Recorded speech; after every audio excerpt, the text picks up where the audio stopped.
So guys, I combined all the stories that I covered with most brutal deaths and created this video.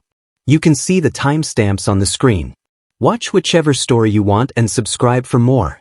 This car has turned upside down in the middle of the forest. Outside the car, we see a bear wearing a suit trying to do something. After a while, the man who was inside the car woke up in a room. His head is still hurting as he tries to remember what happened to him. He remembered that while he was driving a car, an animal suddenly jumped out in front. Right then, he started calling out for a person named Chika. He remembers that Chika was sitting in the passenger seat. At that moment, a pig entered the room. This pig is standing like a human and also talks human language. He first greeted the man and then asked him if he slept well. Immediately, he asked the pig about his daughter, Chika. Pig explained to him that yesterday, he and his daughter were in an accident on the forest road. Luckily, one of the villagers found them and brought them here for treatment. Pig told him that his head hit really hard, but his daughter only suffered some minor injuries. The man was relieved to learn that his daughter is fine and requested the pig to take him to his daughter.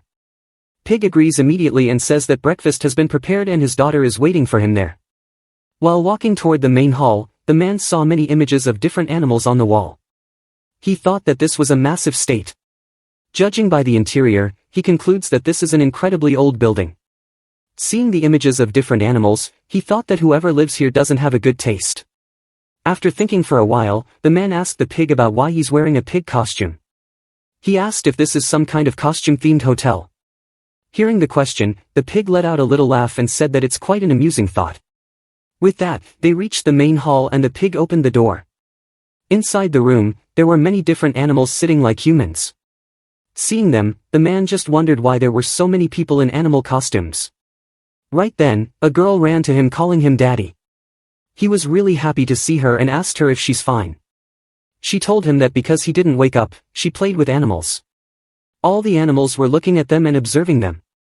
The goat concludes that the man is around 30 years old, while to the sheep, the man looks really healthy.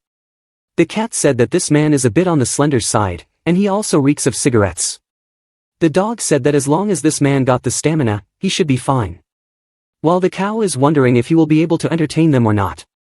The man didn't hear their talk and after confirming that Chika is completely fine, he thanked all of them for saving them. Suddenly, a boar grabbed the man from behind.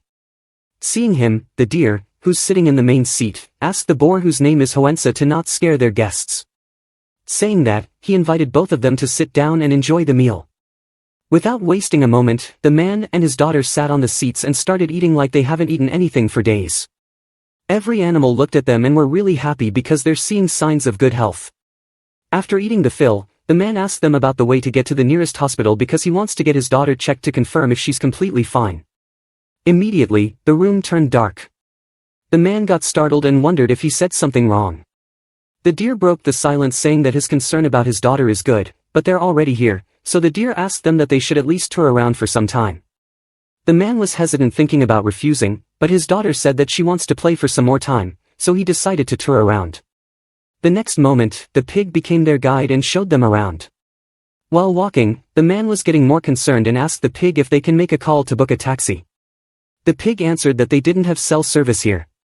The man was shocked that even during this modern age, these people don't have any phone service. But his daughter was really happy, so he just followed along for now. After a while, they reached a room which shocked them. Inside the room, they saw many humans living inside the cages like animals. The pig is here to feed them like in farms humans feed animals. He first turned on the water, and like animals, all the humans stepped on each other to get wet. While feeding them, the pig explained that this farm constantly breeds and manages around 100 humans. They classify them into different ranks like young, old, men, and women. The pig said that this human shed is on the lowest one.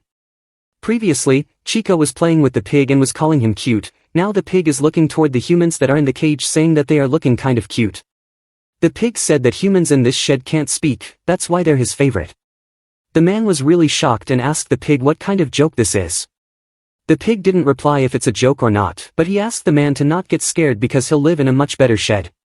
The pig looked at some notes and said that when the man and his daughter arrived, the pig and other animals conducted a full examination. Even though the man has a habit of drinking alcohol, after a few days of detox, that won't be an issue. Which means, he'll still be made into an excellent and juicy meat.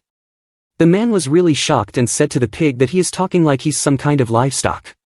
The pig smiled and said that everyone reacts like this at first. The pig said that they provide their humans with nutritious feed. They maintain strict quality control. They ensure a stable supply. Their goal is to produce safe, high-quality, delicious meat. The next moment, the pig threw both daughter and father in the cell, saying that they'll stay here for a few weeks. Now finally the man has realized that everything he saw until now was real. The animals here are real and intelligent like humans. They keep humans in cages like consumer products. He realizes that they were brought here on purpose. The little poor girl is also crying and apologizing to the father. She said that it was her fault, because she wanted to play more, they got stuck here. Hearing that, the man smiled and said to Chica that it was not her fault. Outside, the pig appeared behind a deer who was looking at his gun. The deer's name is Ernest and the pig informs him that everything has gone according to the plan. Learning that, Ernest got up and provided a gun to all the animals and said, "The hunt begins now." At the same time, the man is running with his daughter. He was trying to get away from this village as fast as possible. While running, he suddenly spotted a human who could talk.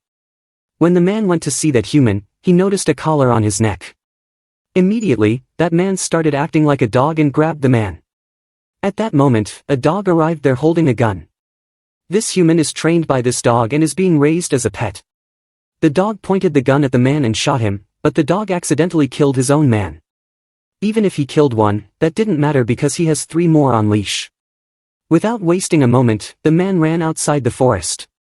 But after some running, he activated a trap which injured his leg. The man didn't care and asked his daughter to run away. After a moment, a boar arrived there.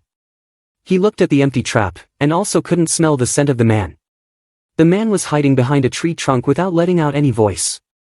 While he was hoping to not get found, the boar arrived behind. He grabbed the man from the neck and was about to kill him when someone shot him. The one who saved the man was none other than Ernest. When the boar saw Ernest, he immediately started apologizing, saying he was just playing around. Hearing that, Ernest put the gun on the boar's head and said to him that he is acting like an animal. Ernest started shouting at the boar. He asked the boar about the one who gave him the permission to torment a human. Ernest asked the boar about the one who said he can eat humans alive. Ernest called this act of the boar, cruelty. Ernest asked the boar about how many times he has to tell him that life must be treasured. The boar's name is Hoensa, and in the end, Ernest said to him that if they treat humans like trash, then they cease to be who they are. After scolding Hoensa, Ernest went toward the man and apologized to him. The man thought that this deer is a good animal, so he asked him to save his daughter. Ernest said to him that he had nothing to fear. At that moment, a bear brought back Chica who was unconscious. When the man saw the scene, he was really shocked and scared, unable to say anything. After a while, we see the food is getting prepared. Juicy meat is getting cooked, dishes are being placed on the table. After a while, most of the animals arrived at the main hall to enjoy the food. When Ernest said to the man that he has nothing to fear, Ernest meant that his life will not be wasted in the slightest. He will become their flesh and blood, and live on within them. The food is ready and the first dish we see is a man's head surrounded by meat and different fruits. All the animals started enjoying the food without wasting a moment. While they were eating, the pig came to Ernest and said to him that 3 humans had arrived. Ernest smiled and ordered the pig to welcome them warmly. With that, they started enjoying the meat again. Outside, a badger and a lynx were pushing a carriage. Badger was saying to lynx that working outside feels really great. Lynx also agrees, saying that this work is better than cleaning the human sheds. Suddenly, Lynx felt the carriage get heavier and asked the badger, whose name Doug, if he was pulling the weight or not. It turns out that Doug left the carriage and is playing with flowers. Lynx immediately called Doug to do his work. Hearing the call, Doug reminds the lynx that they don't get to work outside often, so they should enjoy it. Lynx, whose name is Nero, said that he just want to get this over with. With that, they continued their work again. Inside the carriage, there are many humans looking scared. Doug said to Nero that human hunting is a noble tradition, a sport for the elite. Doug said that hunting humans is his dream job which he wanted to take part in one day. At that moment, Nero noticed that a human was trying to break the lock. He immediately went toward her to stop her. When she saw Nero, she asked him to help her and let her get out of here. Before Nero could say anything, Doug arrived there, and hit the girl with the stick, because of which she immediately backed out. Right then, Doug noticed smoke coming out from the village. Doug realized that it's a signal and set all the humans free. They let them free to hunt them down. After a while, each human got caught by a different animal and got killed in many different and gruesome ways. After all the humans died, Doug and Nero took care of the bodies. Then, they both went to a bar where we saw many human heads decorated on the wall. Many different animals are sitting in the bar, drinking and enjoying themselves like humans do. Some minutes later, Doug and Nero's order arrived. They had human leg, sautéed to perfection. Doug was really enjoying the food, but Nero was thinking something else. He thought that lately, for some reason, eating humans feels wrong to him. Noticing that Nero isn't eating anything, Doug asked if something's the matter. Now, Nero has no choice but to eat the human meat even if he doesn't like it. After eating just a little, Nero has to go to the toilet and throw up everything. While walking home, Doug talked to Nero, calling him lucky because tomorrow the kids from District 6 are coming for their tours, and Nero is in charge of them. The next day, we see that many little animals are standing outside a cell looking at the humans. Like humans go to a farm and enjoy seeing animals inside the cage, animals here enjoy seeing humans inside the cage. Kid animals were shouting, asking humans to look at them. But no matter what they called, all the humans were stuck in a corner without looking toward them. Right then, Ernest came to them and told them that if they want humans to look toward them, they should stay quiet. Kids took Ernest's advice, and slowly, humans started looking at them. At that moment, Nero also arrived there as he's the in charge of the tour. Nero accompanied the kids and showed them different cages. After some walking, Nero showed a cage to the kids which is for overfat humans. In this cage, humans don't care what they have in front of them, they eat snakes, insects and every random thing to survive. Seeing how Nero is taking care of the kids, Ernest praised him, saying that he's good at this work. Looking at Ernest, Nero thought that he was thinking Ernest would be more stiff, being the village leader and all. But he's actually so easy to talk to. Nero realized why everyone likes him. After a moment of looking at Ernest, Nero started thinking if he had seen him somewhere before. Suddenly, Ernest said that they should end today's tour here. He asked Nero if they should end the tour by butchering one of the humans to show the kids. Nero was shocked and said that they can't just butcher a human, they need a clearance from the higher-ups. Ernest said to Nero that there's no issue, but Ernest is the one who grants clearance. Like this, Ernest took one human, and tightly bound him to the table. Seeing the humans, Ernest praised him, saying that he's young with a healthy complexion, which makes a magnificent specimen. Immediately, the man started shouting that he doesn't want to die. He called for his mom, but there's no one to help him. Kids were just watching and enjoying the screams of humans. Seeing kids enjoying the scene, Ernest got happy and said that they're very diligent, which is very admirable. Ernest said to them that the thing that matters the most is facing everything with sincerity. Otherwise, it would be disrespectful to life. Ernest told the kids that the meat isn't just a lump of flesh. Every single day, someone takes a knife in their hands and faces morality head-on. That's what it truly means to eat life, to eat humans. Hearing that, a little goat asked Ernest if it's really okay for them to eat humans if that's the case. Ernest answered with a smile and asked them to remember one thing.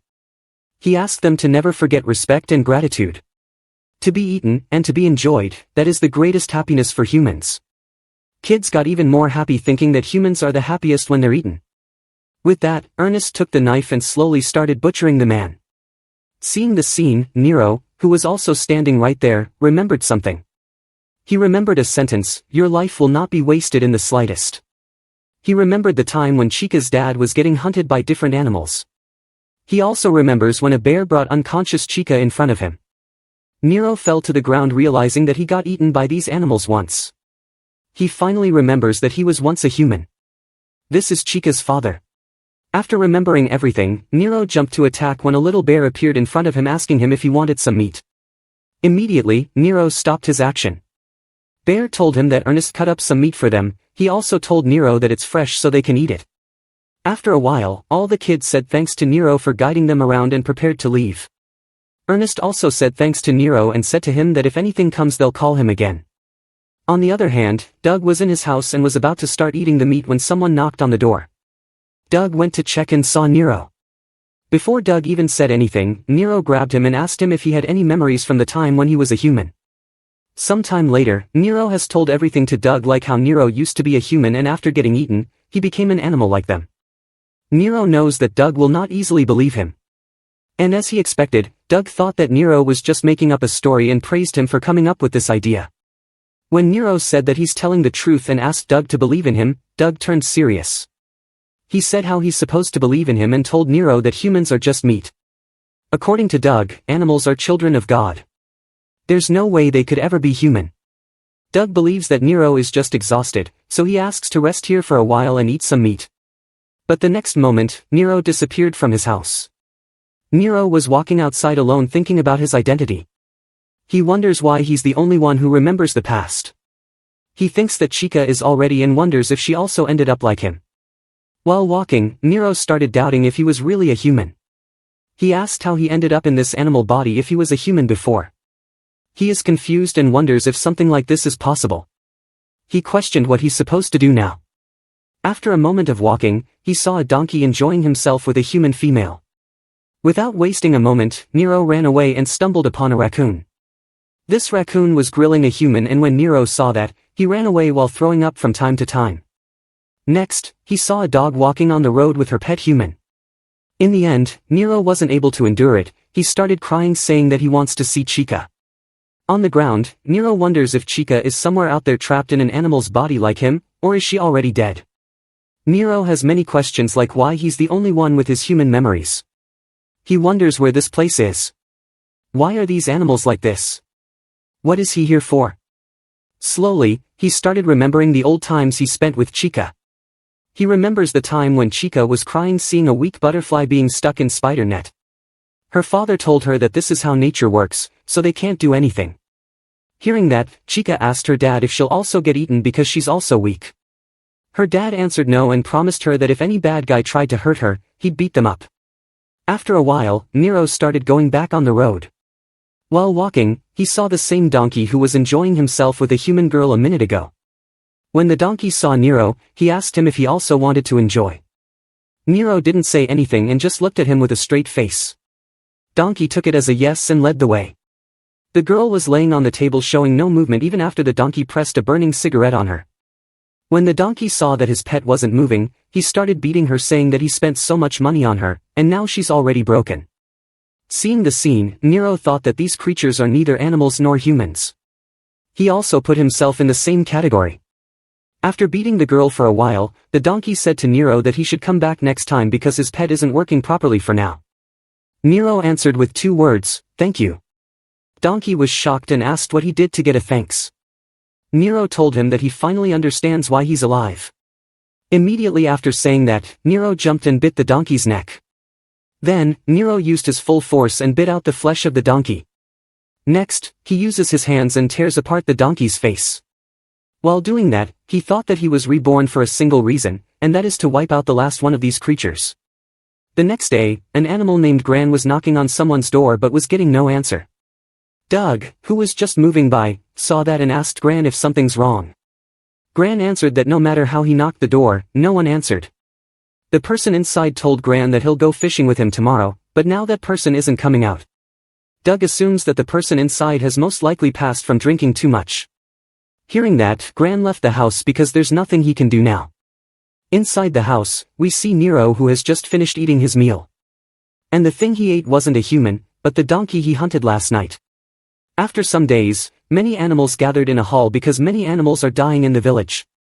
From the continuous deaths, they notice that the animals that are dying are all from the privileged class. First, they assume that the killer is most likely one of the working class. But they refuse to believe it because they're not humans, they don't kill each other. So, they assume that the killer is most likely a human livestock. The killer could be one of the pets or a human servant. But some still refuse because they believe that humans aren't strong enough to hunt them down. While they were talking, Ernest entered the room. Without saying anything, he walked toward a piece of skin from a dead boar. Ernest started crying while calling out the name of this boar, Hoensa. After some crying, Ernest gave a speech and motivated everyone who was in the room. The first one to leave the room was a bear. While all the other animals said things like they're chosen one or they're children of God, the bear knows that at the end of the day, they're just beasts. While the bear was walking outside, Ernest was looking at him through the window. Suddenly, the bear caught a smell of blood from an abandoned building in front of him. His mouth turned watery thinking that it's finally his turn. He slowly walked toward the building while thinking that he doesn't care if the killer is his own kind or a human, he just wants to have some fun. When he entered the building, we saw that Nero was hiding on the roof. Immediately after the bear entered, Nero jumped down and thrust a knife in his nose. The bear tries to attack, but Nero just runs away. Suddenly, a rope appeared around the bear's neck. Nero pushed the other side of the rope, which caused the bear's neck to strangle. Because the bear had sharp claws, he easily cut the rope and freed himself.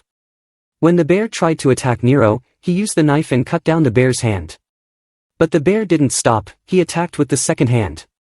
After a while, the bear had cut all over his body, but he still refused to back out. He seems to have come to a realization. He thought that Nero is a wildcat, a natural-born killer, blessed with unmatched agility. More than that, the bear isn't only feeling bloodlust, he is also feeling thirst for vengeance coming from Nero. With that, Nero had cut down the bear into like 1,000,000 pieces, and in his mind, he was asking Chica to wait a little longer. The next day, animals found the dead bear in thousands of pieces. Ernest cut the bear's head and took out the brain. One animal questioned why Ernest always took the brains out. Another animal answered that he keeps them on display in his private estate so he won't forget his fallen comrade. For this, all the animals admire Ernest. After taking out the brain, Ernest looked at the bear getting buried and said, "Let's go home, ugly. Back to our warm, welcoming home." In the house, Ernest was sitting in front of his collection of brains. Ernest remembers how the bear and he were both young and knew each other since the day this village was found. In those days, they were both young and reckless, always picking fights. In the end, Ernest reveals that the bear was the only one who knew the secret. The secret of what they truly are and why they were born. At that moment, the head of a pig rolled into the Ernest room. Nero entered the room and said to Ernest that he's the last one from that dinner table. He pointed the gun at Ernest's head and said, "Die just as mercilessly and you killed me and my daughter." With that, Nero shot the gun and killed Ernest. After killing Ernest, Nero was about to kill himself when Ernest entered the room. Nero was really shocked thinking that he just killed him. Before Nero even asked him, Ernest answered that the one he killed was just a doll that he created. A lifeless hunk of flesh with no soul. Ernest called it a failed experiment. Ernest said that biological research is a hobby of his. He said that he curiously knows no bounds. Ernest called it magnificent that Nero regained his memories. Ernest said that it is an unexpected discovery that both Nero's mind and body are perfectly stable. Ernest also said that there were few sacrifices, but that doesn't matter now. At that moment, Nero was about to run toward Ernest to kill when Ernest brought Chica in the room. Nero was really shocked and couldn't believe that Chica is still alive and fine. Nero was really happy seeing his daughter alive. He slowly walked forward saying that she's grown so much. He wondered how many years passed, and asked her if she's doing well. Then, Nero told her that he's her daddy. At that moment, Chica talked but not in a human language, but she just said meow. Ernest reveals that Chica is an adorable and prized pet of his. He said that she was meant to be prey from one of his hunts, but she was just too cute to eat. So, he treated her wounds and kept her. Ernest admits that Chica never warmed up to him easily. Taming her was quite the challenge for him. Nero was confused, wondering what Ernest was saying.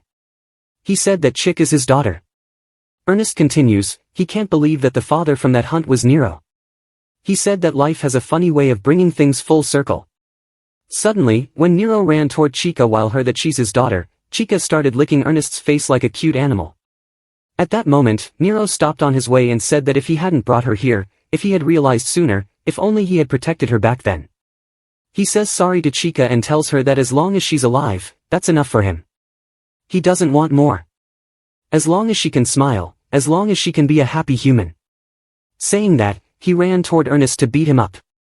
He announces that he'll beat up every single creature who destroyed their life. As he was running, saying all that, Chica suddenly remembered a scene of her living with her daddy and called Nero her dad. Because of that, Nero lost his concentration for a moment, which gave Ernest the chance to attack. Ernest's horn pierced Nero's stomach, but he still didn't stop. He's happy that Chica remembered him and started attacking Ernest. Seeing the scene, Chica started remembering more of her life with her daddy. She finally remembered who she was and asked Ernest why he's eating her daddy. It turns out that Nero wasn't able to kill Ernest and now is getting eaten by him. Ernest slowly takes a bite of Nero's meat and enjoys it little by little. In the end, Chica wasn't able to see and passed out. After a while at Ernest's house, Chika woke up. Before she said anything, Ernest said sorry to her for being caught up in his meal. As she opened her eyes completely, she was really shocked. Immediately, Ernest told her that it's okay now. He knows that she's been through a lot and decided to tell her a story.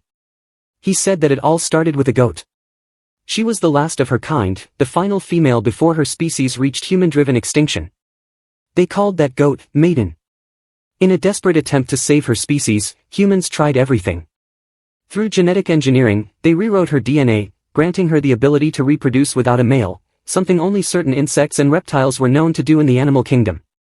It was an act that defied human morality, but no one dared to object. But there was one fatal miscalculation: for a large mammal to reproduce via parthenogenesis, it required an enormous amount of energy. For this maiden, a herbivore, developing a craving for meat. Her own children weren't safe, she had a particular taste for their brains. Then one day, by chance or perhaps by fate, the maiden attacked her human caretaker. And something strange happened. Through consumption, she combined human brain with animal genes, and she became a creature that could give birth to animal humans. That is how these creatures came to be. Ernest called it a cruel joke born from human hands. He reveals that to maintain these bodies, they must continue to eat humans. But then, Ernest knows that she must be wondering why he enjoyed eating her daddy. He wasn't human, he looked like an animal. Ernest didn't want to reveal it to everything, he revealed it just to Chika. He said that animal humans taste far better than human meat. He said that all living beings are born with desire, it's in their nature to chase it. If it's delicious, Ernest wants to taste it. Even if they were his own sibling, born from the same womb. After that, Ernest presented Chika in front of all the animal humans and told them that the one who killed their brothers and sisters is this human. All the animals were really angry and wanted to execute Chika on the spot. According to these animals, they're the children of God standing at the peak of this world, but Ernest knows that truth. He knows that they are nothing but failed creations. He called them ignorant and thought that they too are meant to be eaten. The next moment, Ernest was walking in the Ernest area while holding Chika. As he walked, he continued saying that humans and animals alike are his nourishment. If there is a single true God, it would be the one who stands at the pinnacle of the ecosystem. A god has the right to monopolize delicious things. He told Chika that in the process these human animals birth, on rare occasions, some recall human memories. Ernest called this a miracle and told Chika that his father was one such case. He said that those who inherit memories are exceptionally delicious, and Chika carries that same lineage. At the end of the underground tunnel, there was a giant goat. Around the goat, there were many skulls and bones of humans. Ernest called this goat Mommy and said he bought something for her.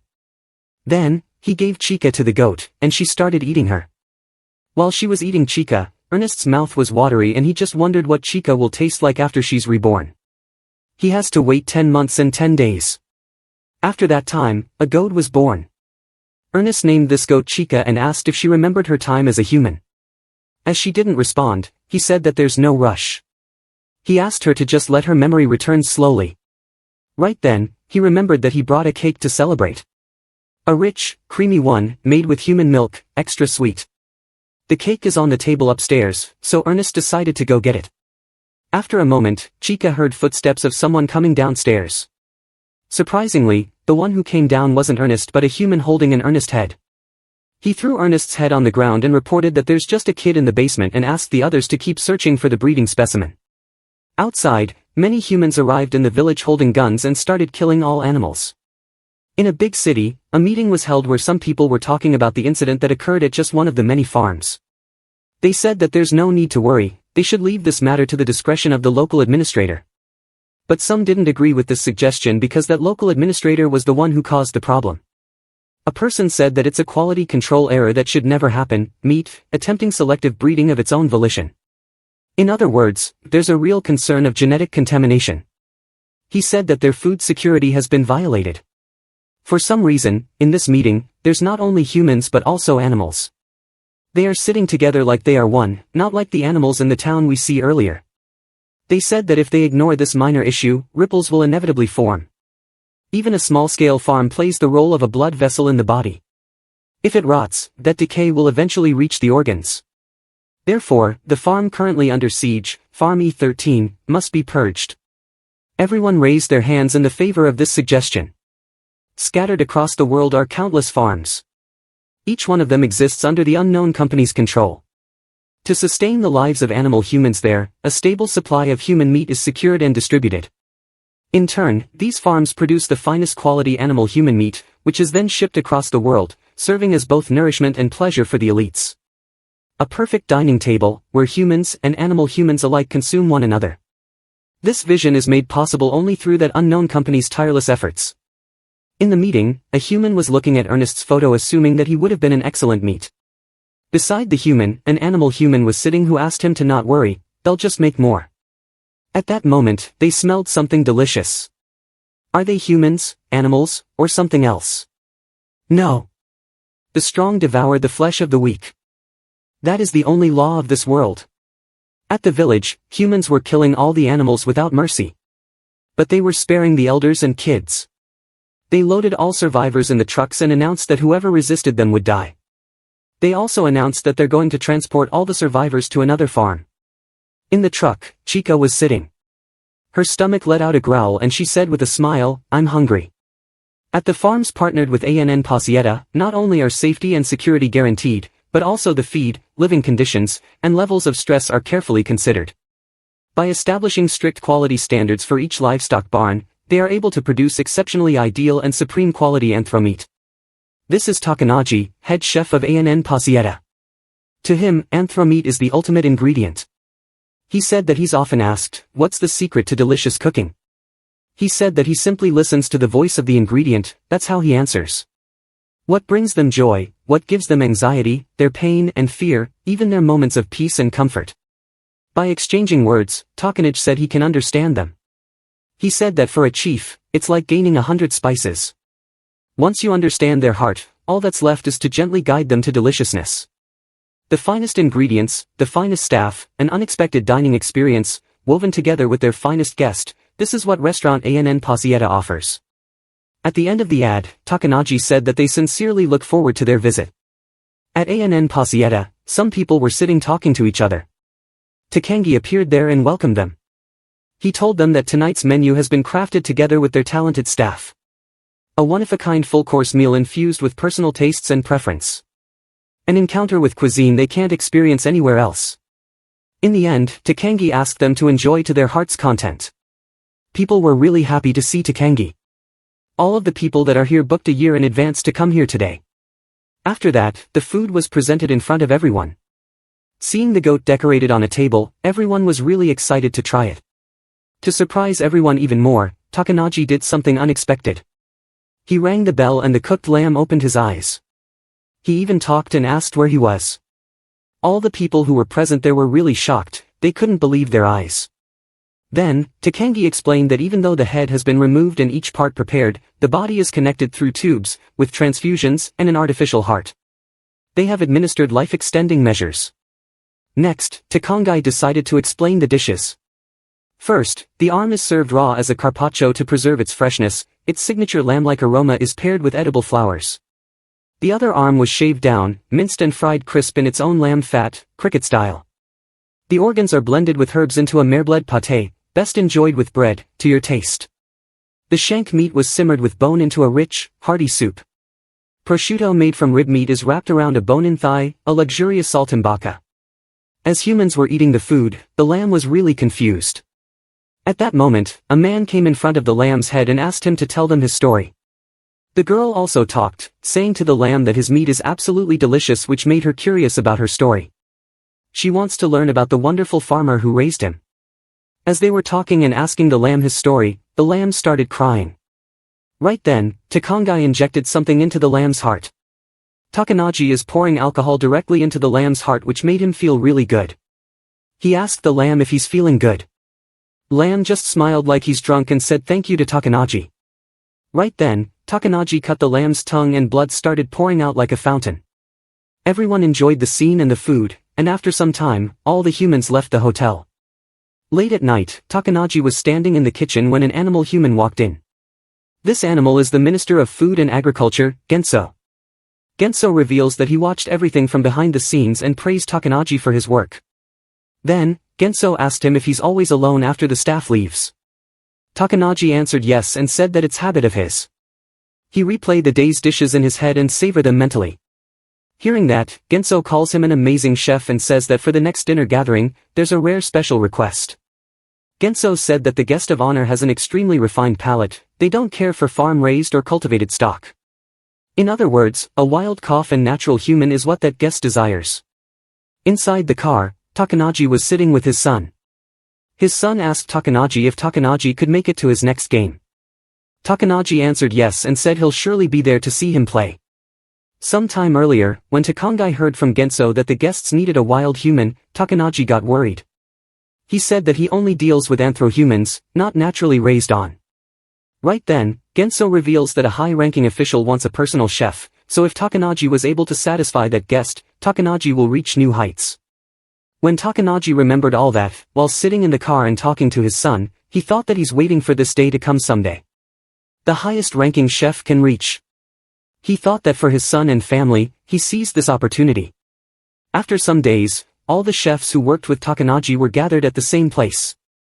As they were talking that they are lucky to work with a person like Takanaji, they smelled something weird. They wondered if it's a gas leakage and decided to check the kitchen. But when they tried to open the door and go out, they realized that it's locked. Outside the room, someone was standing with a cylinder that had a pipe attached to it which was going inside the room. Even after hearing screams from the inside, the person didn't open the door. After a while, all the guests' animal humans arrived at the hotel to test the food. Takanaji welcomed them and then presented a very decorated dish. It had human heads all over, and also legs at different places. It is a luxurious cake made out of humans. Takanaji bowed down, telling them all the humans that he used in the dish were wild caught and asked them to savor them. At that moment, a cat pointed at the top of the cake. He asked Takanaji what it was. Takanaji explained with a smile that it is quite literally the human soul. Or perhaps, the essence of the mind.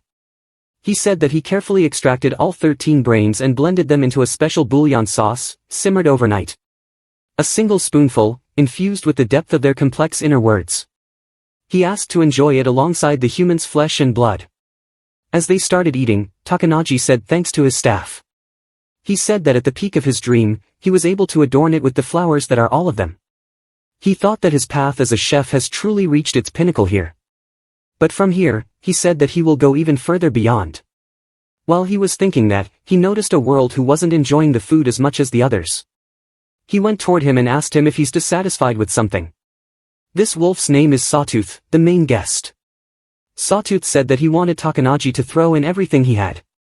But this food just feels like a dinner party where the main course ran away. Hearing that, Takanaji got a little angry but still maintained his respect as he said, "This represents my entire career and life. The result of years of effort shared with my cherished comrades. This full-course meal is truly everything he's poured himself into." He asked Sawtooth about what more he could possibly be asking for. Right then, Sawtooth rang a bell. As he did that, Genso entered the room with Takanaji's son. Immediately, Takanaji shouted, asking them to spare his son. He begged them, but they didn't listen. Sawtooth asked him to shut up. Because of his shouting, Sawtooth can't hear the ingredients' voices. With that, the animals jumped on Takanaji's son and started eating him. The boy was shouting with pain as he got eaten alive in front of his own dad. Seeing the scene, Takanaji said that he'll kill every single one of them. Right then, Genso appeared behind Takanaji and said, "You were a good chief, but that's all you ever were." As he said that, Takanaji let out a loud shout that could be heard from outside of the hotel. At night, Genso and Sawtooth were standing alongside. Genso was getting a headache because replacing a chef ended in failure. He's worried, wondering how they are supposed to explain this to the higher-ups.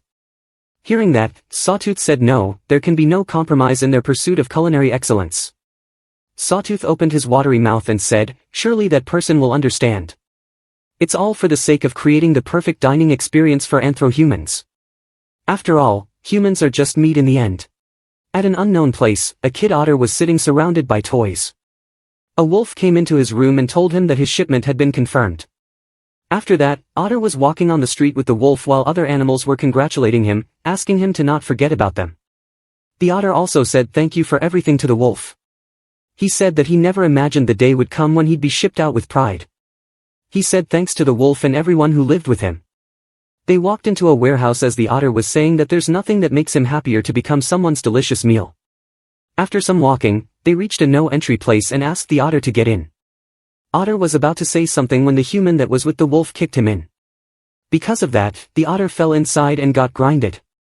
Meat that never flattens up, low quality through and through.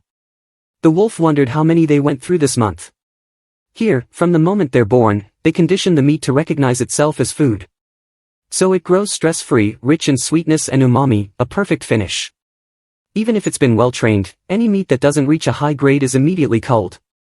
Through efforts like these, each farm produces uniquely flavorful human meat, full of local character, and thus, anthro-human is brought to life.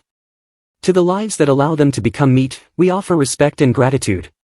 In a different place, many animals were eating their food and giving respect to it before eating. At that moment, a dog noticed that the animal human beside him didn't properly thank the food. So he asked that animal to eat with better manners. This animal is none other than the goat, Chica. After hearing the dog, Chica just looked at him without saying a word, which caused the dog to get angry. The dog told her that if she wants to become good meat, she needs to have a heart full of gratitude. The dog mentions to her that if she keeps acting like this, the authorities will dispose of her soon. The dog also mentions that he himself will never get disposed of, because he exercises daily and stays fit. At that moment, the animal that was sitting at the other side of the table noticed something on the dog's face and asked him, "What's that?" It turns out that for some reason, the dog is bleeding from his mouth and nose. Everyone got shocked and scared seeing the dog coughing blood. They started panicking, thinking the dog had got some kind of dangerous disease. Before the panic escalated, an announcement happened, asking them to not panic because they have already sent a team to clean up the mess. The table where the dog was eating the food, even though he died, Chica didn't even flinch seeing that and kept on eating her food. A human and an animal were sitting in a controller room. Seeing the death of the dog, he called it a waste. Meanwhile, the animals have been transported to a safe place. As the animals were wondering why they're here, a person came in front of them and announced that they had an infection case in the building this morning. Fortunately, only one individual showed symptoms. As every animal knows, food safety is the top priority at this facility. So, that person announced that everyone who was eating at the cafeteria will be disposed of. In the end, he thanked all the animals for their cooperation. Before the animals could react, the hole, in which animals were standing, got filled with soil and all the animals died, buried alive. At the same time, an animal and a human went to the basement. There, they have stored the kids who were meant to be disposed of today with other animals. They have stored these kids here not to free them, but to butcher them. They will do it secretly to get some good meat for themselves. With that, the animal picked up the axe and asked all the kids to push forward their neck. Surprisingly, the kids didn't question and did just as the oxen said. Then, the oxen used the axe and cut down the head of one of the animals. He threw that head toward the human and asked him to take care of it. With that, he moved forward and butchered all the kids one by one. During the process, not even a single kid showed fear in their eyes. In the end, Oxen pushed down his axe and cut down Chica's head. But the next moment, Chica was well and alive. She thought that she just had a dream. Then, she wore her clothes and left the room wondering where did the dream end and reality begin. After Chica leaves, we see that both the oxen and the human who killed Chica are dead. Chica left the facility saying she's hungry. In a mountain, there was two humans walking. They got lost, so they're trying to find their way back at this moment. After some walking, the man found a place that he recognized. As he was thinking that he found a way back home, he saw a child standing in front of him. The child guessed that they both got lost, so he invited them to his house. The man got really happy thinking that the kid lives here. He told the woman with him that they're saved. But they didn't know that the kid was holding a knife in his other hand. At the same time, Chica was trying to hunt for food in a mountain. She tried to catch a rabbit, but it ran away. Then, because she didn't found any meat to eat, she started eating grass. Suddenly, she heard a voice and went to check where it came from. When she reached the place, she saw an injured wolf.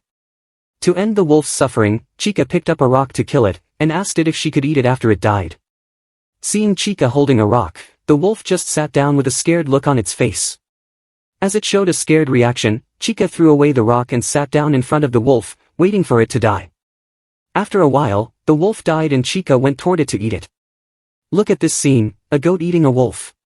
Even after eating the whole wolf, Chica was still hungry. She walked in the mountain in order to find food, but found a house. She ran toward the house thinking she's get food, but as she got closer, a trap was activated which tied Chika to the rope. Because of that, the person who lives in the house came out to check. The cow came out of the house and smiled after seeing Chika.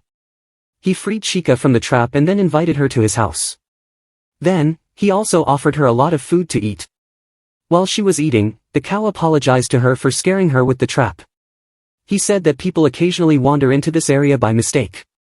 Saying that, he asked her about where she came from. Then, the cow mentions that this mountain is a dangerous place for a kid like her. Chika answered that she came here from a place where lots of animals live. Hearing that, the cow immediately realized that she came from the farm. Suddenly, the cow hugged Chika realizing that she went through a lot on the farm. The cow told her that she's safe now. He said that he'll take care of her now.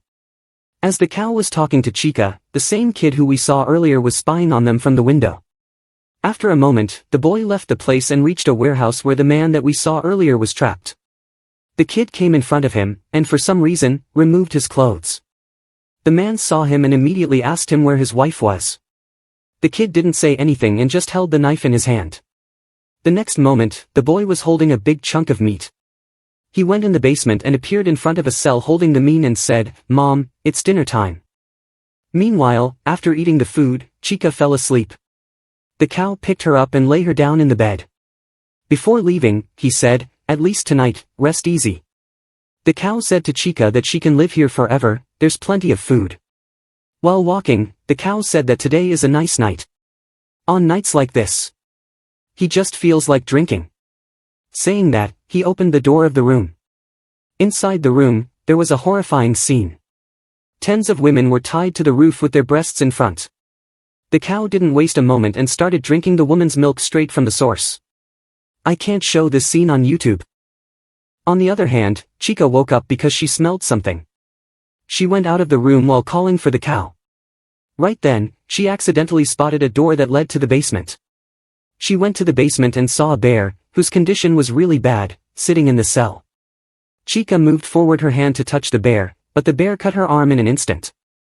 After eating Chika's arm, the bear grabbed Chika's other arm and took her inside the cage. Immediately, the bear ate Chika. In the morning, the cow knocked on Chika's door to wake her up. But when he entered the room, the Chika wasn't there. The cow suspected that this boy, who butchered those humans and fed them to bear, is the one who took away Chika. The boy called this cow his dad and swore that he didn't do anything, but the cow didn't listen. He refuses to believe that Chika left the house on her own. The cow assumed that this boy is the one who hid Chika and asked him to give her back. After some beating, the boy just said, "My mother." The next moment, the cow was standing in front of the cage where that bear is living. Seeing the blood on the ground, he realized that she ate Chika. This bear's name is Ophelia. Suddenly, the cow sat on his knees saying, "This is too cruel." He said that he thought he finally found her again after so long. He said that that's not human milk, but anthro-humans. He said that Chika was supposed to be his milk, but now she's gone. The cow shouted once and then licked the blood of Chika that's on the ground. The cow decided to forget about Chika and suggested that they should just eat him. The boy was really shocked after hearing that and asked the cow what he's saying. The cow decided to tell him the truth now. He looked toward the boy and said, "The key to making human children taste sweet and tender is love." Also, the cow reveals that he's not this boy's father. When Murph was just a little kid, the cow brought him to the house. He introduced Murph to his new siblings and his new mother. Ophelia was still in the cage. When she saw Murph, she ran to attack him, but the cage stopped her. Murph gets a little scared, so the cow explains to him that this is just his mother's love. His mother loves him so much that she wants to eat him. Ophelia was originally just a slave meant to produce milk. But when they stopped feeding her human meat, she rotted away and broke down as an anthro-human. Ophelia was always starving for human flesh, just like the human child was starving for love. So the cow used that. The cow explained that when humans grow up receiving love, their meat becomes much sweeter, just like well-aged milk. The cow reveals to Murph that what he thought was love was nothing more than a primal urge to devour him like insects. Raising the finest meat with false, deceitful love. If he says so himself, it's a brilliant life's work. Hearing that, Murph realized what happened to his other brothers who were said to have gone to the town. The cow rubbed his stomach and said that Murph is also going to his stomach. Blended into a bloody, mushy shake. Suddenly, Ophelia let out a loud shout. His stomach got pierced by something. Slowly, the hole grew bigger and something came out. This something is none other than the goat, Chica. The cow was shocked to see her because he realized something. He entered the cage saying, "I can't believe she really existed. Unbelievable that something like this would actually happen." He called Chica a miracle and his goddess. He picked up Chica saying, "I love you. You came as you were meant to, born exactly as you were meant to be born, God sent you here for me." He couldn't believe that such a gift would be waiting for him.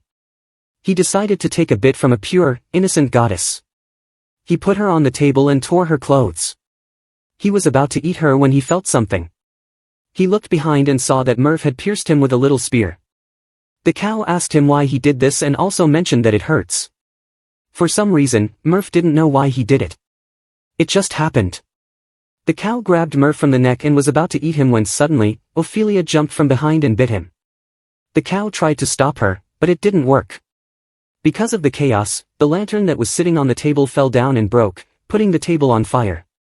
As the cow was getting eaten, he just wondered from where Ophelia got this power. Her stomach's been ripped open. She's supposed to be dead already. He wondered if this happened because she ate Chica. At that moment, Ophelia started eating the cow slowly. The cow begged for her to stop, but she didn't listen and kept on eating him.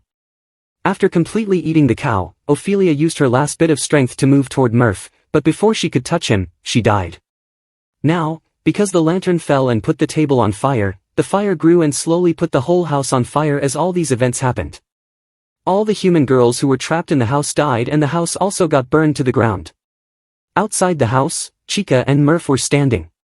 Murph asked Chica why she saved him. Chica answered that if Murph got burnt to the crisp, he wouldn't taste good. Murph heard that and asked her if she wanted to eat him. Chica smiled and said, "Yeah." As they were talking, we see that Chica's one arm, that got really burned, is healing at a really fast speed. At some unknown place, a chimpanzee was playing golf. After he hit the shot, some humans behind him praised him. The chimpanzee suggested that they should walk while talking. A man walked beside him, showing him the reports of farms across the regions. He said that there's been a surge in meat loss due to genetic defects, sudden death, and cannibalism, issues they have suspected long ago. The man guessed that these are likely defects caused by repeated cloning of the material line. Genetic level inspections of edible meat will soon be an urgent necessity, the man said. If they can't solve this, they'll be facing a global food crisis. Before he could finish, the chimpanzee hit the golf ball and it landed in a pond. The chimpanzee saw that and said that getting praised always throws him off. He moves his hand toward a random guy and asks him to toss him a ball. Without hesitation, the man took out one of his eyes and gave it to the chimpanzee. The chimpanzee took the eye without saying a word and continued what the man, who showed the reports, was saying. The chimpanzee said to not cause a global food crisis, they have to accelerate development immediately. The redevelopment of regenerative bodies. At the same time in a random lab, some doctors were walking around. A doctor was standing in front of a big tube and inside that tube was the head of Ernest. On the other hand, the Murph was crying, seeing his so-called mom dying in front of him. Right then, he woke up from his sleep and saw Chica licking all over him. When Murph got up, he asked her what she was doing. She answered that she was watching while he was sleeping. Then, Murph asked her the reason. Before Chica could answer, Murph got angry because he remembered that Chica was licking him. When he asked her if she licked him, she played dumb like she did nothing. Next, Murph started walking away asking Chica to go wherever she wanted. As Murph kept walking, he saw that Chica was following. He didn't care at first, thinking she'll go away after a while. But because that didn't happen, Murph got angry at her and asked her how long she's going to follow him. Murph shouted, accusing Chica of killing his mom and also his dad. He said that if she hadn't shown up, he could have been happy. As he said he doesn't want to see her face anymore, he plucked out a stick tree branch. He decided to kill her right here and eat her. He asked her to not make any complaints because it's payback for what she did to his mom. Chica said that she understands and asked him to go for it if it makes him feel better. The next moment, Murph appeared in front of Chica and hit her on the head with all his force. Then, he kept on hitting her until she stopped moving. He thought that she died, but suddenly, all of Chica's wounds healed and she got up like nothing happened. She apologized to Murph and told him that she can't die. She was about to reveal something about herself, but the scene was cut off. The next moment, they both were sitting in the middle of the forest around a fire. As the frogs were getting cooked, Chika broke the silence and asked Murph, "If you die, can I eat you?" Murph can't believe that she's still talking about that. Chika continued, saying he looked soft and sweet. And his blood looks healthy. She bets that he got a nice, clean bite, he looks really delicious to her. Hearing that, Murph didn't feel anything and asked her if she was still hurt. Chika answered yes and told him that it hurts even when she's healing. Then, Chika said to Murph that he was in pain too. She said that because Murph was tossing and turning in his sleep. Murph didn't say anything and revealed his name to her. After that, he asked her to tell him her name. She answered that she was called number 1128. Murph heard that and told her this isn't a name. He then asked her what she was planning to do from now on. She answered that she'll live so she can eat. As she said that, she started eating the frog that was getting cooked. But while she was eating, her stomach kept on growling. She said that this isn't nearly enough. She's so hungry she feels like she's gonna die. Hearing that, Murph told her that she should sleep. If she sleeps she'll forget about hunger. Chika heard that and asked Murph to sleep too. Murph refused, saying she'll eat him if he slept. Chika said that she'll never do that. As she closed her eyes, she said, "I'm alive, Mom is." Before she could finish, she fell asleep. When she was sleeping, Murph left the place saying he can't be with her anymore. Right then, Chika heard a monster's voice calling her. She didn't get scared seeing the monster and just asked him who he was. She can remember him, but she feels like she should know. Suddenly, the voice asked Chika to run. Immediately, Chika woke up from her sleep and found herself surrounded by some animals. The animals saw that and mentioned that her senses are as sharp as their boss said. They caught her, but couldn't believe how easily they caught her. So, to confirm that if this is really the kid they're after, they cut Chika's ear. Instantly, Chika's ear healed, which confirmed her identity. As they tied her up, Murph came back. He walked toward the animals saying he got lost. He said that he's been wandering this forest for days. He asked them if they had anything to eat. Seeing him, the goat pointed the gun at Murph's head, asking to back off. The goat said that this isn't the place where a human child should be wandering around. The raccoon saw him and guessed that this was really a lost kid. He suggested that they should butcher him and eat him. Suddenly, a knife pierced his throat, killing him on the spot. Next, Murph jumped toward the stunned goat and also killed him in an instant. Seeing the scene, the dog got really shocked. He picked up Chika and pointed the knife toward Murph, asking him to back off. Murph didn't get scared. He spit out the blood and asked the dog, "Give me back my sister." The story begins with a guy killing someone. After killing the guy he said, "I managed to kill again today. It means that tomorrow a new day will come." On July 10th, we saw a guy named Makoto who was about to go out to deliver newspapers. When he was about to walk out, his chief asked him that he should go get some rest after completing this work. But Makoto said that he got another part-time job to do after this, so he can't rest. His chief couldn't believe that he is starting another part-time job. A woman also asked him not to overwork, but Makoto just smiled and said that he'll be able to handle it. The chief is shocked that Makoto is just a high school student who is providing for his family, and he never complained. After he started his scooter to sit out, a drunk-looking guy came to him and started asking him for money. The drunkard said that he needed money so he could enjoy himself tonight. When Makoto refused to give money, the drunkard guy started fighting with him. Right then, the boss came out and stopped the fight. The next day, Makoto was going toward his school after working all night. Suddenly, a girl named Yaini pushed him from behind. Yaini is a childhood friend of Makoto, and they are still really good friends. She immediately started inspecting Makoto and noticed some muscle. She asked him if he built those muscles because he works all day and night. She told him that she heard he worked all night, that's why he skips school most of the time. She asked him if his father was drinking again. She asked him why he's working too much. Makoto answered that he wants to buy something, that's why he works hard daily. Of course this is a lie. When he was about to leave, Yaini asked him if he's working this much because of Shiori's illness. Hearing that, Makoto stopped walking and asked her how she knew that. She answered that she heard by accident from the club's supervisor in middle school that Shiori is ill and in the hospital. Answering that, she asked him why he never told her. Makoto answered that it's just a family matter and left with a smile. While walking away, he thought that this is a trial from a god for him alone, so he'll do it alone. He thinks that if he works hard without relying on anyone else, the god will save his sister. The next moment, Makoto was sitting beside Shiori in the hospital bed. A nurse walked in and told Makoto that Shiori's condition is stable but she is unconscious. Hearing that, Makoto reminded the nurse that it's been a month and asked her if Shiori's name is still not included in the operation list. He said that if the money is lacking, he'll pay them. The nurse answered that money is not a problem. Shiori's operation will only start when they find a donor for her. While sitting beside Shiori, he remembered Shiori's beautiful and innocent smile, and said that he'll work hard for her and save her no matter what. After that, Makoto headed home to get some rest. But after he entered, he saw his father drinking with his friends. Makoto looked around and noticed the sushi and drinks on the table. He asked his father where he got these. Right then, he spotted an envelope on the table and got really angry. Because in this envelope, he was saving the money for Shiori's treatment. When Makoto started shouting at his father, the father just said that Shiori will surely die, so there's no need to save money for her treatment. Hearing that, Makoto grabbed his father from the collar and asked him how he could say things like these as a father. Seeing that, the father picked up a bottle and started beating Makoto. While beating him, the father was cursing him, calling him a piece of trash and many other things.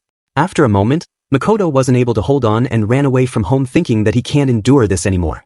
He went to a shrine and started shouting, asking if he doesn't deserve a little bit of happiness. After getting no answer from the god, he started saying that he knew there's no god. He prayed so much but nothing changed. He shouted that if the same situation goes on day by day, if the future brings only despair for him and Shiori, he doesn't want a new day to come at all. After shouting for a while, he went to his part-time job and completed it. Right then, he received a call from the hospital with good news. The nurse told him that the hospital has found a donor for her sister and her operation is scheduled a month later.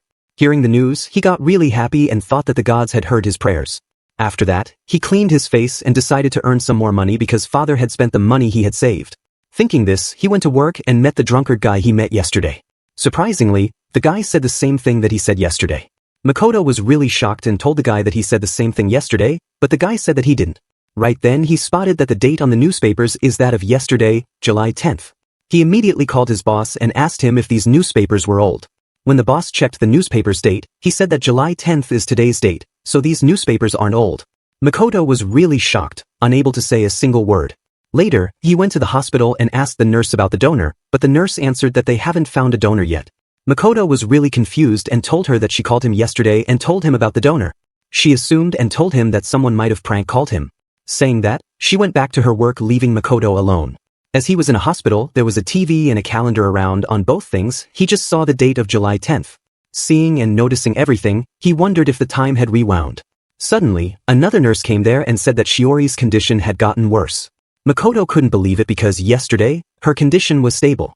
At midnight, Makoto received a call from the hospital with the news that a donor was found for Shiori. This time, he didn't feel happy and went home thinking he was experiencing déjà vu. But as the clock hit 12 and the next day started, everything changed again. The food he bought has disappeared, the bag is in another place, the dirty shirt is clean and is on a hanger again. With this, Makoto is completely sure that this day repeats itself. The next moment, Makoto rushed to the hospital with a worried expression. The nurse told him that he can't meet Shiori now because her condition is really bad. Makoto realizes that even though day is repeating itself, Shiori's disease is progressing without stopping. Realizing that Shiori is stuck in the time loop, he started crying on the hospital floor asking why only and Shiori are suffering this much. Right then, he remembered what he prayed in front of the shrine. He said that he and Shiori didn't want to see a new day. So, the god took it seriously and completed his wish by trapping him in a time loop. Leaving the hospital, he went to the same shrine again and asked the god if he's playing a joke on him. He was really worried because even though they found the donor, Makoto and Shiori are stuck in the time loop, so she'll eventually die without operation. He was really confused wondering what he should do now. At that moment, the same guy named Vikita arrived at the shrine. Vikita immediately accused Makoto of stealing donations and started chasing him. When he caught Makoto, he asked him for money. This time, there's no boss to save him, so Vikita was easily able to find some money from Makoto's pocket and stole it. Makoto asked him to give the money back because he's saving this for his sister's treatment, but Vikita refused to give it back. He kicked Makoto in the stomach and started heading out of the shrine. Right then, Makoto appeared behind him with a big rock, asking him to give back the money. Saying that, he smashed Vikita's head with the rock multiple times and killed him. Makoto was really shocked that he killed someone. He didn't want to believe it, but he already killed someone, there's no turning back. He took the money from Vikita and ran home. He sat in his room covered with blood, thinking that he didn't have to fear because the time would be rewound. But the next day, while he was walking on the road thinking that time has been rewound, he saw some policemen near the shrine where he killed Vikita. Seeing them, he realizes that the time is moving forward. Somehow, when he opened his hand, he saw a piece of paper in it. In the paper, it is written that if he takes a monster's life, a new day's door will open up. After reading that, he understood that he killed a man yesterday. That's why a new day's door opened and time started moving forward. He immediately rushed to the hospital and found Shirori. Seeing her, he decided to kill one human every day to give Shirori an opportunity to survive till the operation. At the shrine, an officer reports that the victim is Vikita, 24 years old. Killed yesterday approximately at 10 p.m. Worked as a courier in newspaper delivery. Seeing the time and place, the officer assumes that it has something to do with drug dealing. She reported all this to Inspector Tsukumo. He wasn't paying attention to what she was saying, he was looking at the weapon that the killer used. He found a rock covered with blood with the murderer's fingerprints all over. But the woman inspector named Mizuno still thinks that Vikita was killed because of the drugs. Tsukumo didn't agree and said that her deductive methods are in serious trouble. Right then, Mizuno revealed that these drugs were lying right beside the body. On the other hand, Makoto left the hospital and on the way, he met with Yaini. She dragged him away and gave him a notebook. She told him that the final exams are starting from today, so he should start studying and forget about the work. Suddenly, Makoto was about to reveal something to Yaini, but in the end, he decided not to tell her anything. While sitting in the class, he was just thinking that he has to kill someone today. At that moment, he saw Vikita's face. He got really scared and let out a loud shout in the class. He thought that he couldn't kill anyone. Killing a man to make time more forward, he just can't do it. After the school ended, both inspectors came to him and told him that they wanted to talk to him for a moment. Makoto followed them to a hotel where Mizuno told him that Vikita was killed. She knows that they both work together in the newspaper company. So, she asked him if he had any ideas about who could be the murderer. Before Makoto said anything, Mizuno took out an envelope and told him that someone dropped it at the crime scene. Makoto immediately realized that this was his envelope. He assumes that he dropped it on the crime scene in panic. Tsukumo mentions that such envelopes are used in city hospitals to store cash. Tsukumo also knows that Makoto's sister is in the hospital, so he asked him how they are going to solve this misunderstanding. He asked Makoto if he's going to let them take his fingerprints. Immediately when Makoto heard that, he realized that he got caught and ran away from the hotel. Mizuno was about to follow him, but Tsukumo stopped her and just told her to keep an eye on him. At night, Makoto was hiding in his room and when he looked outside the window, he saw a car which made him realize that he's being watched. He was thinking that he will end up in jail when he remembered that he didn't kill anyone today. So after the day will end, the time will rewind and the day will start again. At that moment, he'll do something to fix the situation. After some waiting, the day finished, and when he looked outside, the car also disappeared. He rushed toward the place where he killed Vikita and took all evidence away that led to him. While picking up the things, he looked toward Vikita's body and thought that it's not his fault, Vikita made him do it. Thinking that, he buried the rock in a faraway place and burned the envelope.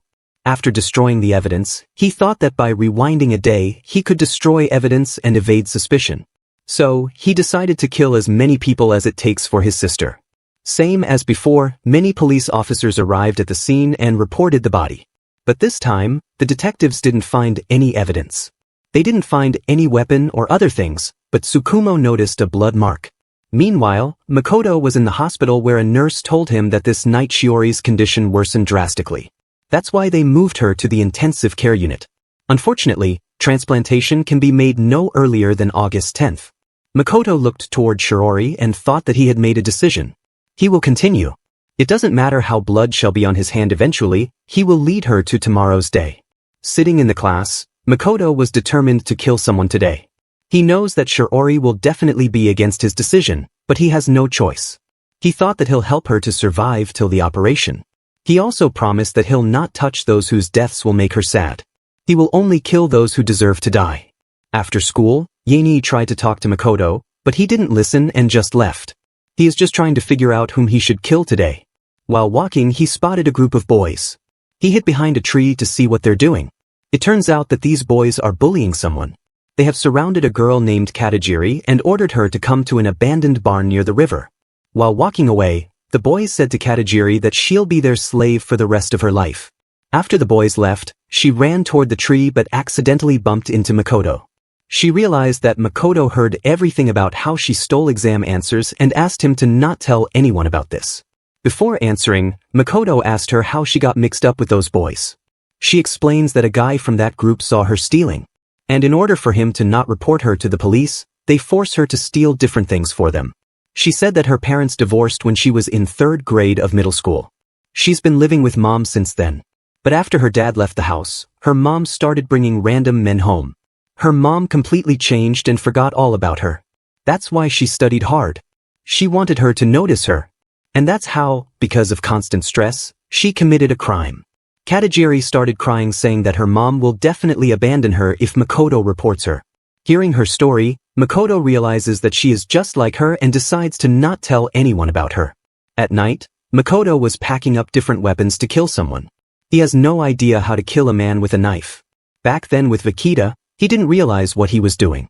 It's different this time. It's going to be a real murder. And he can't afford to get caught by the police. With so many conditions, there's a high chance of failing. The day is coming to an end and he has to choose which person to kill. Right then, he remembered those boys from the school called Katajiri at a barn near Himino River. They gave her the time of 22 o'clock, which is now. Makoto packed up his things and headed toward the barn.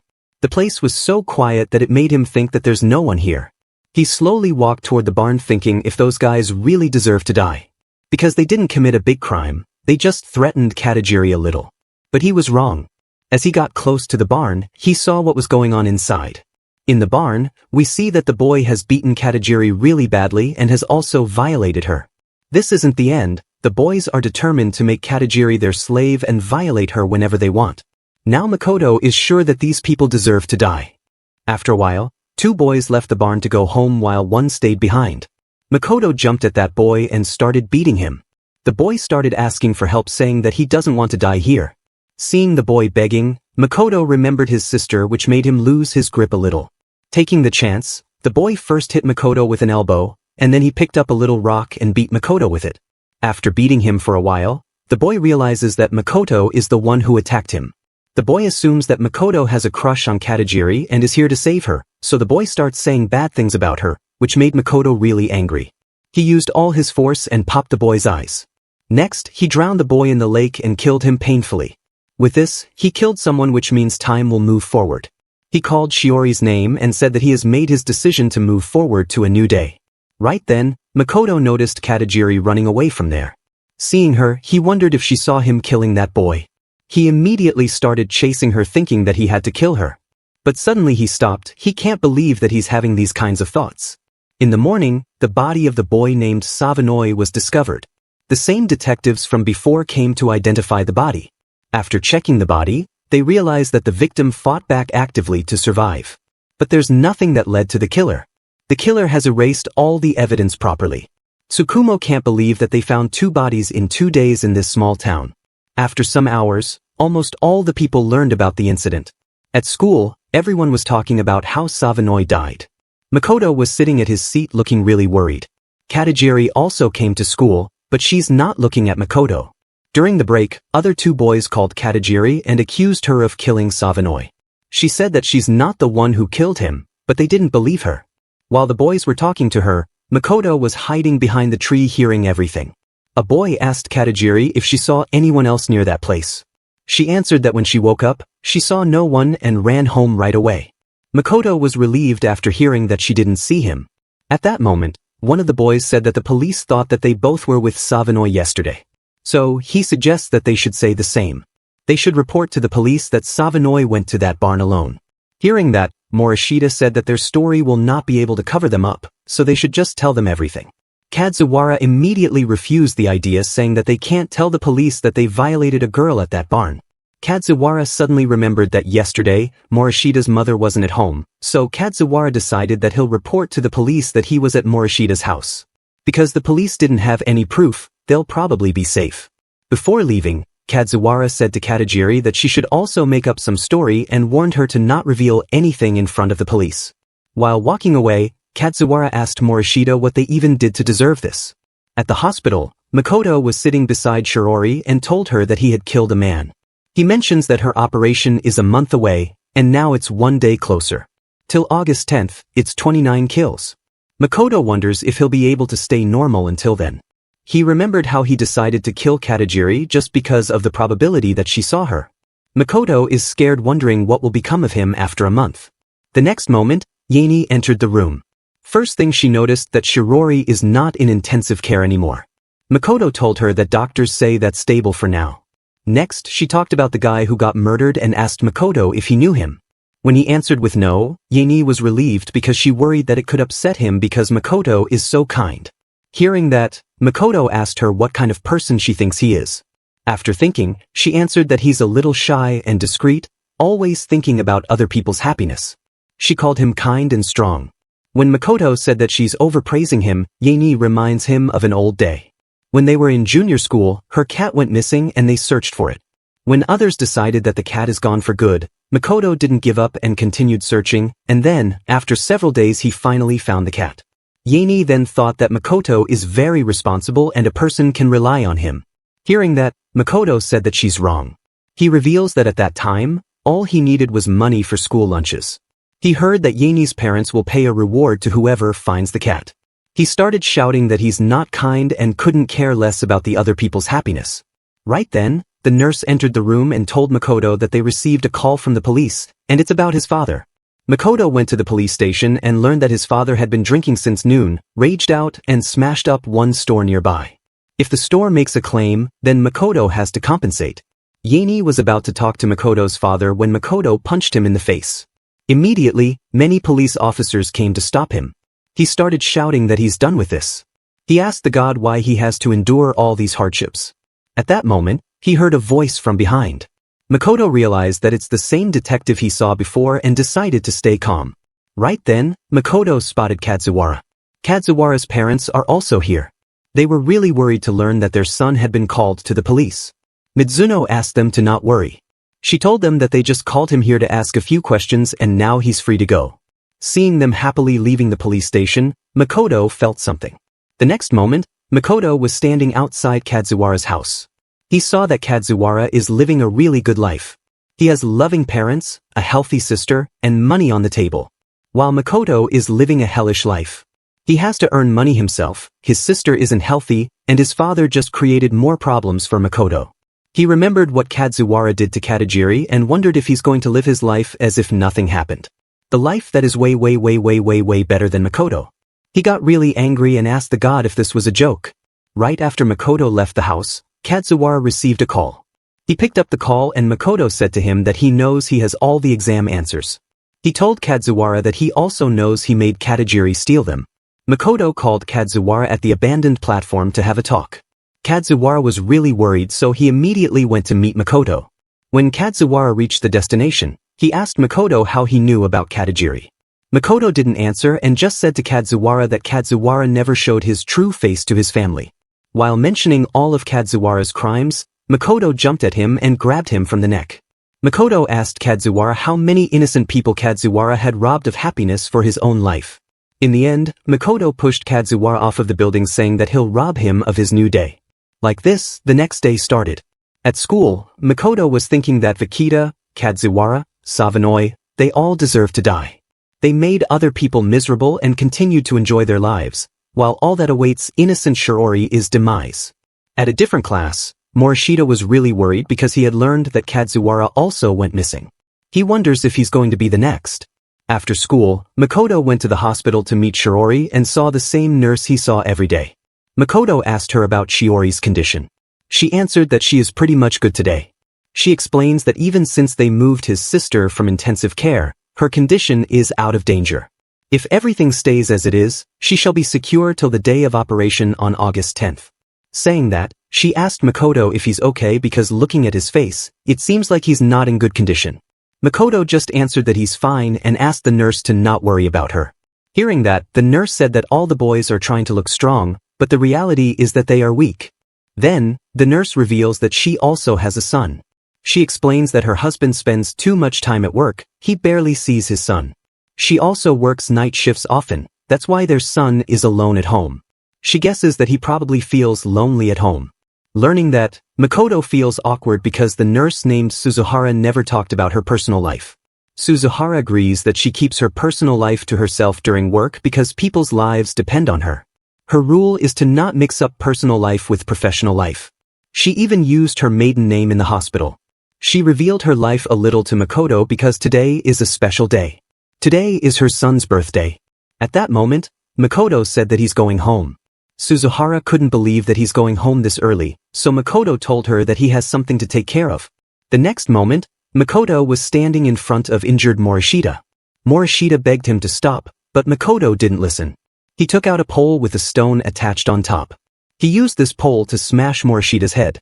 After one hit, Morishita died instantly and Makoto left the place. On the other hand, Suzuhara was standing near the road. Because of the rain, the taxi didn't arrive in time, but she was glad that she bought the cake in advance. While she was calling her son, Morishita's phone was ringing. It turns out that Suzuhara is Morishita's mother. The next day, the body was discovered by police and the same detectives took over the case. This time, they aren't the one who found the body, but someone else. Tsukumo asked Mizuno to take him to the person who found the body. Inside the car, Yeni was sitting. Tsukumo asked her what she was doing so late near that construction material warehouse. She answered that she had to buy something in the store nearby, and this road is the shortcut to the main street. She was walking past this depot when she heard a mobile ringing, and then she noticed, saying that Yeni was about to throw up because she saw the body of the victim in really bad condition. Mizuno noticed that and asked Tsukumo that he should question her later. But Tsukumo said that he'll not stop the interrogation and ask her while her memories are still clear. At home, Makoto was about to leave when his dad asked him about the food. Makoto told him that there is bento left in the fridge. Hearing that, father got really angry and told him that he needed something better. He asked Makoto if he skipped work last night. He answered that he went to work, but he didn't work that much because of the exams.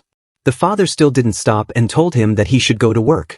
He said that exams are just a waste of time. He also asked her to not visit Shiori from now on and just spend his time earning money. When Makoto heard that, he got really angry and asked his father to shut up. If not, Makoto warned him that he'll kill him. The father got really angry hearing that and grabbed Makoto from the collar. Seeing that, Makoto asked his dad to get off because he's getting late for school.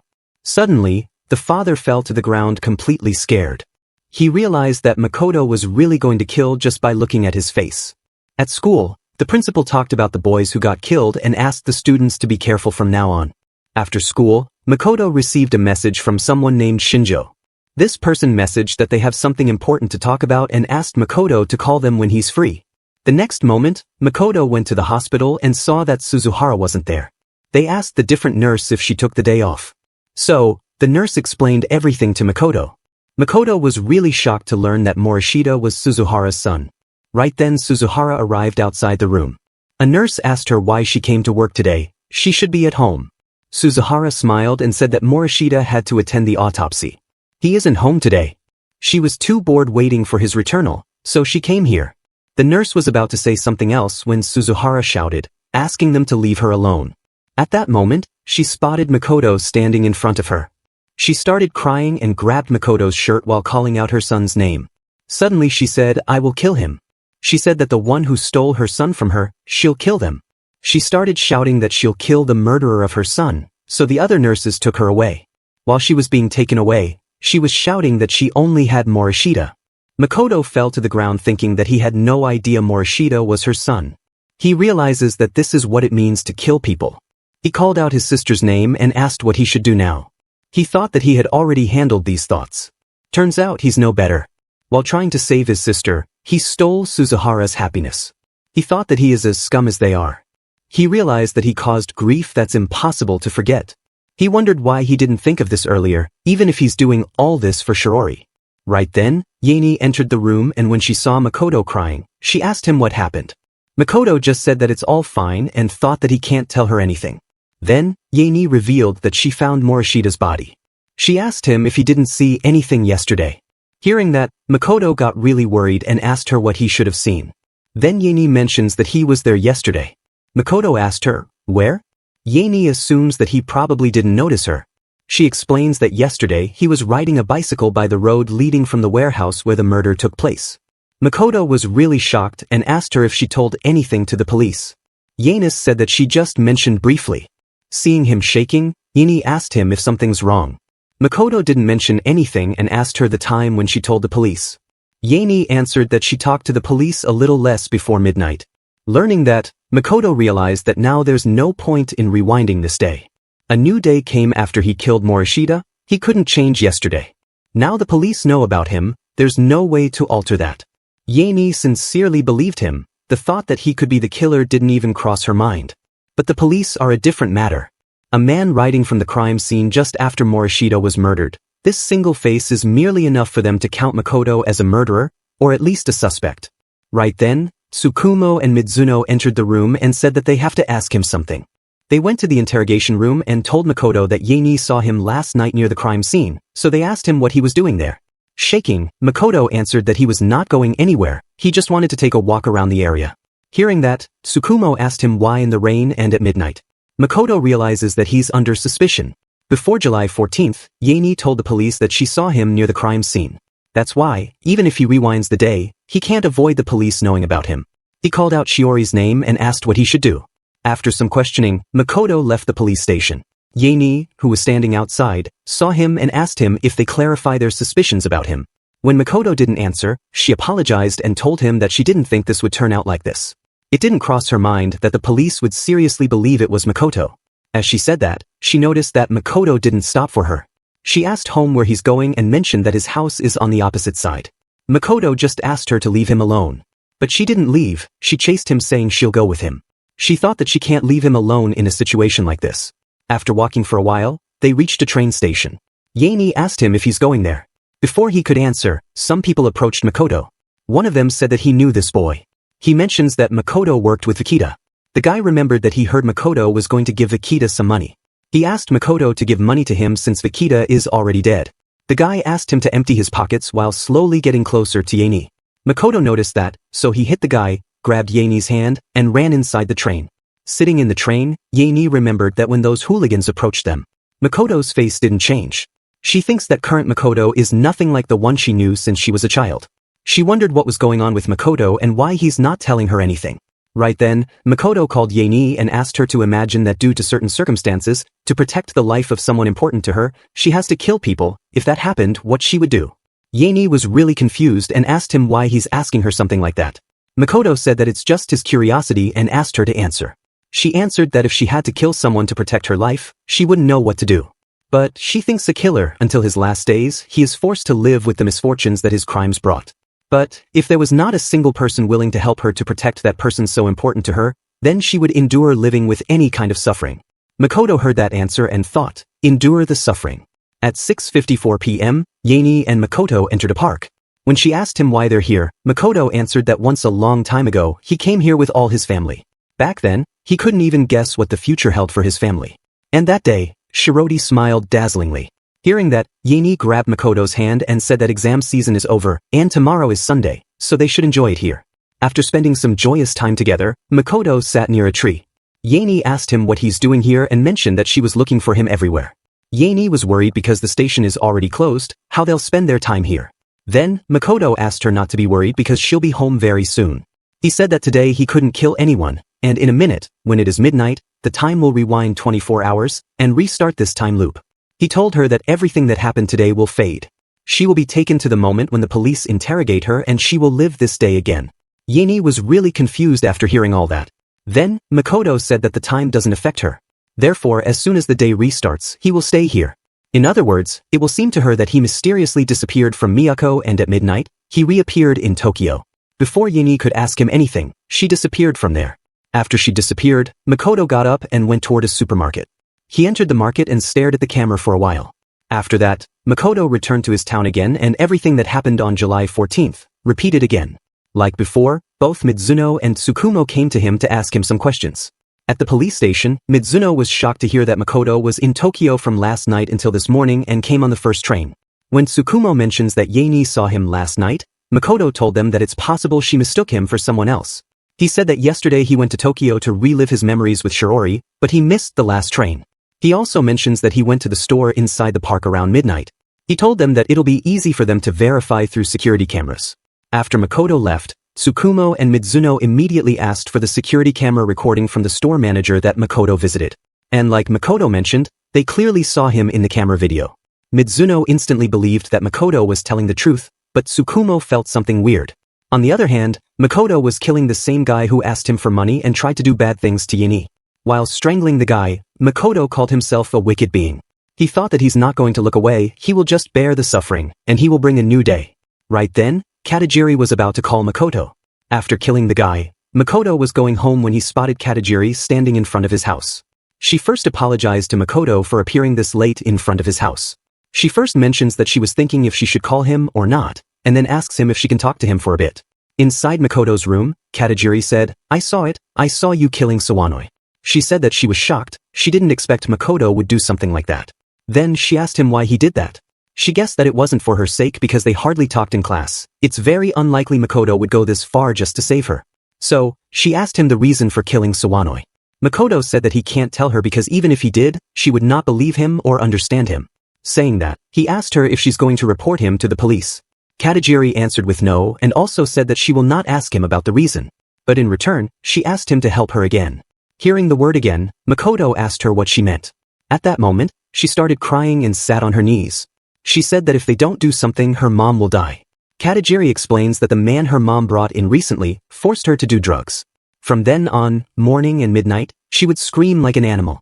The drugs can keep her awake for days at a time, and sometimes, she would end up having convulsions and her mouth foaming, but that man just leaves her lying there like that.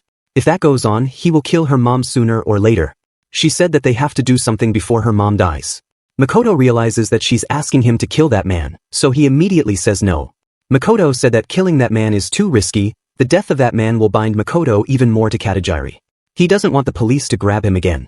Makoto points out that he saved her from Sawanoi and his friends, and he's sure she won't tell anyone about what they did to her. So, Makoto said that they both don't owe each other anything. Saying that, he asked her to leave. He said that he doesn't want to kill her, so she should leave. On the ground, Katajiri said, "You save me, huh? To hell with that." While crying, she said that even though he killed Sawanoi and his friends, she still lives in hell. At Katajiri's house, the man was doing drugs when he heard a voice. He left the room thinking Katajiri was back. But when he entered Katajiri's room, he didn't see Katajiri. Right then, Makoto came from behind to attack the guy with the knife. But the man spotted him and was able to save himself. But in the process, he threw away his phone. And on the phone, there was a really bad photo of Katajiri. Makoto then told the man that he knows everything he did to Katajiri. It turns out that this man has also done bad things to Katajiri. When Katajiri tried to resist, the man said that he'll do it with her in front of her mom. But Katajiri didn't want her mom to see it, she didn't want her mom to hate her, so she let the man do it with her, but in return, he'll not tell her mom anything. Makoto also knows that the man threatened Katajiri that if she told the police about the drugs, he would tell her mother about the abuse. There's no other way. Makoto dealt with Sawano and his gang, but it didn't change anything. While telling the man that he should die, Makoto ran to attack him. Outside, a person bumped into someone and accidentally threw their wallet. The man noticed that the person had dropped their wallet and asked them to pick it up. But the person just ran away, so the man picked up the wallet. He checks the ID inside the wallet and it turns out to be Makoto's. The person who threw the wallet wasn't Makoto, but Katajiri. Before going to Katajiri's house, Makoto asked Katajiri to change into his clothes. Makoto told her that tomorrow, near the lake, there will be a fireworks festival, due to which every year everyone in the region will stop traffic. Before the end of the event it is impossible to leave. That's why when she drops Makoto's wallet there, he will be able to provide his alibi by himself. In the present, Makoto was fighting with the man. Suddenly, the man kicked Makoto and took away his knife. He ran to attack Makoto when Makoto picked up a scissor and thrust it into the man's balls. While the man was crying in pain, Makoto grabbed him from his hair and cut his throat. In the end, the man died a painful death. After killing him, Makoto told Katajiri that his mission was over and left her alone. As she was thanking Makoto for pulling her and her mom from that hell, at her home, her mom woke up. Her head was spinning as she slowly walked outside her room. When she just took a step out, she slipped and fell down. She noticed blood and her dead man on the ground and shouted, "What is this?" After a while, Katajiri entered the house and the first thing she saw was a dead man. But his body was covered by a shirt. She wondered what happened here and ran to see her mom.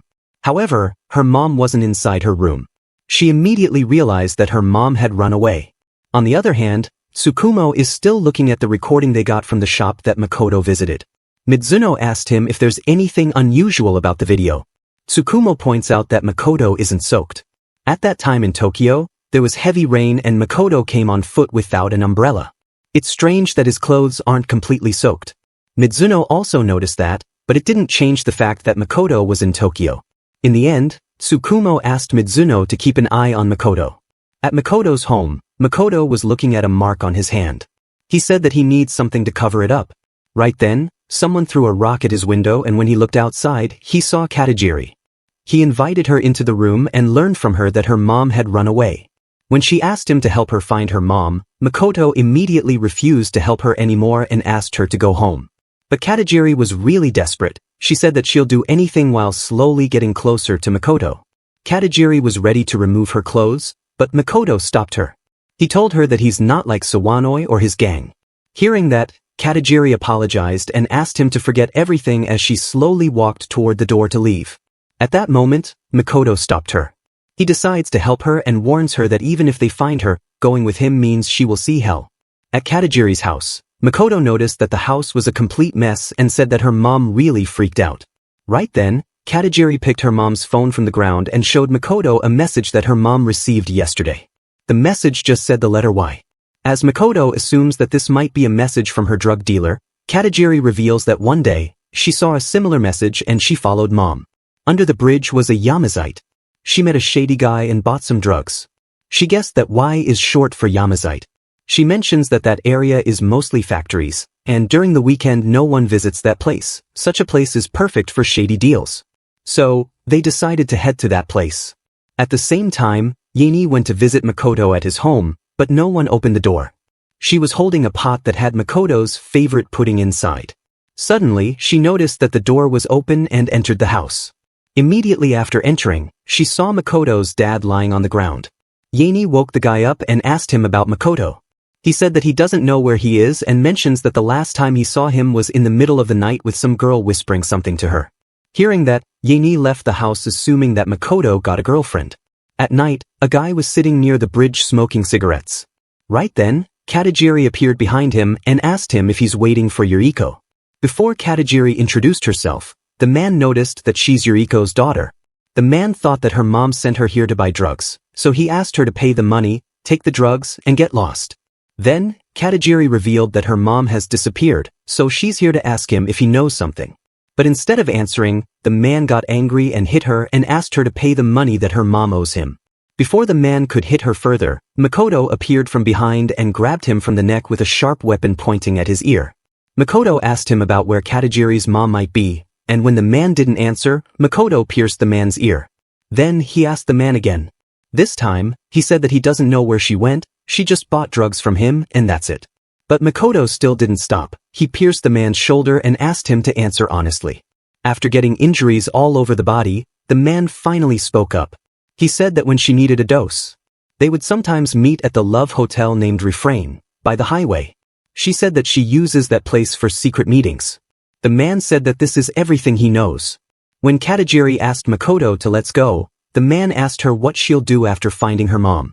He reveals that when he and her mom meet inside the love hotel, her mom used to say that she doesn't care about her daughter. She used to say things like Katajiri might as well die, she doesn't love her and much more.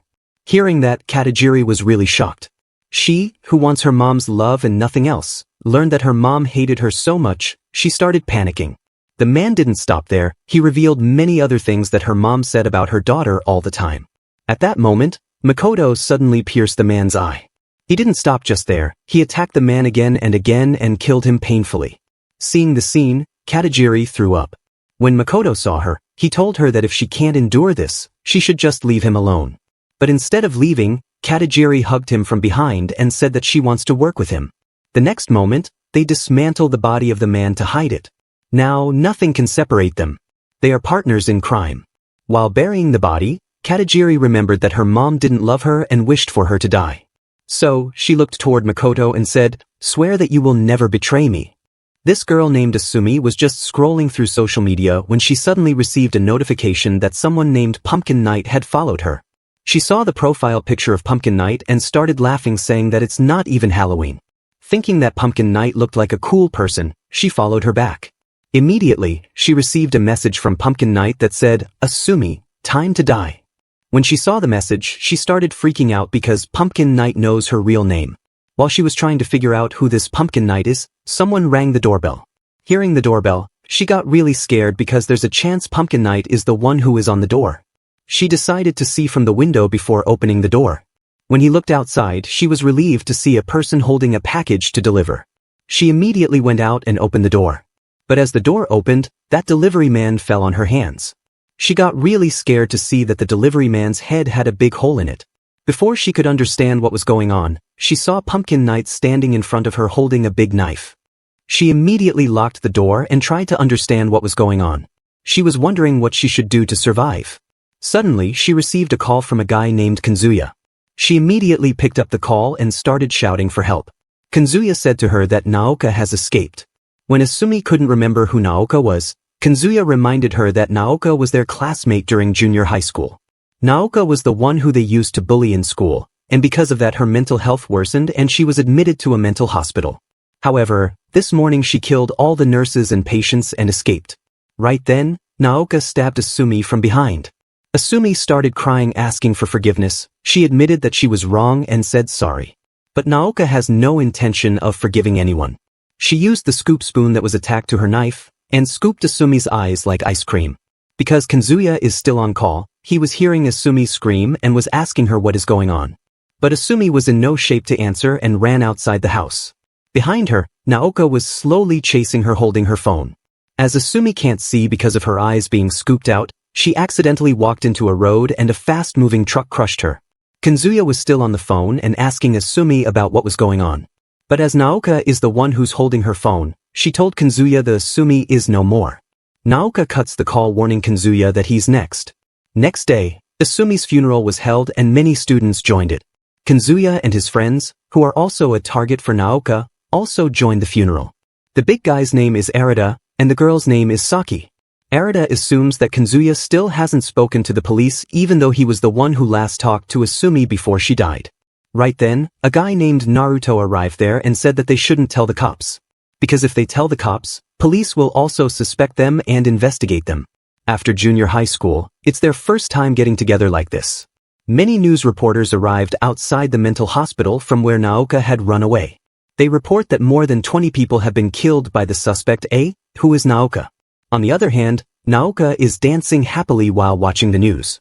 In the meantime, Kazuya and the others were together. They are still not feeling guilty. They said that a person who has an appearance like Naoka is naturally going to get bullied. Saki raises a concern asking if the person who killed Asumi is really Naoka. She asked if anybody has been in contact with her. Kazuya said that he's not completely sure, but last night when Kazuya talked to him from Asumi's phone, he heard her voice. He said that she has the same childlike voice as she had during junior high school. Kazuya reminds that Naoka was a type of girl who always babbled about something. She was a self-centered egoist who thinks nothing of people. So, Kazuya concludes that the person who killed Asumi is indeed Naoka. Hearing his story, Naruto said that if Naoka still has Asumi's mobile phone, they can track her using GPS. He said that they'll catch Naoka before police does, and then kill her and make it look like a suicide. Hearing that, a shocked Saki accidentally shouted their plan in a loud voice. Naruto immediately asked her to keep her voice down. Because if someone hears them, they'll be in danger. Unfortunately for them, an old man heard what Saki said about killing someone. So to save themselves, she started talking about killing a game character. This made the old man think that they're just joking and left thinking how they can joke at the funeral of their classmate.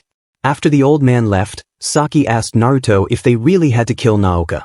Naruto explained that if the police caught her, they'll just treat her as a mental patient and will just put her in a mental hospital as an innocent sick child. So, if they want to completely remove the threat, they have to kill Naoka. In the end, they all decided to kill Naoka except Kazuya. He remembered how he wasn't able to save Naoka during junior high school, and now it's the same. His friends are planning to kill her, but he can't do anything to stop them. Then, Naruto asked Kazuya to give him his phone because he and Asumi were mailing each other. Using that, they'll track Naoka and catch her if she's still holding Asumi's phone.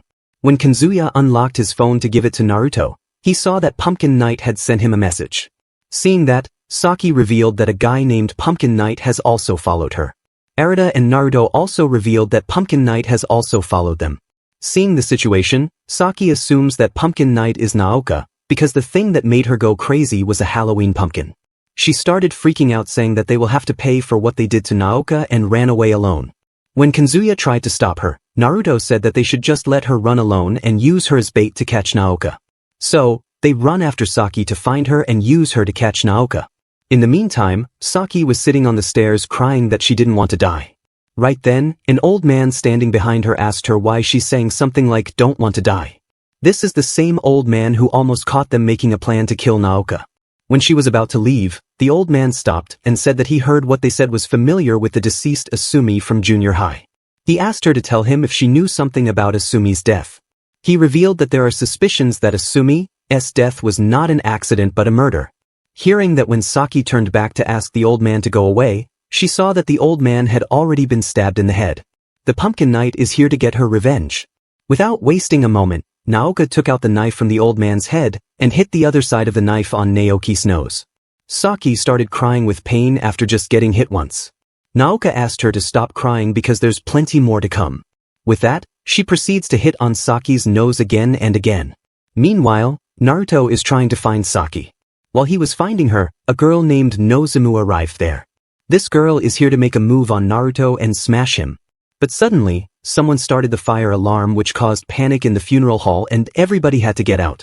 It was Naoka who started the fire alarm, and now she's alone inside the funeral hall. She has trapped Saki inside a bag and is taking her somewhere. After some walking, she reached Asumi's coffin. She stood in front of her coffin and said, "Don't worry, your friend will suffer a similar fate soon enough."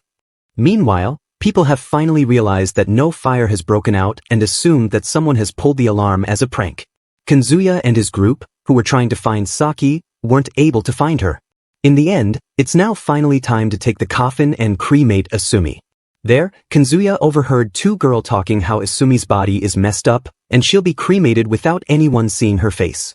Right then, Kanzuya spotted Naoka standing on the rooftop of the funeral hall.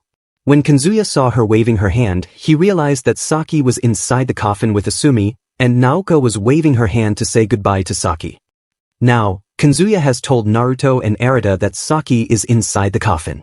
They ran away to get to Saki before Naoka. Naoka was still standing on the rooftop seeing them running behind Saki. She said to Kanzuya to run away as much as possible, but there'll be no forgiveness. Before Kanzuya and his group even left the funeral hall, they spotted the dead old man hanging from the rooftop. The man's body is completely messed up, like stomach is torn open, and body is stabbed with many knives and scissors. Kanzuya quickly calmed himself and said to Arata and Naruto that they had no time to waste. They immediately booked a taxi and went behind Saki, who was trapped in a coffin. Right then, Naoka appeared right beside their taxi with a big metal pipe. She smashed the taxi's front window with the pipe, killing the driver in the process. Because of the accident, Kanzuya and his group also got injured. With that, Naoka left without wasting a moment. On the other hand, Saki has finally woke up inside the coffin. She can't move her body to make noise because she is completely tied up. The coffin has reached the crematory, so Saki has to do something fast if she wants to survive. At this point, Saki didn't know that she's locked inside a coffin. She finally realized where she was when she saw dead Asumi under her. Outside the crematory, Naoka is sitting looking at his phone waiting for something to happen. People are slowly dragging the coffin toward the furnace, while Saki is crying thinking that she doesn't want to get burned. She was trying to ask them to stop, but she couldn't say anything because her mouth was tied up. With that, they put the coffin inside the furnace and started the fire. Saki started burning alive in the fire. When Naoka saw smoke coming out from the crematory, she started dancing because Saki is burning inside the coffin. While she was celebrating, two police women stopped her celebration and asked her to remove her pumpkin because they wanted to see her face. But Naoka had different intentions. She stabbed the first one with a big knife, and shoved a big metal pipe inside the second lady. On the other hand, Saki is still burning up. Her scream was finally heard by people when the tape around her mouth burned up and she got free. When people heard that there's someone alive inside, they immediately stopped the flames and brought out the coffin. When the lid was open, Saki was completely burned up, but she was still alive, enduring immense pain. Her body was messed up and she was rushed to the hospital. Kanzuya and his group were also in the hospital because they also got injured when Naoka crashed their taxi. When Kanzuya saw Saki completely burned up, he finally decided to tell the cops because Naoka is getting out of hand. Arata and Naruto also understand that Naoka is even killing innocent people and decided to do as Kanzuya said. Meanwhile, doctors are checking Saki's condition.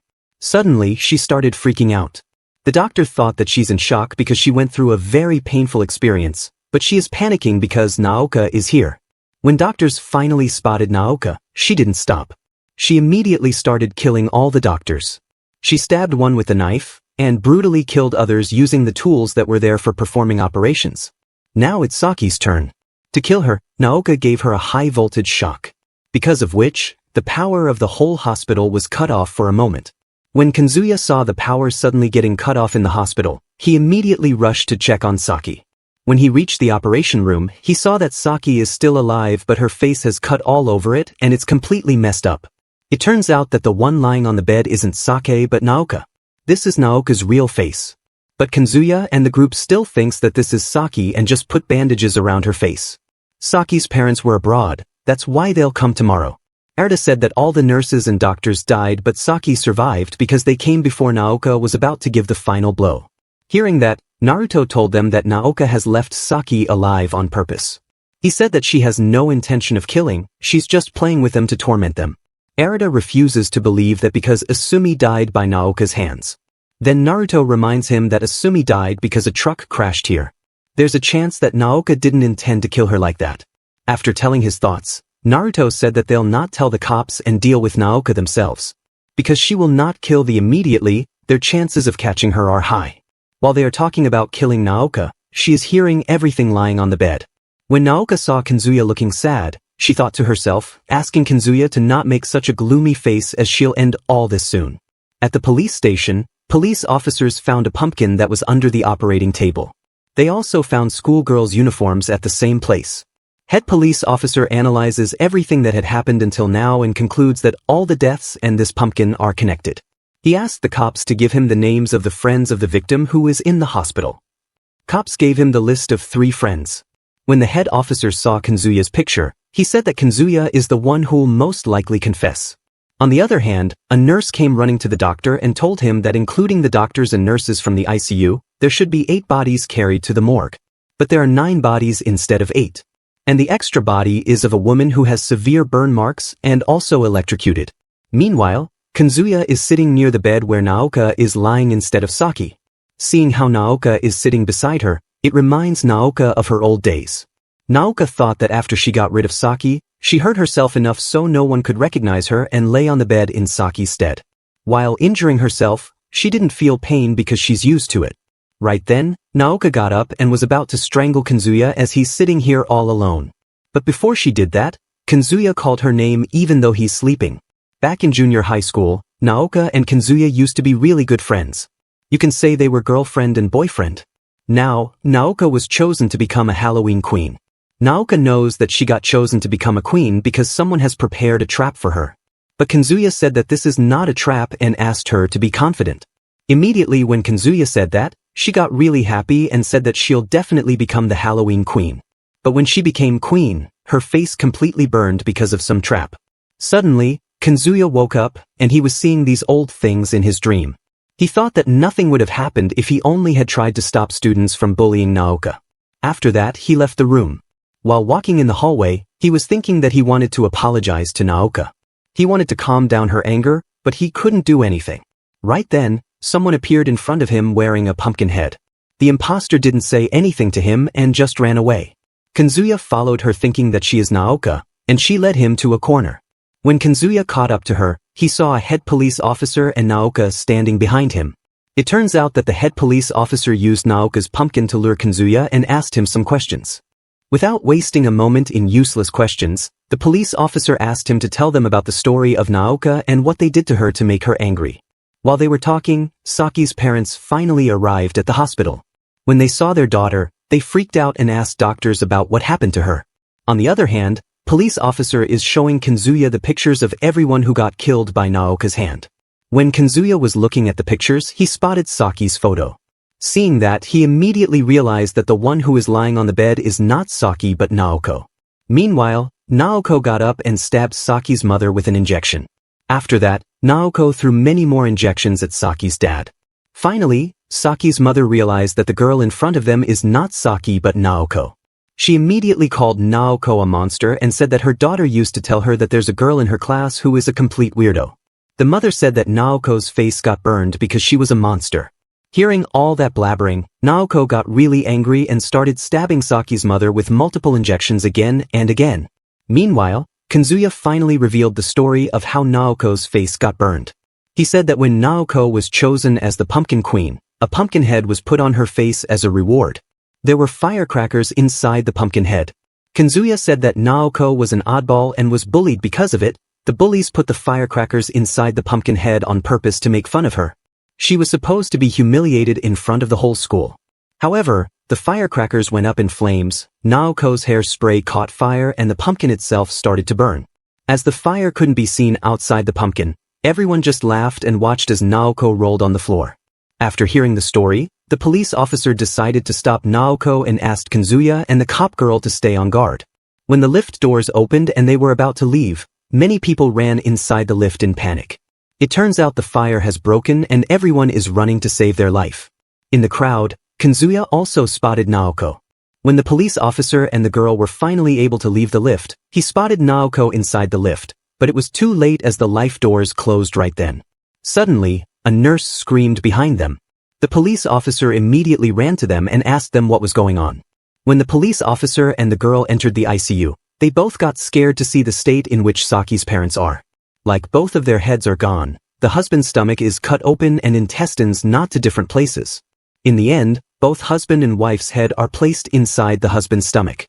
Meanwhile, Naoko was talking Kazuya. She said that she took Saki's place in the ICU because she knew that Kazuya will be there. When she was about to leave, Kazuya wondered why she's not killing him. So Naoko answered his question. She said that she's not killing him for now because she is saving him for the last. Before she walked away, Kazuya stopped her and asked her why she is going this far. He said that they just did a prank on her. Hearing that, Naoko revealed that it wasn't a prank but a trap specially for her. She explained everything that happened that day. It isn't fully revealed to the readers what happened to Naoko that day. When Kazuya heard the story, he asked her why she never told him about it. He said that her story is totally different from what he heard. He asked her why she didn't tell anyone about this. So, Naoko revealed that she told many adults but everyone turned a blind eye. That's why she decided to fight on her own. With that, she leaves the place after giving a flying kiss to Kazuya. Right after she left, the police officer arrived there and asked Kazuya about where Naoko went. Kazuya said that she's not here anymore. After that, Kazuya explained everything to Eret and Naruto. They started panicking after realizing that Naoko had heard their whole conversation where they were planning on killing her. But Kazuya didn't care about that. He just wanted to know who was the one who set up the trap and burned Naoko's face. After a while, when Naruto was sitting alone, Nozomu arrived there and said that she has the pumpkin mask.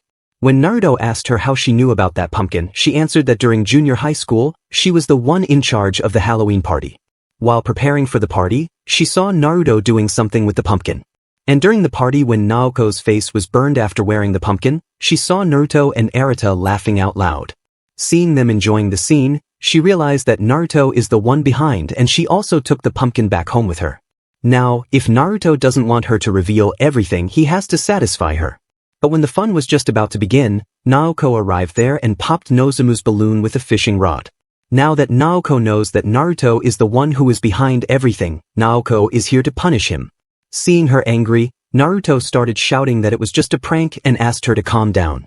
But Naoko isn't here to listen to him blabbering. First, she cut Naruto's hand and divided it into two, and then she smashed his head with a concrete brick and made him unconscious. With that, Naruto kidnapped both Nozomu and Naruto. Now, Naoko has tied both of them up in such a way that if Nozomu tried to move or free herself, the string around the Naruto's neck will tighten up and cut it down.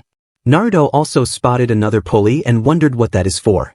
Then, she brought out her mobile and started live streaming. In the meantime, Arita and Kazuya were eating in a restaurant waiting for Naruto. Right then, Kazuya found out that Naruto has been caught by Naoko and is live on YouTube.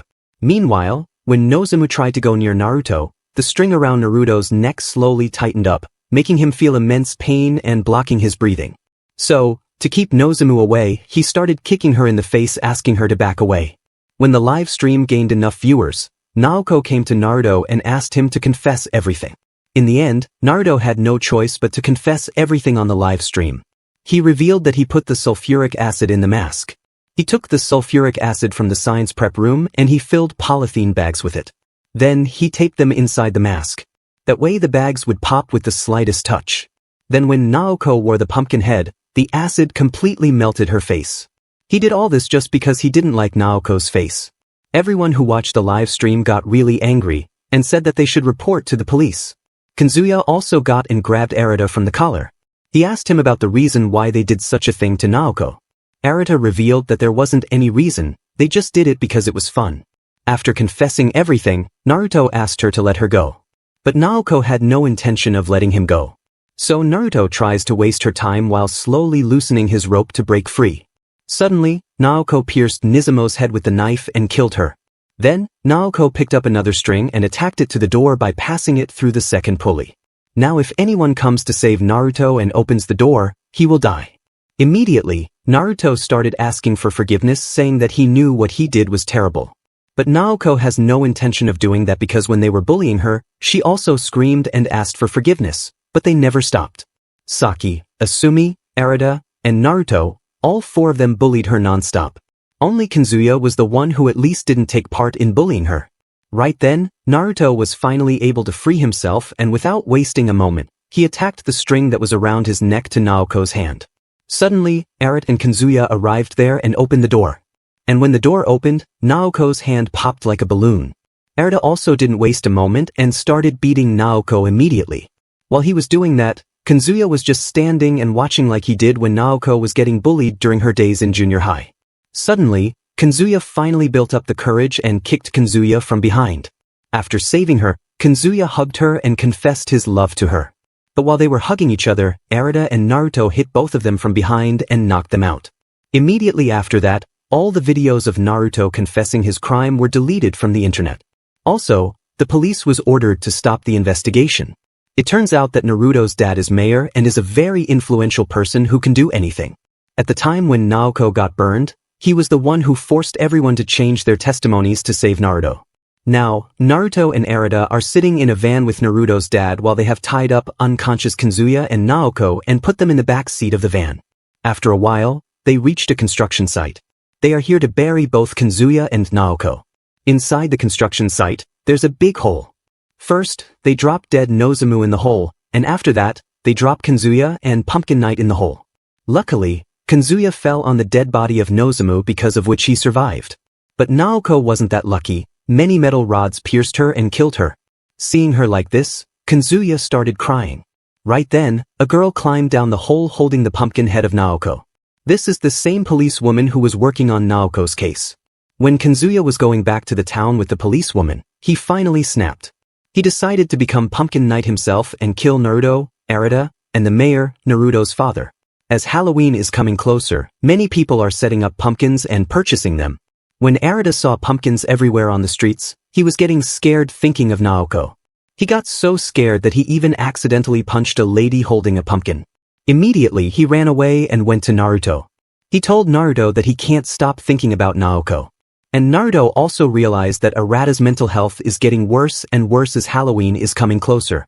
When Arata started saying things like Naoko will come back and kill them, Naruto kicked him out. Now while Arata was in a lift, Pumpkin Knight appeared on top of him. Suddenly, a thread appeared in front of Arata, and when he touched the string, it immediately started strangling his neck. He struggled really hard, but it was no use. And when he looked up, he was shocked to see Pumpkin Knight is back. Right then, the lift door opened because someone pressed the button from outside.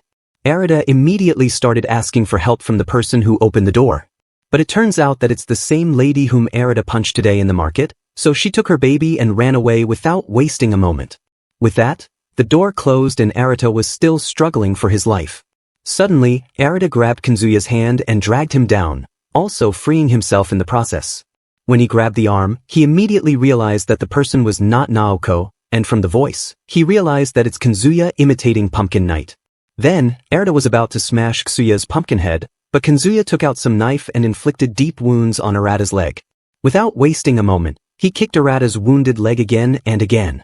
Seeing how he's getting brutally beaten, Arata realized that the one standing in front of him is not Kazuya, but the demon Pumpkin Knight who has crawled out from the hell.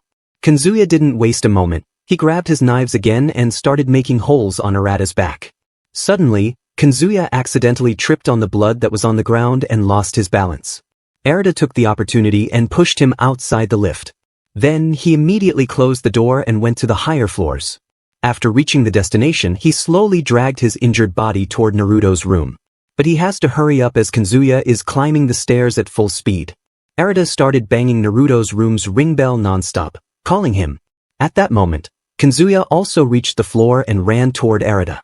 When he was about to land an attack, Naruto opened the door and pushed him inside. Kazuya didn't stop even after the door closed. He used his small knives to slash the door again and again. After some time, when he finally stopped, Naruto and Arata were able to take the breath of relief. While lying injured on the bed, Arata explained everything to Naruto. He explained how the one who was behind was not Naoko but Kazuya. He called Kazuya the one possessed by the Pumpkin Knight's demon. After telling the whole story, Arata advised him that they should tell the cops now. Hearing that, Naruto put a pillow on Arata's head, blocking his breathing. He killed Arata and said that he himself will take care of Kazuya. Meanwhile, Kazuya is sitting in front of Naoko's grave. He put the pumpkin head and small flower on the grave and said, "Only 2 more to go." Behind him, the policewoman was also standing. She is working with Kazuya because she wants to get revenge from Naruto's father. Naruto's father once framed her dad and killed him, so that's why she's helping Kazuya in order to achieve her own revenge by killing Naruto's dad. Right then when she checked her phone, she saw that Naruto's father was heading toward his son's apartment. Hearing that, Kazuya laughed maniacally and put on a completely different pumpkin head. He immediately left with the policewoman to kill Naruto and his dad. On the other hand, Naruto has also gone mad. He has cut down Arata's body into pieces and packed it inside 3 different bags. Seeing the scene, Naruto's dad started to realize that his son is also slowly going mad. After that, they left the room to throw those bags filled with Arata's remains at a secret place. On their way, they spotted Kazuya standing on the bridge. He was already there waiting for them, and when he saw them, he threw a cylinder at them and said, "Trick or treat." That cylinder hit the van, causing it to crash. Both the policewoman and Kazuya ran toward the van holding knives. But when they reached near it, some gangsters came out of the car. 3 people went toward Kazuya to catch him, but Kazuya had bug spray. He sprayed it on 3 of them after mixing it with the fire. This attack injured all 3 of them severely. But Kazuya didn't stop there. He used the same attack on 3 of them again and again in order to kill them painfully. On the other hand, the policewoman wasn't weak. She easily defeated the 3 gangsters who tried to catch her. Now only Naruto and his dad's left. When the policewoman ran toward the car, Naruto's dad immediately drove the van backward and hit the policewoman. This injured her to the point where she was unable to move. Without wasting a moment, Naruto's dad drove the van towards Kazuya. But Kazuya didn't get scared. He jumped up, lit the lighter and threw it inside the van. As Kazuya threw a cylinder inside the van before, now when he threw the lighter inside, it caused the cylinder to explode. In this explosion, Naruto's dad was burned to death, but Naruto was able to escape with some injuries. Now it's Naruto's turn to receive his final punishment. Naruto got up and slowly ran toward the city. Behind him, Kazuya was slowly chasing him. While running, Naruto spotted 2 people on the motorbike. He immediately stopped them and asked them for help. He told them that a killer is chasing him. After hearing Naruto, instead of helping, they started laughing at him. They just said Happy Halloween and left without doing anything. They just thought that Naruto and Kazuya were just cosplaying for Halloween. After some more running, Naruto reached the city. He told everyone that he's getting chased by a killer, but no one helped and just laughed while saying Happy Halloween. While running through the laughing crowd, Naruto realized that everything that is happening to him is the same that he did to Naoko. After some running, he accidentally entered a dark alley and encountered a dead end. As there's no choice left, he immediately kneeled down and started begging for forgiveness. Hearing his sorry, Kazuya asked him to stop and said that they are just doing this for fun. Fun, this is the same reason for which Naruto and his group bullied Naoko. Everything that Kazuya did to Naruto or Arata, he did it just for fun like they did to Naoko. Saying that, he smashed the handle of his knife on Naruto's head and injured it. Then he used the knife and forcefully peeled out some of Naruto's skin from his head. He peeled the skin and skull so deeply that the brain was visible from the outside. With that, he took out a bottle of sulfuric acid and started pouring it in his brain. Because of which, Naruto's whole face and brain slowly melt down. In the end, Naruto died the most painful death. After that, Kazuya cut down Naruto's head and started dancing on a building's rooftop. Everyone who saw him dancing called him a demon. Next day, we see that Kazuya has been admitted into a mental hospital.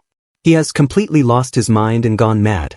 Meanwhile at Naoko's grave everything was normal, but suddenly, a hand came out from the grave and Naoko said, "Nothing can save you bullies now." This old man sitting with a lady was looking at his phone.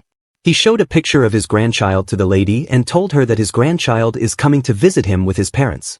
They talked with each other about modern society, saying that it is really easy to communicate with someone who is living overseas using new technologies and stuff.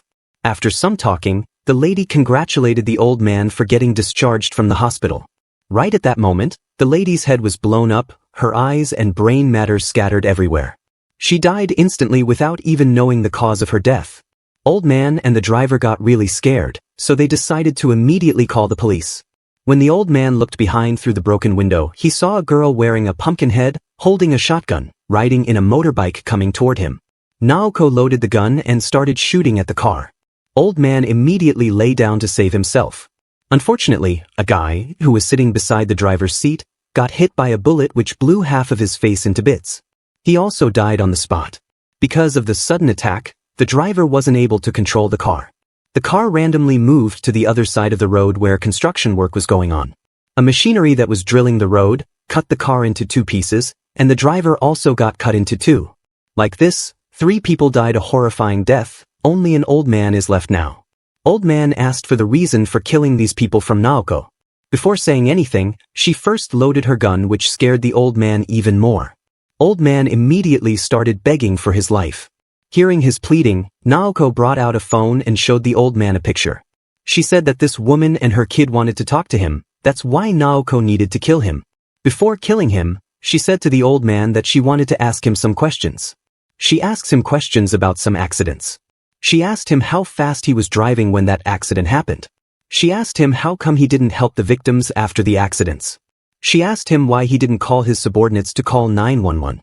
Finally, she asked him why hasn't the story of those accidents shown on the news. After she finished asking these questions, she reminds the old man that he didn't even get arrested for that accident. An accident that serious should have gotten him locked up without questions. Naoko asked him how the hell did he manage to get away. She told him that his subordinates are pretty occupied, they're already dead, so she asked the old man to not ask them and answer himself. After all, since he's the one who did it, he should be the one to explain. But Naoko thought that she would not be able to believe a single word this old man would say, so she decided to kill him.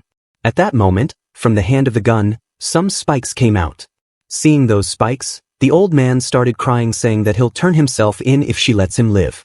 But Naoko didn't listen. She hit the old in the face with the hand filled with spikes.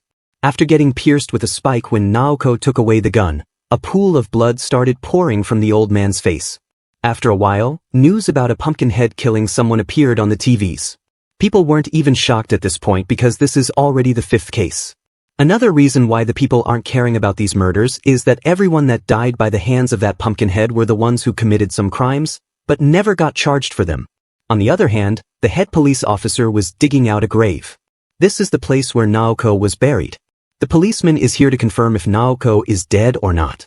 Old man learned about this location after questioning Kazuya and that police lady who worked with Kazuya to kill Naruto and his dad.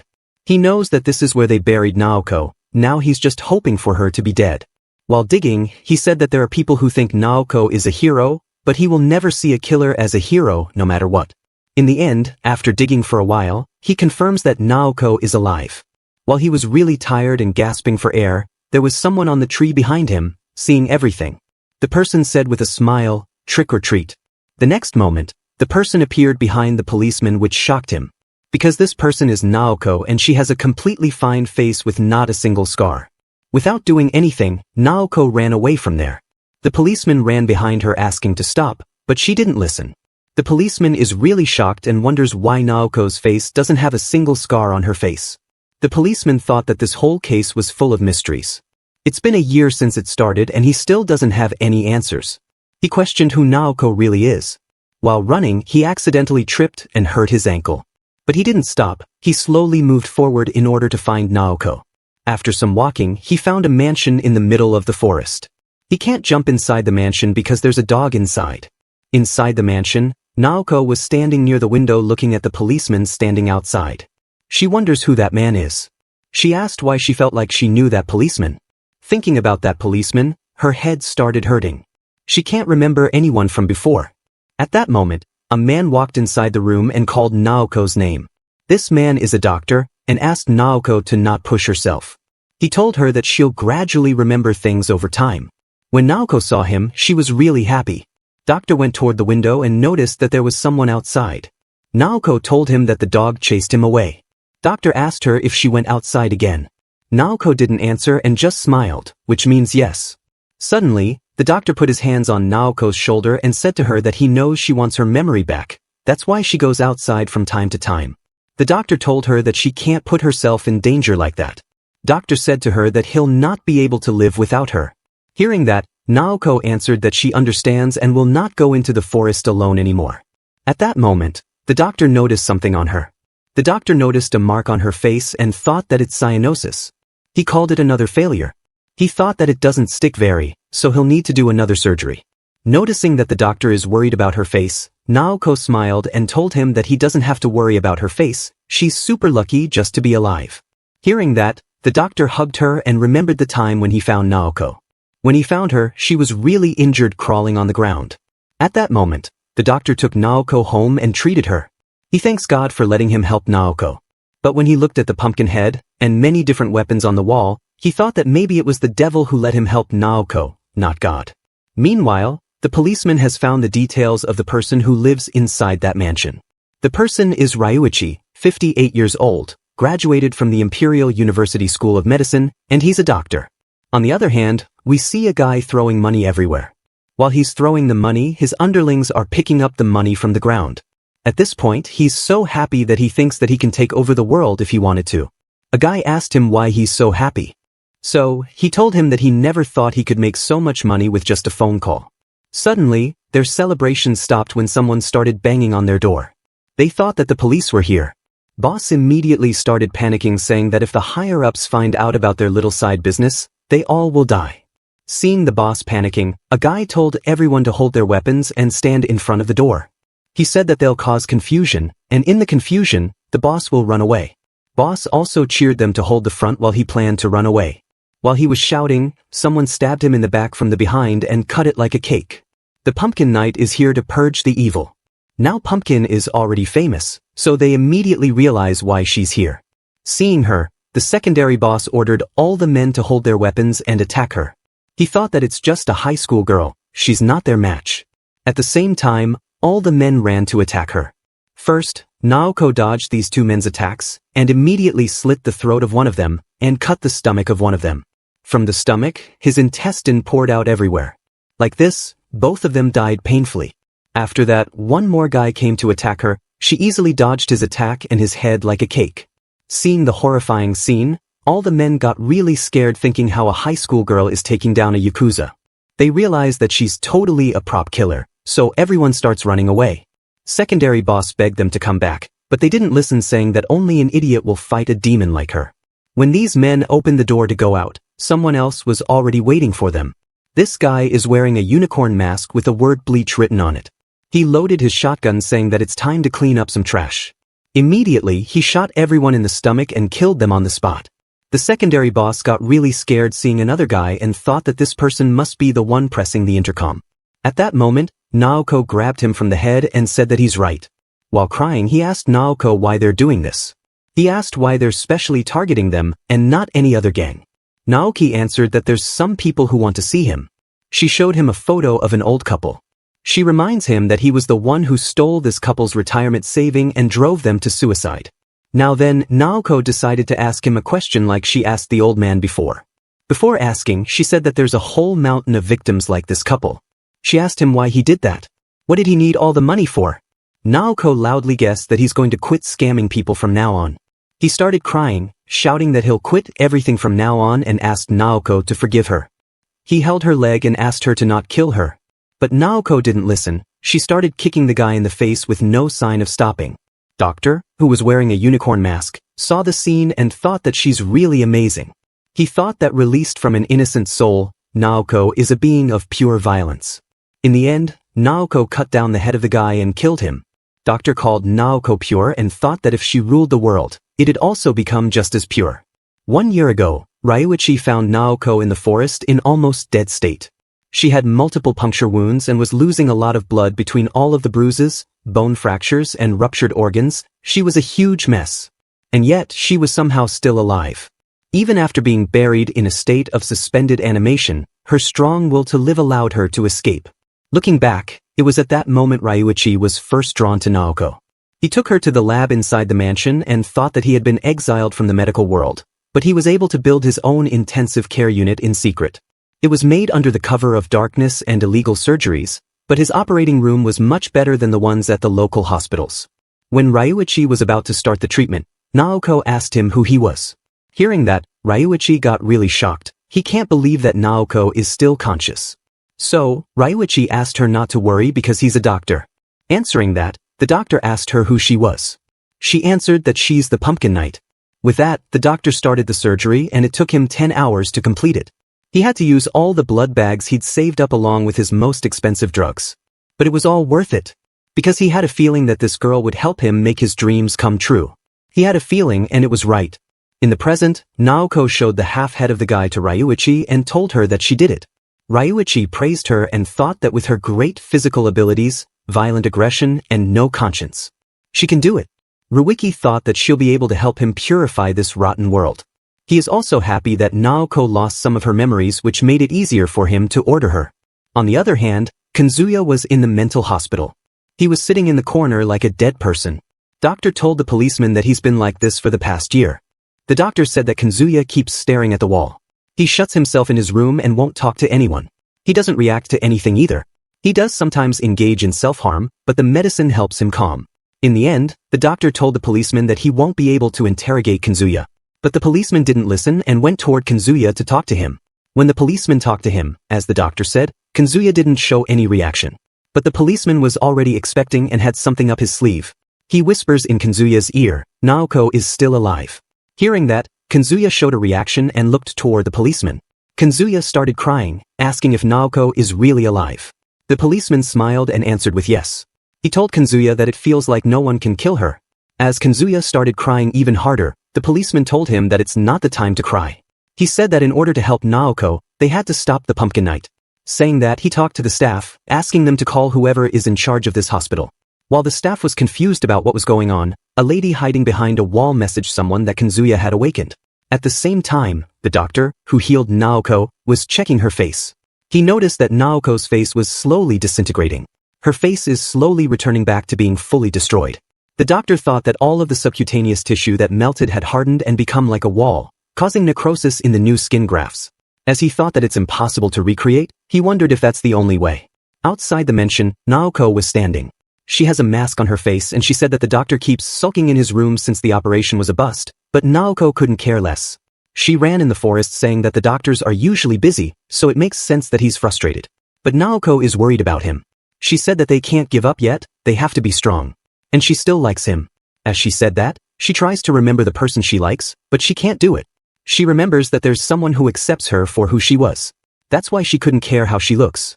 But she still can't remember the person who likes her. As she slowly walked toward the middle of the forest, she saw the policeman sitting there.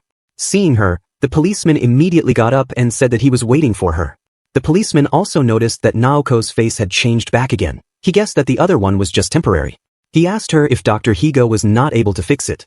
Right then, Naoko grabbed 2 big needles in her hands and started attacking the policeman. He constantly asked her to stop, but she didn't listen. Suddenly, his foot tripped and he fell to the ground. Taking the chance, Naoko was about to attack the policeman's eyes. Seeing the scene, the policeman realizes that this girl is a real live killer. There's not a bit of hesitation in her eyes. When the needles got closer to him, he shouted out loud that Kazuya was waiting for her. Hearing that, Naoko's attack hit the ground and she fell to the ground. She started crying while calling Kazuya's name.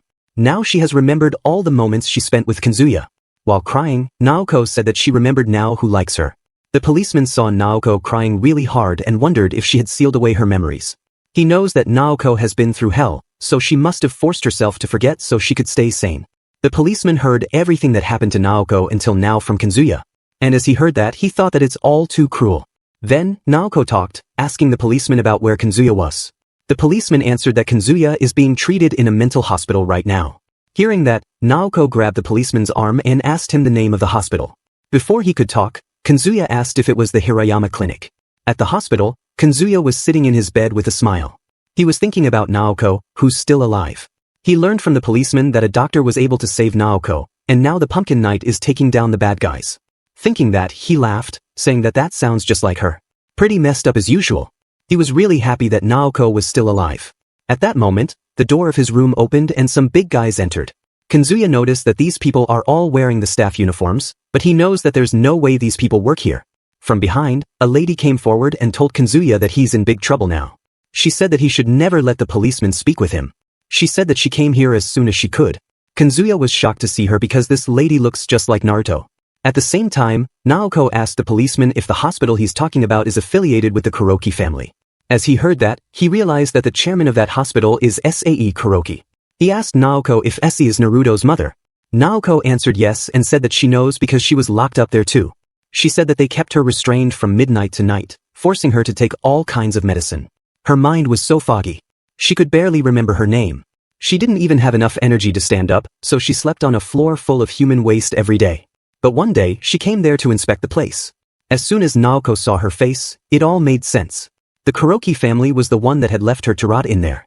Hearing the story, the police asked her if she's going to go up against the Kuroki family again, and also remind her that she barely survived last time. Naoko answered no and told the policeman that Kazuya is in trouble, so they have to save him. At that moment, the policeman was about to call someone to tell the whole situation, but before he could do that, Kazuya stabbed his hand and destroyed his phone. Then, without wasting a moment, she ran back alone. After a while, the doctor heard a motorcycle. He went down to check and saw that Naoko was going to take off with the motorcycle and a shotgun. The doctor asked her where she's going. The doctor guessed that Naoko is going out to purge the evil alone. He said that he's willing to forgive her if she goes back inside now.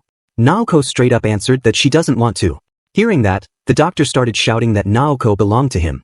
He said that the god sent her to clean up all of the filth of the world. The doctor called her pure and said she's his angel of chaos. But Naoko disagreed with him. She said that she's not pure. She's the unbeatable Pumpkin Knight, appearing from the darkness of the night. And that's that. She said that she's now some doctor's plaything. As the doctor heard, he asked Naoko if she got her memory back. Naoko didn't answer and said that she's going to help Kazuya. If someone tries to stop her, she'll run over them. Saying that, she accelerated the motorcycle and hit the doctor, who saved her life, without hesitating. The doctor fell to the ground with an injured head as he barely saw Naoko leaving the mansion. After she left, the doctor realized that he was wrong trying to tame her. In his mind, he asked Naoko to go and take over the world. From pure white to pitch black. After Naoko left, the policeman arrived at the scene. He saw the doctor injured on the ground and couldn't believe that Naoko really left the one who saved her life to die. He realized that it was a big mistake showing her some sympathy. She isn't even human anymore. She's the Pumpkin Knight, the messenger from hell, no one can stop her. At the hospital, Issei and her men were beating Kazuya really badly. They completely destroyed Kazuya's face, but he still didn't cry. They are really confused wondering why Kazuya isn't crying. Right then, instead of crying, Kazuya started laughing and said, "How cute." He said that they'll all be dead soon. The Pumpkin Knight will kill every last one of them. Seeing that, they asked Issei about what's wrong with Kazuya. All they know is that she wants them to beat the crap out of him, but they don't know anything about him. So Issei told them that Kazuya was all over the news last year. She reveals that he set her husband's car on fire while he was trapped inside, and then he cut off her son's head and danced around with it. Hearing the story, the men were really shocked. They asked Issei that what this guy is doing here, he should be in a medical prison. They said that even if this guy killed her family, they can't get rid of him themselves. They asked Issei if she's the one who locked him up here. When Issei didn't answer, they decided to leave the place. But as the guy walked toward the door, she said, "Too late." Hearing that, the man got angry and asked her what she meant by that. He asks her to tell them what's going on and also reminds her that he's not a servant who blindly follows orders. Right then, they heard Kazuya's voice. As the guy who was closest to Kazuya looked toward him, Kazuya instantly jumped and bit the man's nose. Then, Kazuya uses his full force and plucks out the man's skin. Other men were really shocked and scared after seeing that, but she was amazed. Outside, an officer noticed that everything was normal and decided to close the front gates. At that moment, Naoko arrived there on her motorcycle. After getting closer to the officer, she jumped and kicked the guy on the face. His face got dragged on the floor by Naoko. Because of that, the man got really injured and Naoko looked at the hospital saying, "Kazuya, I'm here to pick you up." As she said that, the officer got up from the floor and called others to tell them that Naoko is here. While he was asking for backup, Naoko came closer to him and said, "Hey, I remember you." She remembered that this guy's the one that treated her the worst. He's the disgusting creep that would grope her when no one was looking. But he just happened to be off duty when Naoko went on a rampage. She said that he's the one she wanted to kill the most. Naoko is really happy to see him again. Right then, the guy got up holding his weapon and attacked Naoko. But Naoko was easily able to dodge all of his attacks. While evading all his attacks, she got closer to him and asked him if he didn't want to touch her again.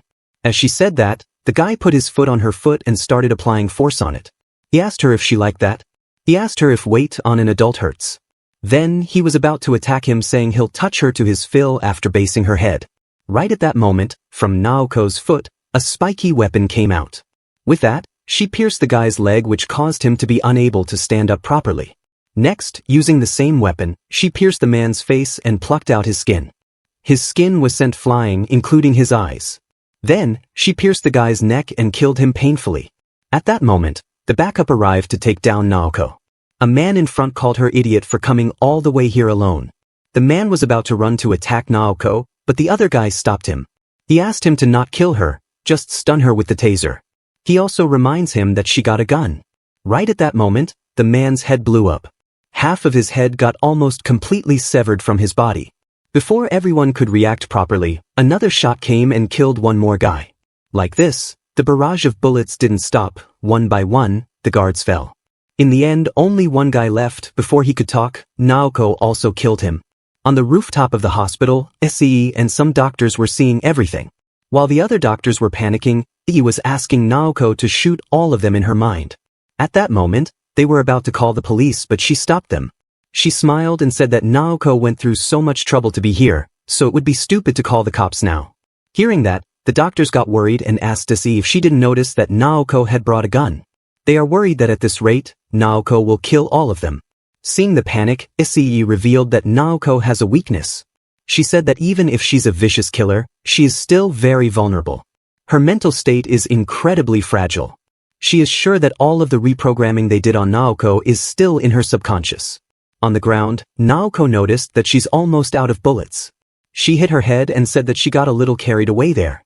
With that, she went toward the hospital while dancing and singing.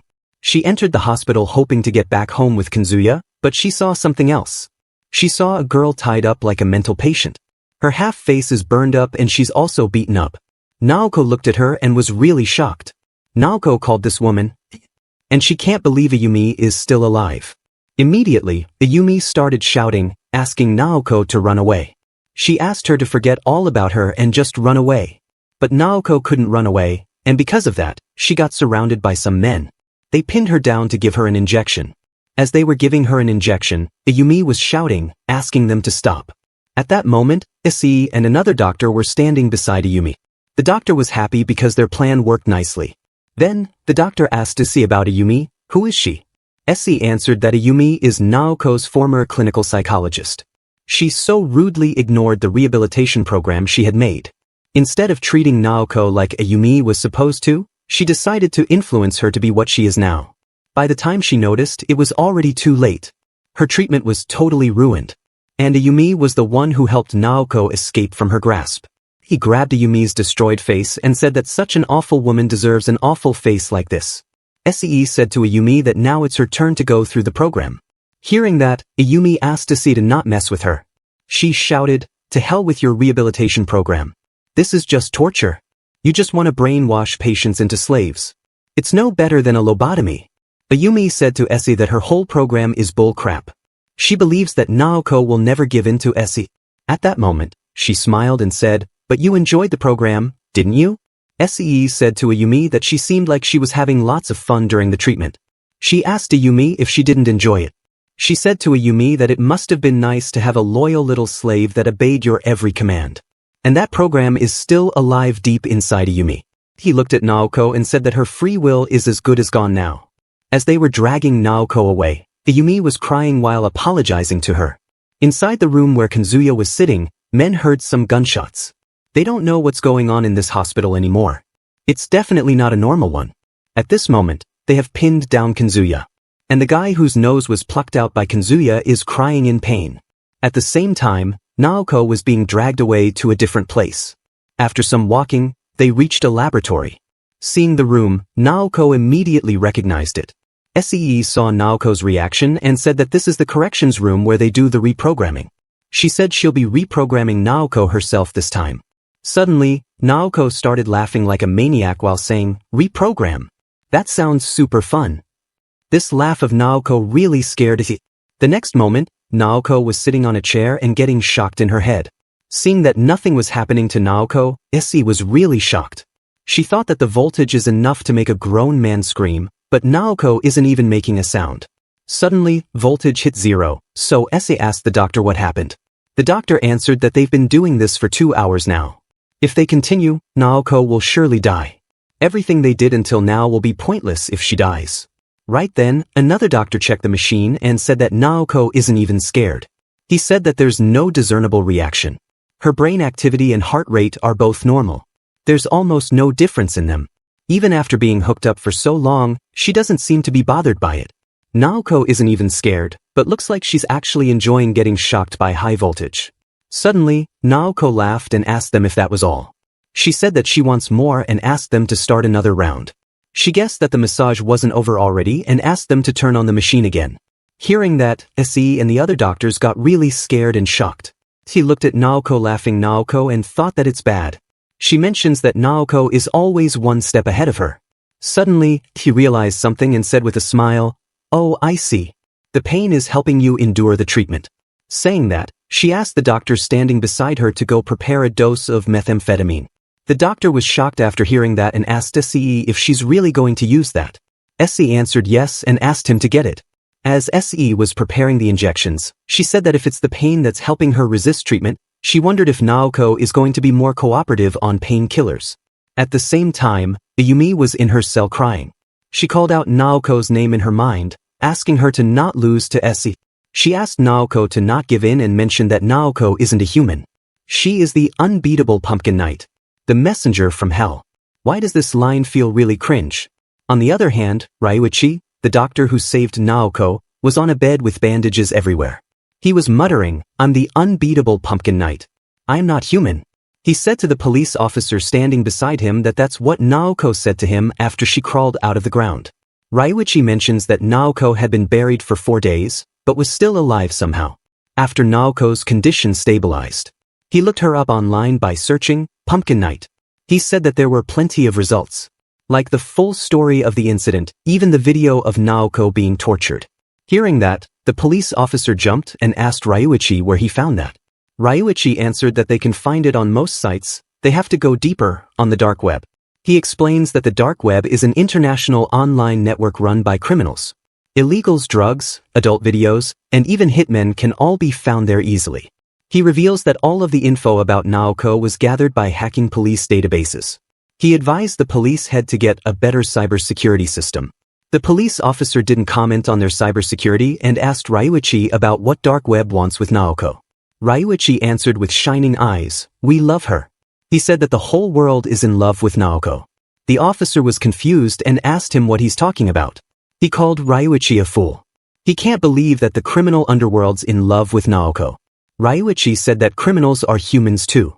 Those who don't fit into society tend to fall into darkness looking for understanding. The inhabitants of the dark world have fallen in love with her. With the girl who never gave in and got her revenge. And Ryuichi is one of her fans. Right then, Matsui remembered that Ryuichi is a genius doctor that was kicked out from the medical world for being too crazy. He brought Naoko back from hell. His obsession with Naoko has led him to project his desires onto her. He wondered if there's others like Ryuichi in the world. In the end, he just wondered what Ryuichi had given to Naoko. At that moment, another detective entered the room and called Matsui. He asked Matsui how he's doing with his inquiry. Matsui looked at his injured hand and answered, "It's no big deal." Then, Matsui asked some police officers to guard the room in which Ryuichi was lying. At that moment, the detective rubbed his hand, which Matsui saw. Matsui guessed that Shikijiro was no good. The detective answered yes and said that they couldn't get into Hirayama Clinic. He said that a nearby resident reported hearing multiple gunshots from there. But they don't have permission to search the place. The detective can't believe that higher-ups are just sitting around even though there are so many victims. Matsui was also worried and wondered why they're pressuring them like this all of a sudden. Suddenly, Matsui remembered what Ryuichi said to him and smiled, saying, "If we can't take them head-on, we'll have to get creative." Saying that, he ran at full speed, leaving the other detective behind. While running, he thought that the criminals around the world were in love with Naoko. He thought that he could use this to his advantage. At the hospital, Naoko was getting electrocuted by the high voltage. Standing beside her, he was just waiting for her to give up. She called Naoko a pathetic girl and said that she'll tear away the monstrous persona and see what she really is. But after a while, SAE's expressions change. Even after getting painkillers, Naoko endured all the electricity. SAE was getting shocked and scared. Naoko was also not fine. She was as drunk as she said, "I'm the invincible pumpkin knight." The doctors checked Naoko's status and said that there's barely any change in her vital signs. Also, the brain waves show that she's almost drunk. Hearing that, SAE was confused and said that a person can't get drunk on methamphetamine. She mentions that methamphetamine is a derivative of a drug that excites the nervous system.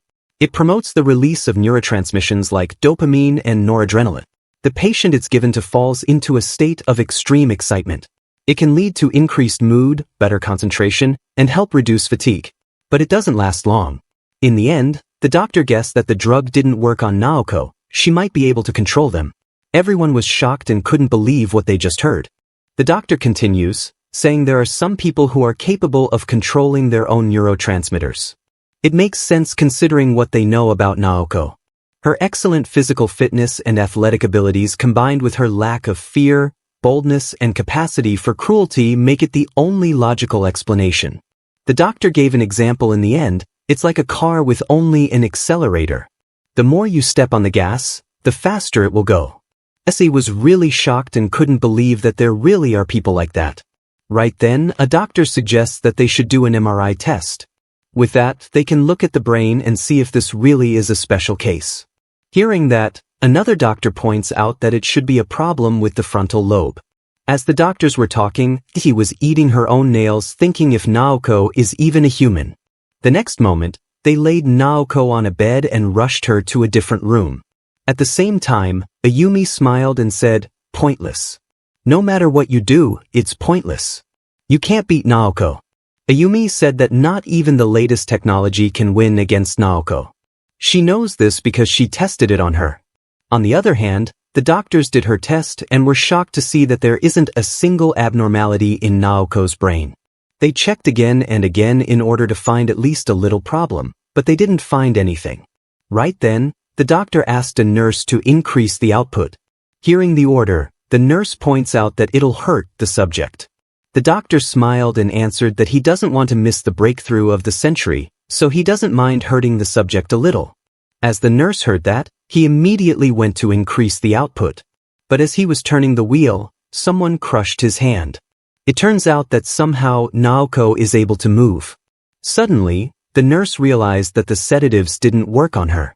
She was just pretending until now. Then, Naoko picked up a pole and thrusted it inside the nurse's mouth.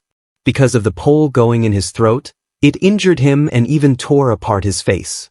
Next, Naoko took out that same pole and threw it toward the doctors who were sitting behind the window. The pole went flying and pierced through one of the doctors' heads. Killing the doctor, Naoko laughed and said, "You had fun playing with me, didn't you? Well, now it's my turn to play with you. Ready or not, here she comes." As she said that, she jumped toward the broken window to hunt the remaining doctor. Meanwhile, SE was standing in front of Ayumi. She asked her what she did to Naoko. She asked her why Naoko only listens to her. What kind of program did she use? Ayumi answered that she didn't do anything. She just taught her some words. Hearing that, SE asked her what she taught Naoko. Ayumi answered with one word, hope. Subscribe for the next part. Suzy was a young boy when he committed a horrifying crime. He murdered 2 girls and cruelly sent their body parts to their parents. Now, after 18 years, he has been released from prison. He appeared on TV, crying and saying he was deeply sorry and wanted to apologize to the victims' families. But the truth was, Suzy hadn't changed at all. His tears were fake, just another act for the cameras. One day, when he reached his apartment, he saw a huge crowd gathered outside, angry and demanding justice. To avoid the chaos, Suzy slipped into a quiet, dark alley and tried to call his lawyer for help. While he was making the call, someone suddenly appeared behind him and knocked him out. When Suzy woke up, he found himself tied to a chair. In front of him was a TV playing a horror film, The Exorcist. His kidnapper was Chief Dam, who was just a normal investigator. Chief Dam stepped forward with a chainsaw and said, "Around 80,000 people go missing every year in Japan without a trace. If you disappear, no one will bother looking for you."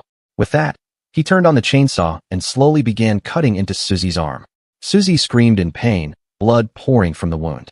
He asked if Chief Dam was doing this for revenge or for money. Chief Dam simply replied, "I just want to do something good." Suzy eventually passed out from the intense pain and blood loss.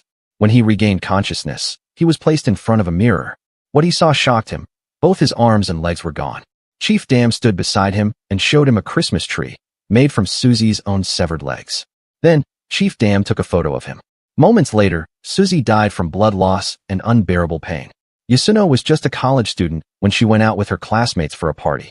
At the party, they played a batsu game, where the loser had to drink a glass of beer. Unfortunately, Yasuno lost and had to drink. After she got drunk, boys took her to a hotel room and did horrible things to her while she was barely conscious. When Yasuno woke up, she filed a case against them. But soon after, she was forced to drop it. They threatened to leak her video if she didn't stay quiet. Chief Dam found out about this through a fellow worker, and the moment his eyes twitched, it was clear someone was going to die. Later, a boy named Ayuma joined Ikwaki's group.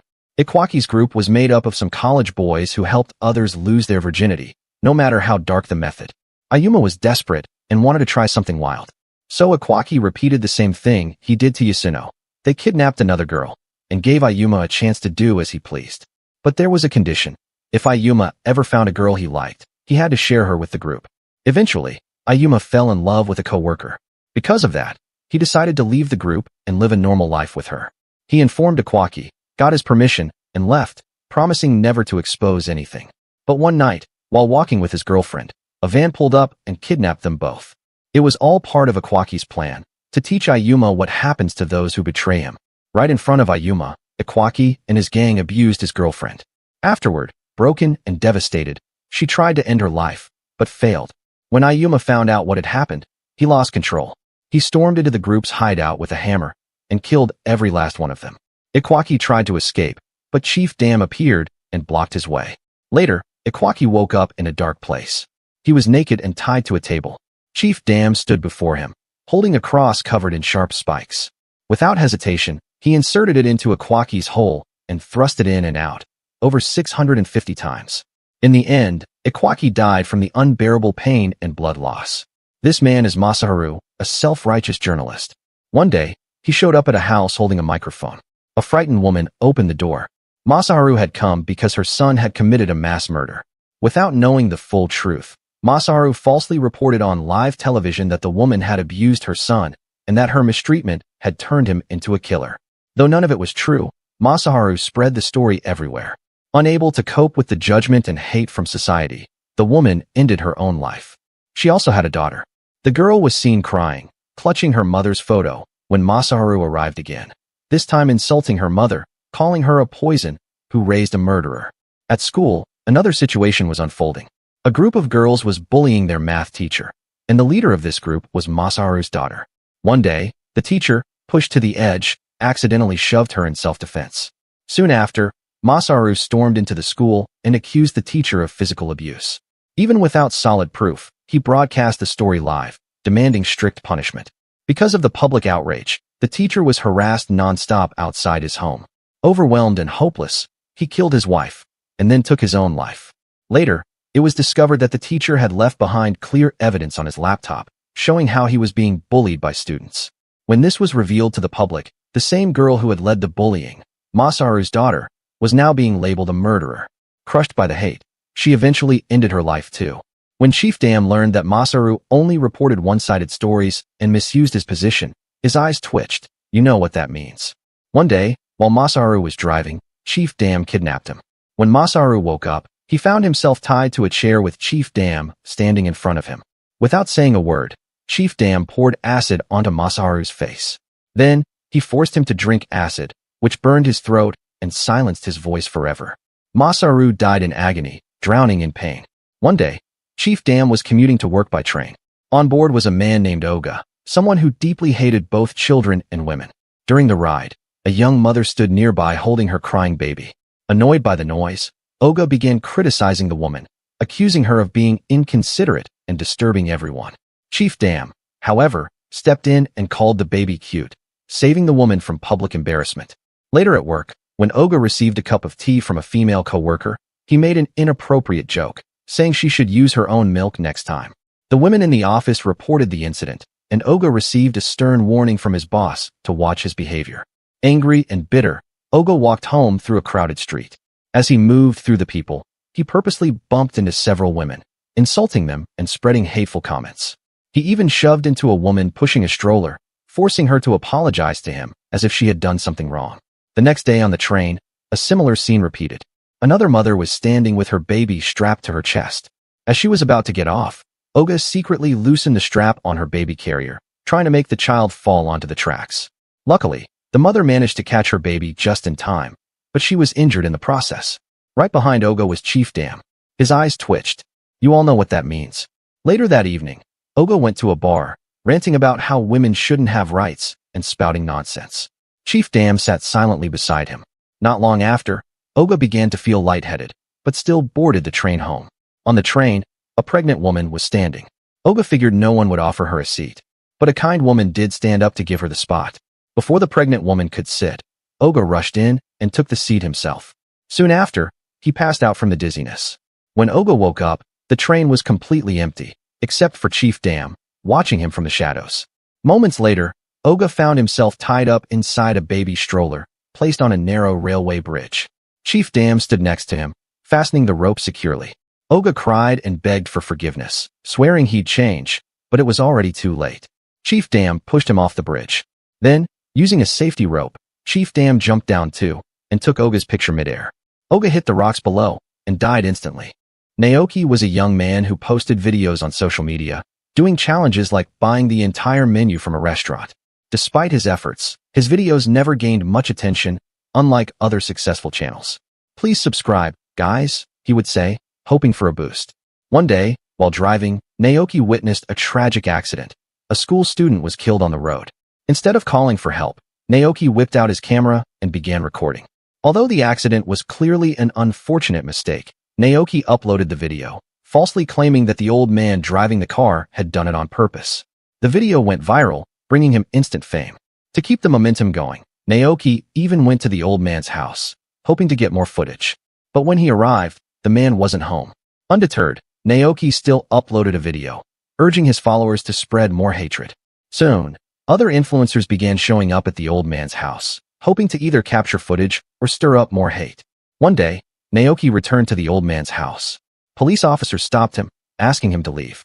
But Naoki insisted on continuing to record and even accused the police of trying to stop him for the sake of their own fame. Chief Dam was at the police station and overheard the conversation. He asked about Naoki, and after hearing the full story, his eyes twitched. Someone was about to die. Later, on a train, a girl accused a man of touching her inappropriately. Naoki, of course, started recording, calling the man a pervert. The man, clearly panicked, ran and tried to hide his face. In his haste, he accidentally jumped in front of a train and was instantly killed. Naoki captured the entire scene on camera and posted it, earning even more attention and popularity. The more graphic, the better for Naoki's views. It was later revealed that Naoki had paid the girl to falsely accuse the man, all for the sake of creating shocking content. That night, Naoki received a mysterious CD delivered to his doorstep. He played the video, expecting something random. But when he saw Chief Dam dancing on the screen, his blood ran cold. The video was filmed at Naoki's own house. Suddenly, Chief Dam appeared in person, standing before Naoki. Like every influencer says, "Thanks for watching," he said coldly. Naoki woke up in a dark place, the camera still recording him. Chief Dam then drove a car toward him.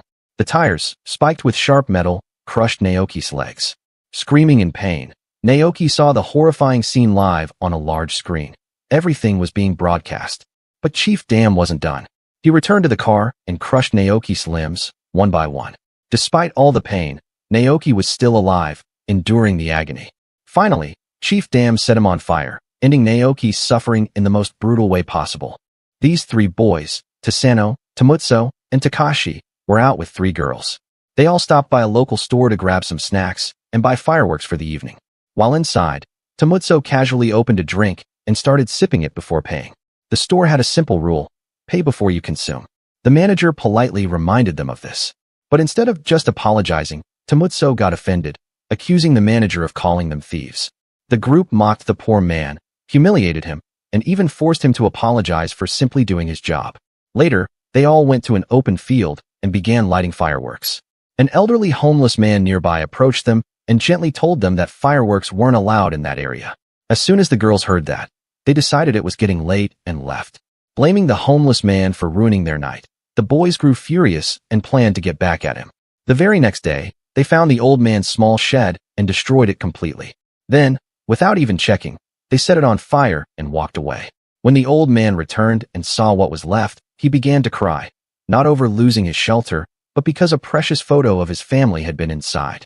Later that night, the boys stumbled across another homeless person's shelter.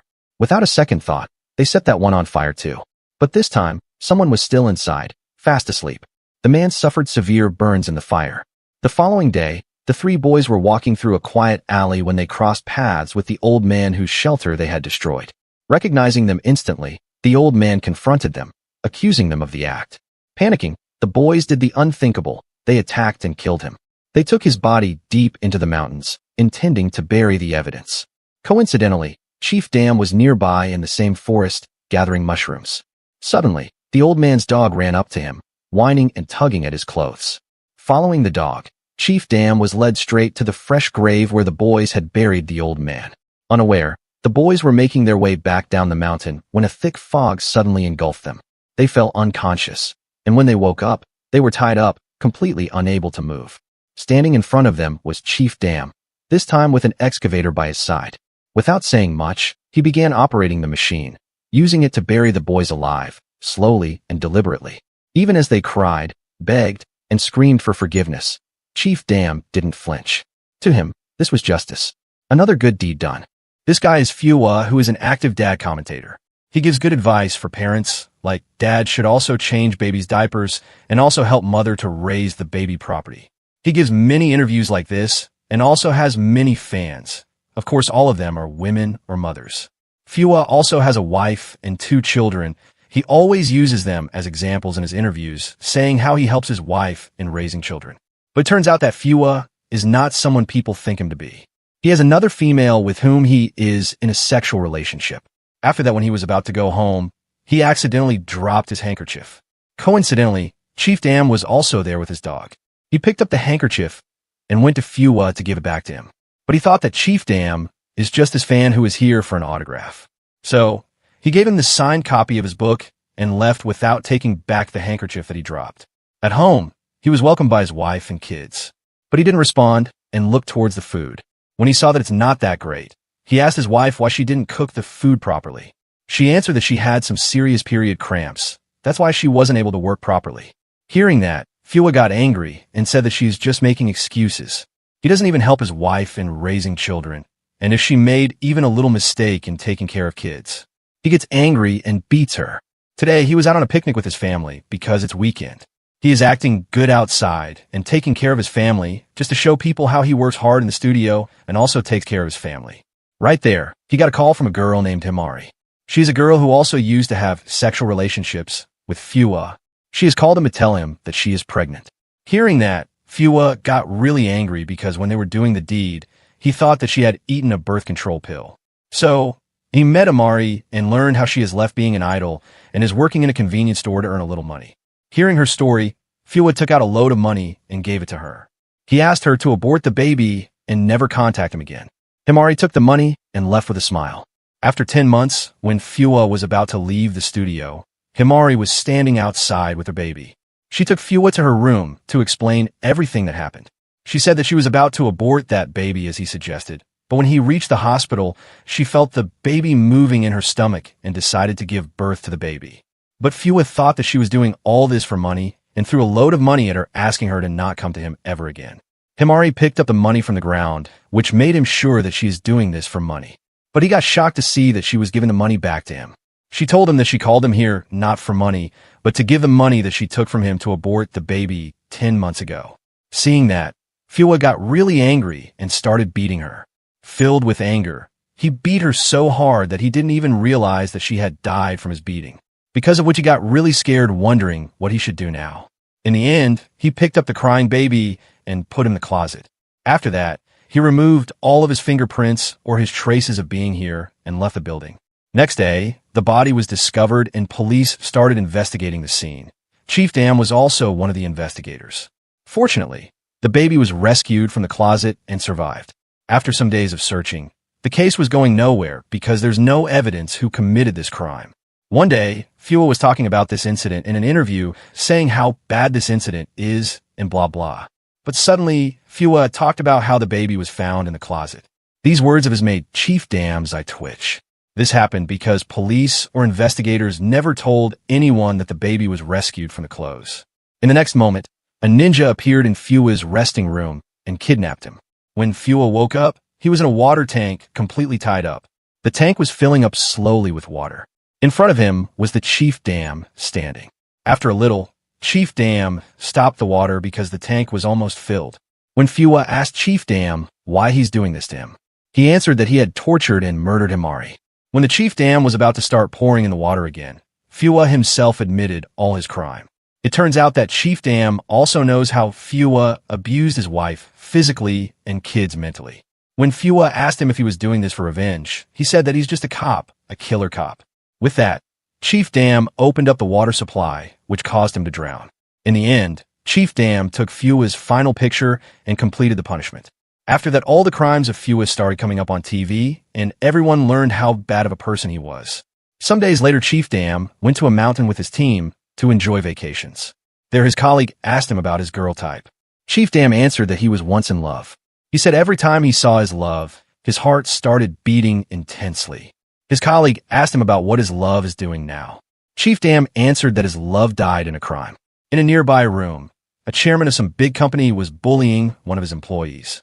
When Chief Dam and his team heard the noises, they immediately went to that room and arrested everyone. Unfortunately, the chairman ran away in the forest.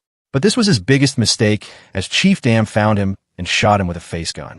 This causes him to sleep off of the mountain, because of which he died. After that, when Chief Dam and his team was going back, he looked toward his hands and said, "Oh my love, I wish I could have killed you myself." Nanam is a high school student who really loves his teacher because he is handsome, but she thought that she ugly and he'll never love her. As today is Valentine's Day, Nanami left a chocolate with a note on which her number is written inside his table. At night, when Nanami was thinking that she'll never get a message from Takamura, a message arrived on her phone. When she checked, it was Takamura thanking her for the chocolate. From that moment onward, they both started messaging each other like they were lovers. But one day, Takamura asked her to send nudes. At first, she was shocked seeing the message, but in the end, she sent him. But Takamura's demand kept on getting worse and worse. One day, when Nanami checked Takamura's computer in school, she was shocked to see that there were many folders with different girls' names. It turns out Takamura has already done the same thing with many other girls, trapping them with his sweet talks and then getting their naked photos. Seeing the situation, Nanami reminds him that he called her different from other girls. So Takamura said that he was just trapping her to get her photos and also called them ugly. She can't even do anything because Nanami's mom works in a hotel that is owned by Takamura's brother. If she reports him to the police, he will kick her mom out of the work. Hearing all that, she got so heartbroken that he went to a mountain to commit suicide.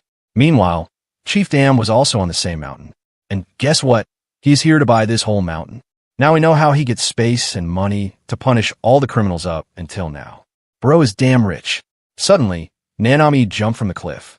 Chief Dam saw that and jumped in the river to save her. After surviving, Nanami asked him if he's an angel. Chief Dam answered that he might be a demon. With that, Nanami was taken to the hospital where her mom thanked Chief Dam for saving her daughter. Right then, Takamura also came running to the hospital asking about the health of Nanami.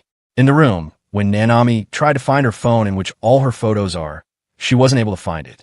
Meanwhile, Chief Dam and Takamura were talking. When Takamura asked him where he's headed, he said that he's going to Tokyo. Unfortunately, the road was blocked and it will stay like that for 2 to 3 days. So, Takamura showed generosity and asked Chief Dam to stay in his brother's hotel for that time.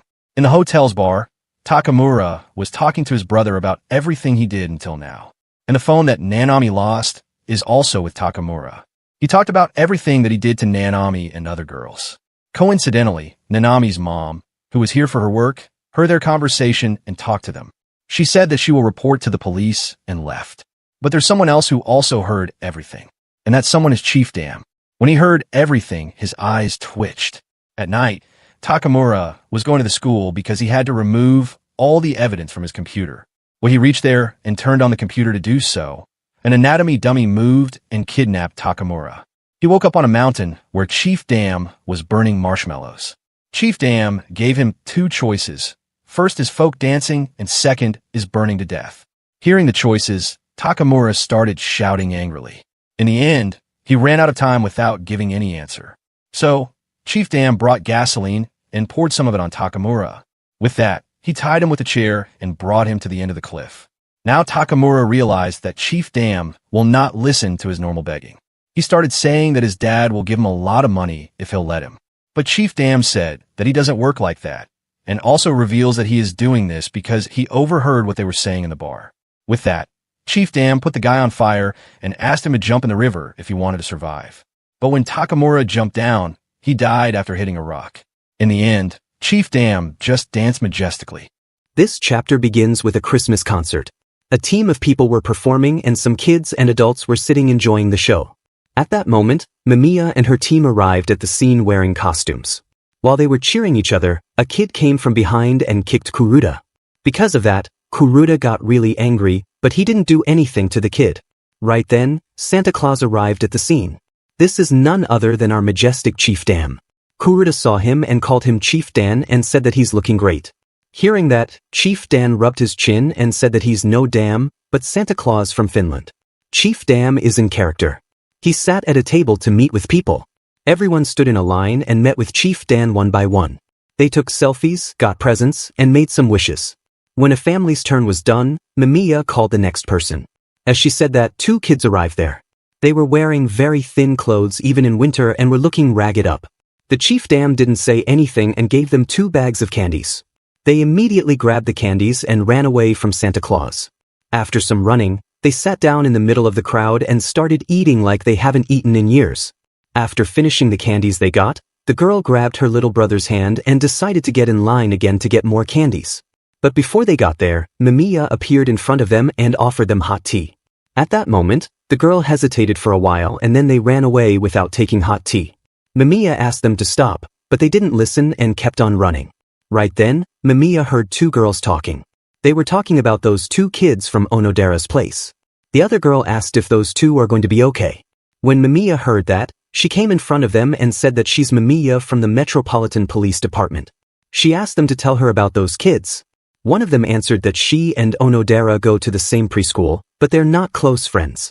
She said that she heard those kids' mothers used to be single, but her boyfriend, who recently moved in with her, she heard that he's abusive to those children. Even though it's the middle of the winter, the sister and brother were locked outside naked. People always hear a young man shouting inside. And the bruises on the mother's faces are most likely from the boyfriend. The chief also heard all that and at that moment, his eyes twitched. We know what's going to happen now. At night, Mamiya was walking with her team. Chief Dam is also here. While Kuruda was saying that he's tired, he noticed that Mamiya looked sad. He guessed that she's thinking about those kids. Mamiya heard and realized that Kuruda also heard everything she learned from those ladies. Kuruda noticed that those kids were wearing thin clothes in this cold winter. They were also really skinny, and their hair was unkempt. Mamiya said that she just turned this case over to the person in charge of jurisdiction. She said that they'll take care of it as soon as possible.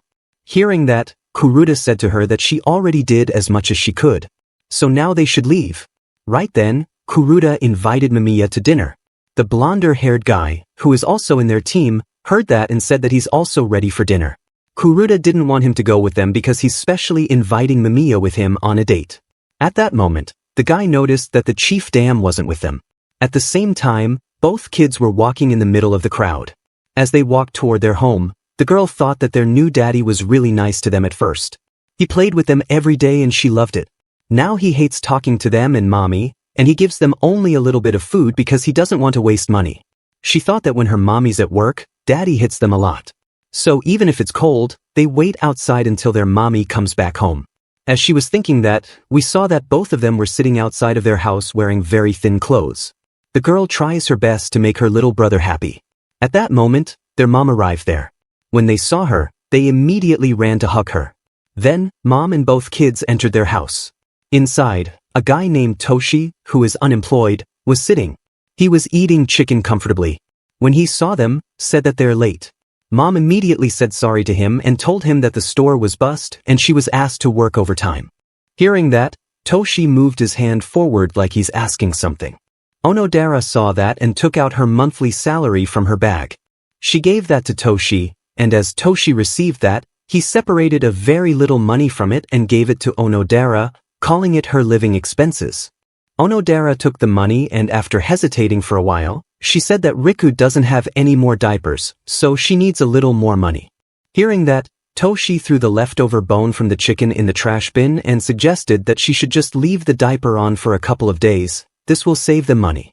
Onodera heard that and told him that Riku had diaper rashes lately, so they can't leave the diaper on for long. Suddenly, Toshi got up and grabbed Onodera's hair while calling her annoying. Seeing that, the little girl started trying to save her mom. This made Toshi even more angry. He threatened her saying that he'll leave her out to freeze again if she keeps doing it. As they were fighting, little Riku picked up the leftover bone that Toshi threw in the trash and started eating it. When Toshi saw that, he started laughing and recording Riku. After some laughing, Toshi asked Onodera to get some beer for him. Without a choice, Onodera put some warm clothes on both kids, getting ready to leave the house to get some beer. But as they left the house, they didn't notice Santa Claus standing behind them. Between the three of them, only the little girl saw Santa Claus. As soon as she saw him, she realized that this was the real Santa Claus. The girl didn't say a word and just left with her mom. The next moment, we see Santa Claus was going somewhere while dragging his bag on the road. From that bag, the blood was constantly pouring out, making the road red. Onodera bought the beer and came back to him, but when they entered, Toshi was gone. The money that Onodera gave to Toshi was on the table, and the house was completely fine. As Onodera was wondering what happened, someone knocked on the door. She hesitantly opened the door and saw Mamiya standing in front of her. Mamiya introduced herself and said that a neighbor contacted her saying children were being kicked out at night. So she came here to check if something was wrong. Suddenly, Onodera started crying. She blamed herself for everything that happened to her kids. Inside an unknown house, Chief Dam was sitting, enjoying his drink. The dog that he saved before is still with him. At that moment, Chief Dam got up and said that they have a special tree this year. He asked the dog if he wanted to see it. As he said that, he moved toward the wall and opened up the curtains. From the window, we saw that Toshi was hanging outside. The snow was falling, but Toshi was wearing nothing but a diaper. Right then, Chief Dam noticed that Toshi was trying to say something. Chief Dam moved forward his ear and heard that Toshi was trying to ask for help. He was shivering really hard. He wasn't able to talk properly. He just brought out some words like, forgive, help, and save. He struggled hard and said, I don't want to die. Chief Dam didn't say anything. He took out his camera and took a picture. That night, Onodera went to a place called Shelter. The little girl thought that this is a secret place, so Daddy can't come over here. That's what Mamiya said to them. With that, they took a bath together and ate their food together. At night, they lay down to sleep comfortably. Now they don't have to fear anyone, they can live happily. Seeing the scene, the girl concludes that this is a present from Santa. As she said that, we saw that Chief Dam was trying to sleep at his home. This is the end, there's no more chapters for now. Nagari greeted his mother with a good morning, picked up his lunch, and left for school. However, once at school, he became the target of severe bullying. A group of students surrounded him, drew a target on his stomach, and began kicking him without mercy. The ones responsible were 4 students. The fat one was named Ajiki. The girl was Shirjimi. The third was Kinugawa, and the last one was Kawis. The beating was so intense that Nagari lost control and wet himself. The urine spread and touched Kinugawa's shoes.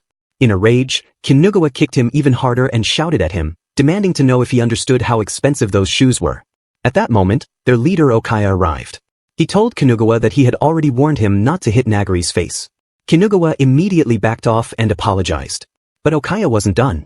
He crushed Nagari's lunchbox and filled it with cockroaches and other insects. When Nagari refused to eat it, Okaya forcefully shoved the lunch into his mouth. They were all targeting Nagari for a single reason. Okaya couldn't stand the look in Nagari's eyes, which he described as rebellious. After school, Nagari quietly returned home. His mother had prepared a small party and a cake, as it was his 14th birthday. When Maria saw the wound on his face, she gently asked what happened. Nagari just smiled and replied that he had gotten trapped at school. Maria, who had nursing experience, carefully treated his injury and applied a bandage. Later that night, she called Nagari's father and told him about her concern that their son was being bullied. But his father dismissed her worry, calling her overprotective, and ended the call. Lying in bed and playing games, Nagari suddenly received a disturbing video. It showed his mother involved in an affair. He immediately realized it was fake because the voice didn't match his mother's. Right after that, he received a message from Kawis, asking him to come to the observatory. Nagari made his way to the observatory on the mountain, where the whole group was already gathered. They started insulting his mother, calling her names like expired auntie. Okaya then gave him an ultimatum. If Nagari didn't want the fake video of his mother to be spread, he had to jump from the mountain. Without hesitation, and in order to protect his mother's dignity, Nagari jumped. At the same time, Maria had been tracking her son through a phone app and arrived near the mountain. Suddenly, she saw her son lying on the road, his legs completely broken. She ran toward him, but before she could help, a truck ran over him, killing him instantly. Maria collapsed to the ground, holding what was left of her son, crying in grief. The bullies, terrified by what happened, quickly ran away to avoid being arrested. Back at home, Maria lay in bed, broken by the tragedy. When Nagari's father apologized for not protecting their son, she rejected his apology and told him they were supposed to be parents. Days later, Maria found Nagari's diary. Inside it was every detail of what he had suffered. She also discovered his laptop, where he had saved all the evidence. As she went through everything, she came to a terrifying realization. The ones who had done this were no longer human. They were demons in need of judgment. 2 years passed, and Maria reappeared at the same school, not as a parent, but as the school nurse. One day, Okaya walked into the infirmary holding a poster that said, "No bullying." Maria held her emotions back and told him he was very admirable. Having killed her old self, she couldn't afford to make a single mistake. On the school grounds, Kawis was seen bullying a girl named Yajima. He showed her a secret video of her changing clothes and forced her to bring him 30,000 yen every month. Maria approached them and asked what was going on. Kawis quickly made up a lie, saying Yajima had puked and he was helping her. Before walking away, he threatened Yajima not to tell anyone, or he'd release her video. Later, Kawis bragged to his friends about almost being caught by the nurse. His friends warned him that if they ever got exposed, they'd kill him. Kawis reassured them, saying no one had found out what really happened to Nagari 2 years ago. Suddenly, Okaya appeared behind him and asked if he had mentioned Nagari's name. He told Kawis to never speak that name again, explaining how much he had hated his rebellious eyes. In an attempt to please Okaya, Kawis pulled out some money to offer him. Okaya didn't even look at it and walked away. Standing there, Kawis remembered Nagari's words, that Okaya didn't actually care about him. Now, those words were starting to feel true. Back at home, Kawis received 2 terrifying videos.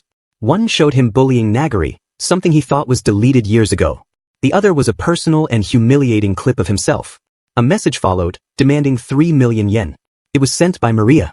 Still stressed, Kawis saw Yajima walking nearby and angrily approached her. He demanded satisfaction, claiming he was irritated. Yajima ignored him and tried to escape.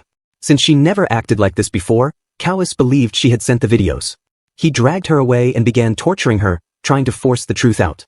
Even though she repeatedly denied any involvement, he kept going and tried to drown her. At that moment, Maria entered and disappeared with him in an instant. Kawis woke up in a tank with his hand chained. Water started pouring into the tank. Maria stood before him and welcomed him calmly. Kawis thought it was some kind of prank or set up by someone else. But when he saw Maria's expression, he realized it was real. She told him he was being punished for stealing something precious from her. Now, she would steal his oxygen. Kawis assumed it was revenge for Yajima and claimed he was only playing. Maria told him to shut up and gave him a final chance. If he could enter the greatest sin he had ever committed, he could escape. Kawis searched through his memories and decided to enter the date of Nagari's death. But he didn't even remember when they killed him. Instead of feeling regret, he cursed Nagari for not dying on a holiday. The water in the tank kept rising. With no other choice, he had to cut off his hand using a blade. At first, he refused, but desperation took over. He pressed the blade into his skin and began slicing. When he reached the bone, the knife got stuck. It wasn't sharp enough. Kawis struggled but couldn't go through with it. Eventually, he drowned. Maria pulled his lifeless body from the tank and hugged it tightly. She whispered that the greatest sin he had ever committed was simply being born. Days later, Okaya tried calling Kawase, but received no answer. Then, Nagari's father, Taichiro, who worked as a detective, arrived at the school. He stood in front of Okaya to begin an investigation into Kawase's disappearance. Okaya warmly greeted Taichiro, speaking with respect and friendliness. He even requested Taichiro to help find Kawase as quickly as possible. During their conversation, Taichiro mentioned his son, Nagari, reminding Okaya that they used to be classmates. Okaya's expression instantly shifted, and he put on a sad face as he called Nagari's death a tragic accident. Taichiro smiled gently, saying it brought him comfort that the students still remembered his son. He also shared that ever since Maria divorced him, he had never spoken about their son with anyone. Meanwhile, Kinugawa and the others were at a restaurant. He grew annoyed seeing how the others behaved as if everything was normal, so he brought up Kawase's sudden disappearance. But Shirokimi dismissed his concern, saying she didn't care and told Kinugawa to stop thinking about it. This angered Kinugawa. He insisted that Kawase was still their friend. Shirokimi rolled her eyes, told him not to get emotional, and left, saying she had plans to go fishing. Later, Shirokimi was seen in a hotel room with an adult man. Before anything could happen, another man barged in, accusing the adult of trying to sleep with a minor. It became clear that Shirokimi had set the situation up intentionally for money. While showering afterward, her thoughts drifted to Okaya. At school, Kawase's homeroom teacher approached Maria, asking about his whereabouts. Maria calmly replied that she didn't know anything. But as the teacher turned to leave, she brought up a matter concerning Shirokimi, who was one of his students. Shortly after, Shirokimi came storming toward Kinugawa and the fat student, furious. She accused them of revealing her side job. Maria had told the teacher about Shikimi's actions, but Shirokimi assumed Kinugawa and the fat one were the ones who had snitched. She was about to attack Kinugawa when he grabbed her leg and demanded she stop accusing her own friends. Unbeknownst to them, Maria stood behind the door, silently watching everything unfold. Her investigation was over. It was now time to act. A while ago, Nagari had been falsely accused of stealing Shikimi's gym clothes after they were found in his bag. Despite his desperate denial, no one had believed him. That incident had completely destroyed his image in the class. Maria had discovered all of this in Nagari's notes. Now, Shirokimi had become her next target. The following day, Okaya gathered everyone and revealed that Kawase had been missing for 3 weeks. Despite the police looking into it, there were no leads. Some believed he had gone on a trip or met with an accident, but Okaya suspected something darker. He might have been murdered. He warned them to stay alert, as it seemed like someone was targeting them. Later in class, Shirokimi searched her bag and realized her gym clothes were missing. When she questioned her classmates, Kinugawa snapped at her, telling her to shut up. In the heat of their argument, she kicked his bag. When it spilled open, her missing gym clothes fell out. Enraged, Shirokimi confronted Kinugawa. He fired back, yelling that she was framing him, just like she did with Nagari. Everyone in the classroom heard the outburst. Panicking, Shirokimi laughed it off, claiming it was just an act. To shift attention, she repeated her accusation and said Kinugawa stole her clothes during her chemistry class. Kinugawa responded that he had been in the toilet, but she refused to believe him. At that moment, Maria entered the classroom and calmly stated that Kinugawa had been with her during that time. She asked Shirokimi to explain herself. Kinugawa backed her up, saying Maria had called him in for a consultation before class. Shirokimi realized she was losing control of the situation. To divert blame, she pointed fingers at a random boy who was just reading manga. But it was too late. No one believed her anymore. The class murmured about Nagari and mocked Shirokimi, saying no one would want her gym clothes anyway. Maria stepped in and told everyone to stop, reminding them there was no evidence. She warned Shirokimi that if she kept accusing others, she would soon be left completely alone. But the damage was done. Everyone looked at her with cold eyes. Shirokimi shoved Maria aside and stormed out, insisting she wasn't a loner. Maria followed and caught up to her, softly saying, "You're such a pitiful child, aren't you?" That single sentence froze Shirokimi. It turns out Maria had planted her gym clothes in Kinugawa's bag after calling him into a meeting. Everything was part of her plan. And it worked perfectly. Later, Shirokimi sat in a car with a man, determined to take revenge on Maria. That night, as Maria headed home, a group of men ambushed her. She tried to escape but got caught. At home, Shirokimi waited, expecting news of Maria's defeat. Instead, the door opened, and Maria entered with icy eyes. The next thing Shirokimi knew, she was tied up and hanging over a large pit. It was time for her judgment. Maria explained how she dealt with the attackers, tossed 2 of them and seduced the ringleader into a trap. From him, she also learned everything about Shikimi's plan. Maria told her that she and Kawase had no awareness of the pain they had caused. Hearing Kawase's name, Shirokimi finally understood why he vanished. Now it was her turn. A candle slowly burned the rope she was hanging from.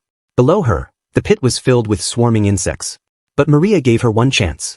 She could send a message to one person without revealing her situation. At first, Shirkimi felt relieved, until she saw the phone had no SIM card. Maria showed her a box full of blades and said the SIM had accidentally fallen in. Now, Shirkimi had to use her mouth to search for it. She tried moving the cutters with her face but got cut right away. Tears filled her eyes as she cried, asking why this was happening. Maria told her to stop pretending to be a victim. She explained that Shikimi's suffering was nothing but the outcome of her own cruelty. Suddenly, Shirkimi recalled how she forced Nagari to search for his keys in the nail box with his mouth. And now she knew. Maria was Nagari's mother. Shirkimi realized Maria's final goal, Okaya. Despite her own fear of pain, she plunged her face into the box, frantically searching for the SIM. Her feelings for Okaya were so strong that she didn't care about herself anymore. All that mattered was warning him. Eventually, she found the SIM, but her face and mouth were covered in cuts. When Maria allowed her to choose someone to message, she picked Okaya. But when she opened their chat, she saw a harsh truth. She was the only one who ever tried talking to him. He had never cared. Still, she asked Maria to send the message. If you like me, come to this place immediately. She wanted to send that message, however, she doesn't have courage and messaged the guy who she has sent before to attack Maria. In the message, she told him she had a new target who could get the money. But the man rejected her and cursed her in response. It turned out that during their time at the hotel, Maria had revealed everything to him, how Shirkimi used him and insulted him on private social media. Shikimi's habit of using people had caught up with her. Now she was alone. Even then, she didn't regret anything. She believed Okaya would eventually kill Maria and reunite her with Nagari. Without another word, Maria cut the rope. Shirkimi fell into the hole. When she landed, she discovered the ground was coated in honey. The insects swarmed her, drawn to the sweet scent, and began devouring her alive. Only then did she begin to cry and beg for forgiveness. But it was already far too late. After some days, Kinugawa and Okaya were interrogating a gangster who used to be in Shikimi's gangster team. While crying, Kinugawa asked him where Shirkimi was, but the guy didn't know where she was. In the end, even after beating the guy severely, they didn't get any answer. Then, Okaya revealed his thoughts about the situation. Okaya concludes that Shirkimi didn't know where Kawis went, and Kawis most likely didn't have any connection with Shikimi's gangster team. Meaning, questioning those gangsters will get them nothing. So, Okaya assumes that the one who killed Shikim and Kawis is most likely Nagari's parents. Now, Ijima, who used to be with Shirkimi, is a concern left for Maria. At the day when she eliminated Shirkimi, she kidnapped Ijima and questioned him. Meaning, if Ijima got caught by police, he will most likely call out Maria's name, which will cause problems for Maria. On the day when she kidnapped him, she didn't kill him because he wasn't her target. But now after a week, she has realized that even if she doesn't kill him, she has to remove every point of concern. Since the day Maria has killed Shirkimi, Ijima has not gone home. There's also a chance that he might run away due to the fact that Shirkimi might expose his crimes. Regardless, before the police find him, Maria has to find Ijima before them. Maria knows that Ijima always conducts his trades in the club every week, so she went to a club to find him. But while she was looking for him, Kinugawa spotted her and asked her what she was doing in a club. She answered that clubs are meant for adults, so she can come here. But Kinugawa is still suspicious because he thinks that Maria isn't the type of woman to come to a club. Suddenly, he remembers that when Shikim's gym clothes appeared in his bag, and after that she stopped coming to school. The last person that went after her was Maria. Hearing that, Maria realized that if she gave a straight answer to him, she'd most likely get caught. So, she started crying in front of Kinugawa, saying that she already knew that it was her fault. Maria said that when Shirkimi started accusing everything during that gym clothes incident, she went to her and told her that if she kept on accusing everyone, she would become very miserable. While crying, Maria said to Kinugawa that if she had chosen different words at that time, Shirkimi would have been fine. Seeing her crying, Kinugawa didn't ask further questions and said to her that he already knew she hadn't done anything wrong. When Kinugawa was about to leave, Maria stopped him and asked if he had any hint about where Shirkimi would have gone. Kinugawa answered that it's none of her business, but she started shouting saying that she's Shikimi's teacher, so she has to do anything she can to find her. Right then, Kinugawa spotted Ijima and immediately jumped him. But it turns out that the guy just had a hairstyle that was like Ijima's. Still, Kinugawa didn't stop and was about to hit the guy, asking him why he has such a misleading hairstyle. Before he could hit him, Maria grabbed his hand, telling that violence is bad. But Kinugawa was so strong that he easily broke free from Maria's grip and hit the ground. While crying, Kinugawa finally answered Maria's question saying that Kawase and Shirokimi are already dead. And now he's trying to find the one who killed them so he could punish them. Kinugawa is the type of guy who will do anything for his friends, even if it means using violence to fulfill his friends' wishes. Now that his two friends have died, he's really angry. No matter who came in his path, he will take down anyone. Now that he used a violence on a guy, the guard arrived there and asked him to come with him. But Kinugawa didn't listen and beat down the guard. Suddenly, a police officer arrived there which caused Kinugawa to run away. That police officer was Taiichiro, Maria's ex-husband. Seeing him, Maria also left the club immediately. It turns out that the police have already found Iijima. When Maria went home and turned on the TV to see the news, she learned that police had found the body of a man on K Mountain. She was shocked to see that the body that police had found was Iijima's. After the investigation, it was revealed that Iijima was killed by someone a week ago. Police also found out that last time Iijima was seen leaving a building in T-Town. So, the police have decided to go there to further investigate. Meanwhile, Maria is also wondering how Iijima died. 1 week ago when Sikkim used her chance to message Iijima, he was well alive as he also messaged back. And from Kinugawa's reaction that she saw in the club, she also can't be the culprit. Iijima has his own enemy but the timing is too perfect to just brush it off as a coincidence. As she found with Iijima and her group while keeping the placement of cameras in mind, there's a chance the one who killed Iijima was at the scene. She wonders if the culprit knows her. In the meantime, Kinugawa is getting angry because Iijima died without his permission. While Kinugawa wasn't thinking straight, Okaya and Ajiki were taking everything into consideration to try to find out if the Shirokimi and Kawase case is related to this Iijima's death or not. Okaya assumes that Iijima's isn't killed by the one who killed Shirokimi and Kawase, because Iijima's body was easily found by police, like an amateur doing a bad job in his work. On the other hand, in Shirokimi and Kawase's case, no evidence has been left behind by the culprit, which means a third party has entered the game. Meanwhile, Maria is thinking that if Iijima was killed due to a personal grudge, there wouldn't be any issue for her. However, the timing is just too perfect for that. She assumes that this occurrence has something to do with her revenge. She assumes that the culprit knows the relationship between her and Iijima, and for some reason decided to commit a crime to keep their relationship secret. If this is the reason, there's a possibility that the culprit would try to come in contact with her. Right then, Iijima entered the room and asked Maria if she had free time to talk to her. When Maria asked her to say what she wanted, she revealed that she was at the place when Kawase went missing. Hearing that, Maria wondered if she was seen by her. If Maria was seen by Iijima, there's a chance she also knows about all the things she's done until now. She said that she was getting tortured by Kawase at the moment he disappeared. She said that she was too scared to become a suspect to the police. So, she kept it a secret. In the end, it turns out that Iijima didn't see Maria committing any crime. To comfort Iijima, she hugged her and said that her secret will be safe with her. After that, Maria went to a shop and asked the boy to tell her about the Iijima's incident. This shopkeeper boy is Yuda, who used to study in the same class as Nagari. Yuda was also getting bullied by those four who used to bully Nagari. While sitting in the car, Yuda demands to know how Maria knew it was him. She revealed that she learned about him from the notes that Nagari had left behind. She learned that Yuda was supposed to be dropped out from the school, but she spotted him wearing the school uniform and following her via security cameras in school. And also the only that would have been benefited from Iijima's murder was Maria, and the only reason culprit would help her is because that person is also a victim. This was all the reason that led Maria to Yuda. After confirming it was Yuda who killed Iijima, she asked him why he decided to help her.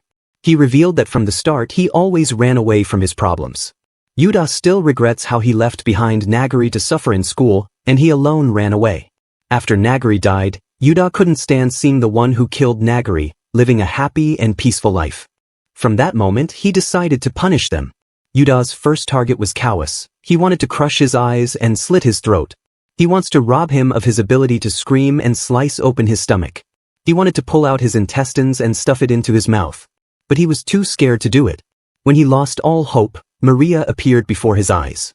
Yuda followed her around and saw killing Kawase. Even though Yuda wanted to assist her, she did her job so perfectly that Yuda wasn't able to provide any help. One day, he saw Maria with Iijima. He knew that Iijima is linked to Shirokimi, and to destroy all evidence, Maria should kill her. But he couldn't believe that she let him live. So, he thought that he should kill him to help Maria. In the end, he killed Ijima and buried him near the road. After revealing everything, Yuda asked her to use him for her revenge however she wants. But Maria suddenly pulled out her mobile and showed that she had recorded everything that Yuda said. She said that she has all the evidence now which she can use to make Yuda the prime suspect for all the crimes she has committed until now. Saying that, she asked him to get out of her car. After he left, she rode her car away thinking that if she had killed Ijima in the hotel that day, then Yuda would haven't entered this mess. She didn't want the guy who Nagari saved to commit crimes and go to jail. At night, Kinugawa was infiltrating Nagari's house to find evidence. Because Okaya said that Nagari's parents are the prime suspects, that's why Kinugawa is here to find evidence. While Kinugawa was searching the house, Yuda was standing outside ready to record the video. He is doing this to show his value to Maria and help her in her revenge. But before he could do that, Taichiro also arrived outside the house. When Yuda saw Taichiro entering the house, he knew that if Kinugawa got caught here, the revenge plan would be all for nothing. So to make Kinugawa know someone was coming, he dropped a stone in the house. Without wasting a moment, Kinugawa hid on the balcony. Seeing the broken window, Taichiro thought that some naughty kid threw a stone and just left the room. Kinugawa thought that he was safe and decided to enter the room again to continue his search.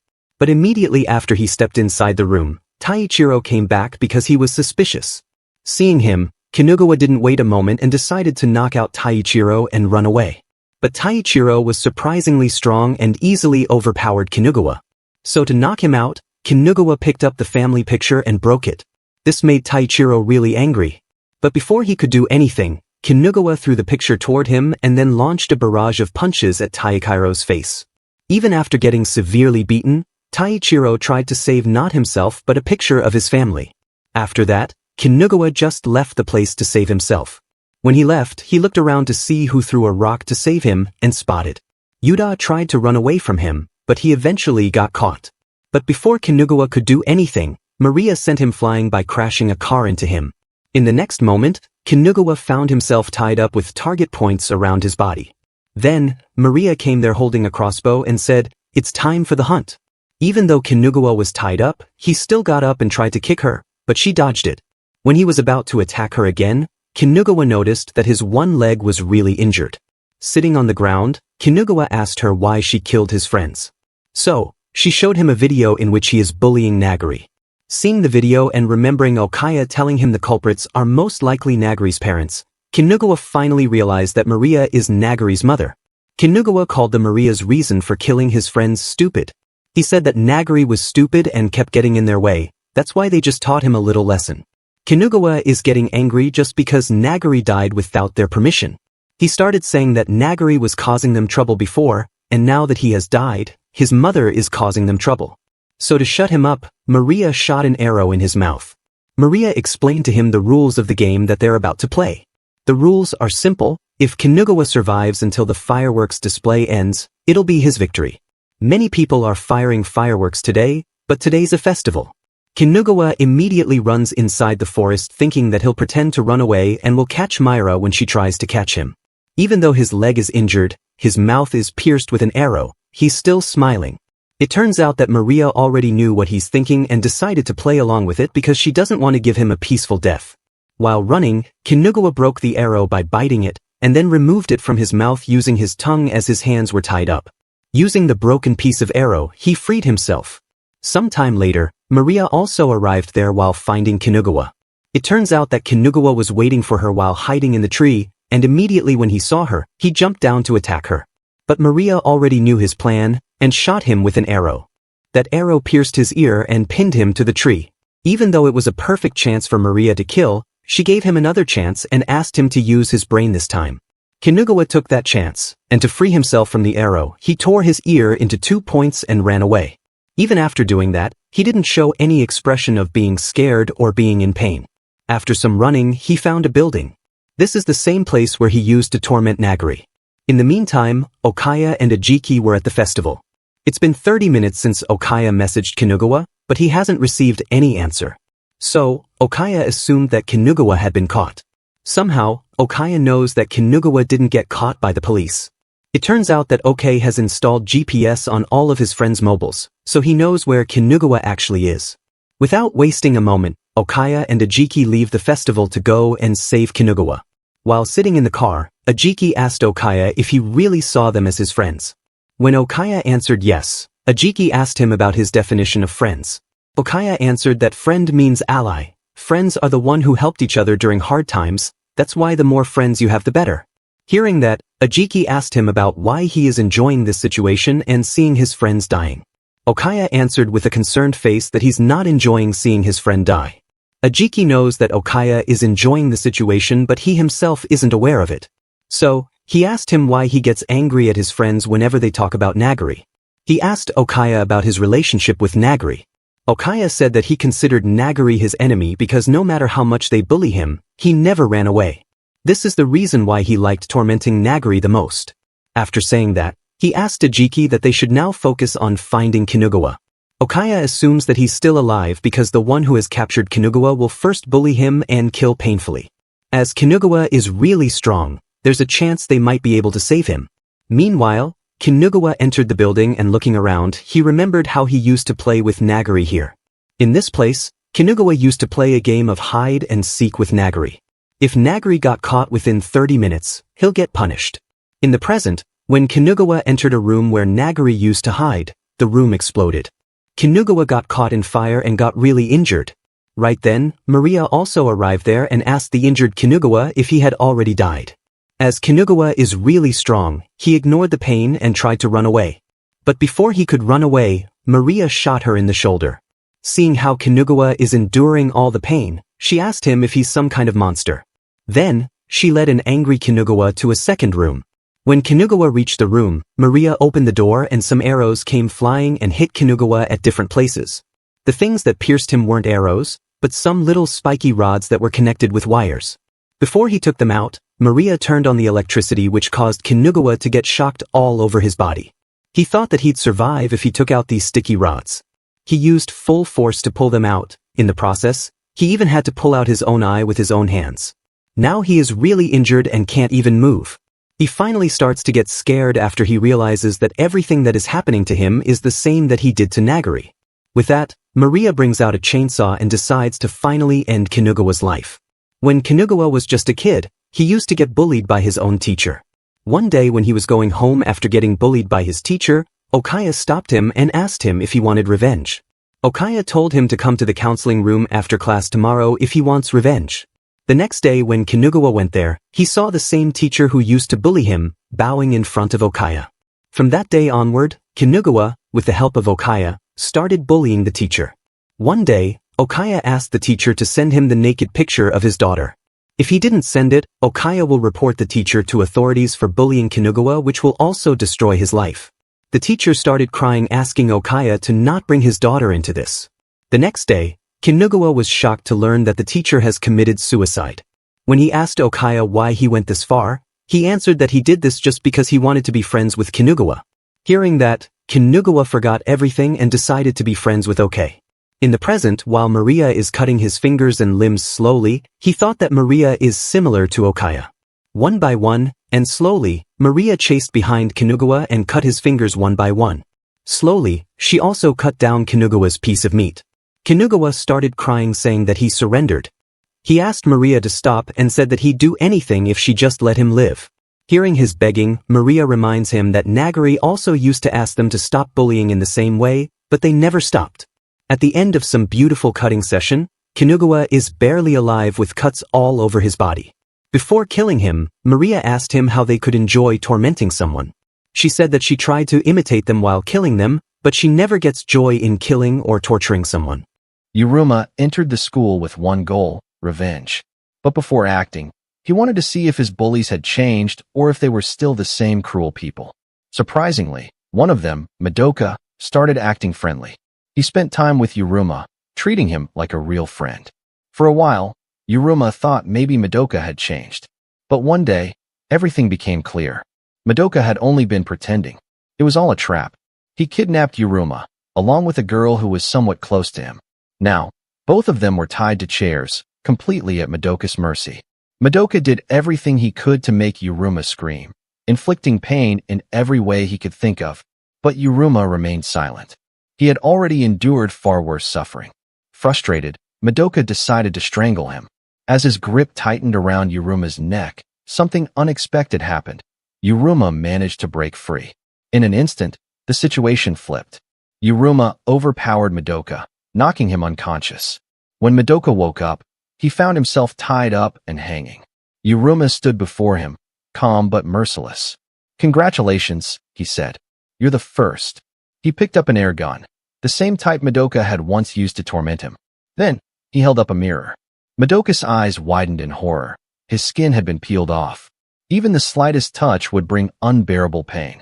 Yuruma pressed against the exposed flesh, making Madoka scream in agony. Without hesitation, he fired the air gun. Madoka writhed in unbearable pain until, at last, his body went still. Yuruma stared at his lifeless form. This was only the beginning. Now, it was Ushiro's turn. Yuruma asked around the school about him, but to his surprise, everyone described Ushiro as a kind and cool guy. Then, a girl mentioned something interesting. Ushiro had a girlfriend named Karen. They were happy together until one day, Karen suddenly disappeared.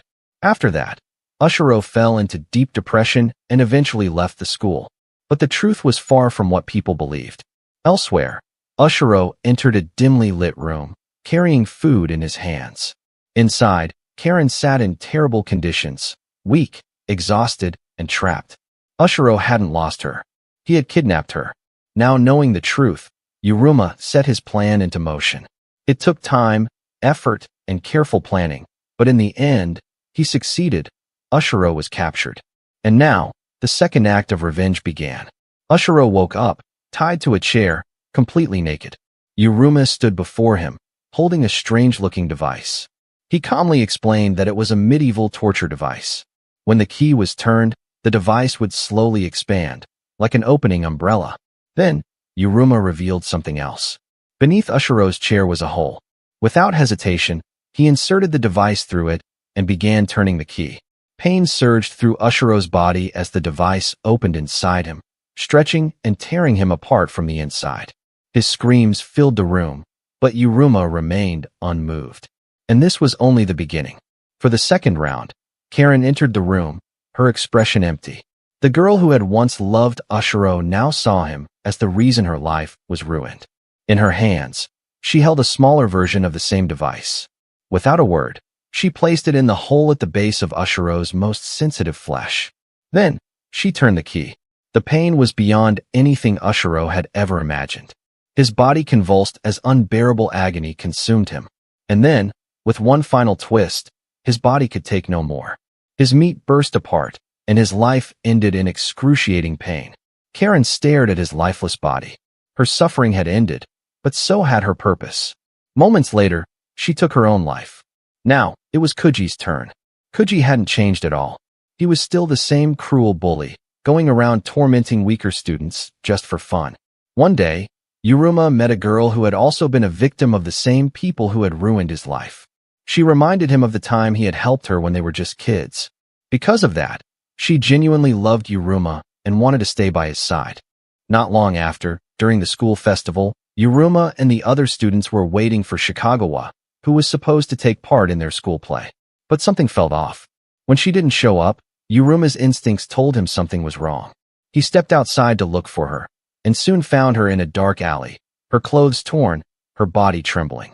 It didn't take long to realize what had happened. Kuji had attacked her, punishing her simply because she had gotten in his way. Seeing her like that, something inside Yuruma snapped. He wouldn't let this go. That same night, Yuruma sent a letter to Kuji, challenging him to come to his house. Kuji, confident that he could take Yuruma down, arrived without hesitation. But it was a trap. By the time he realized it, it was too late.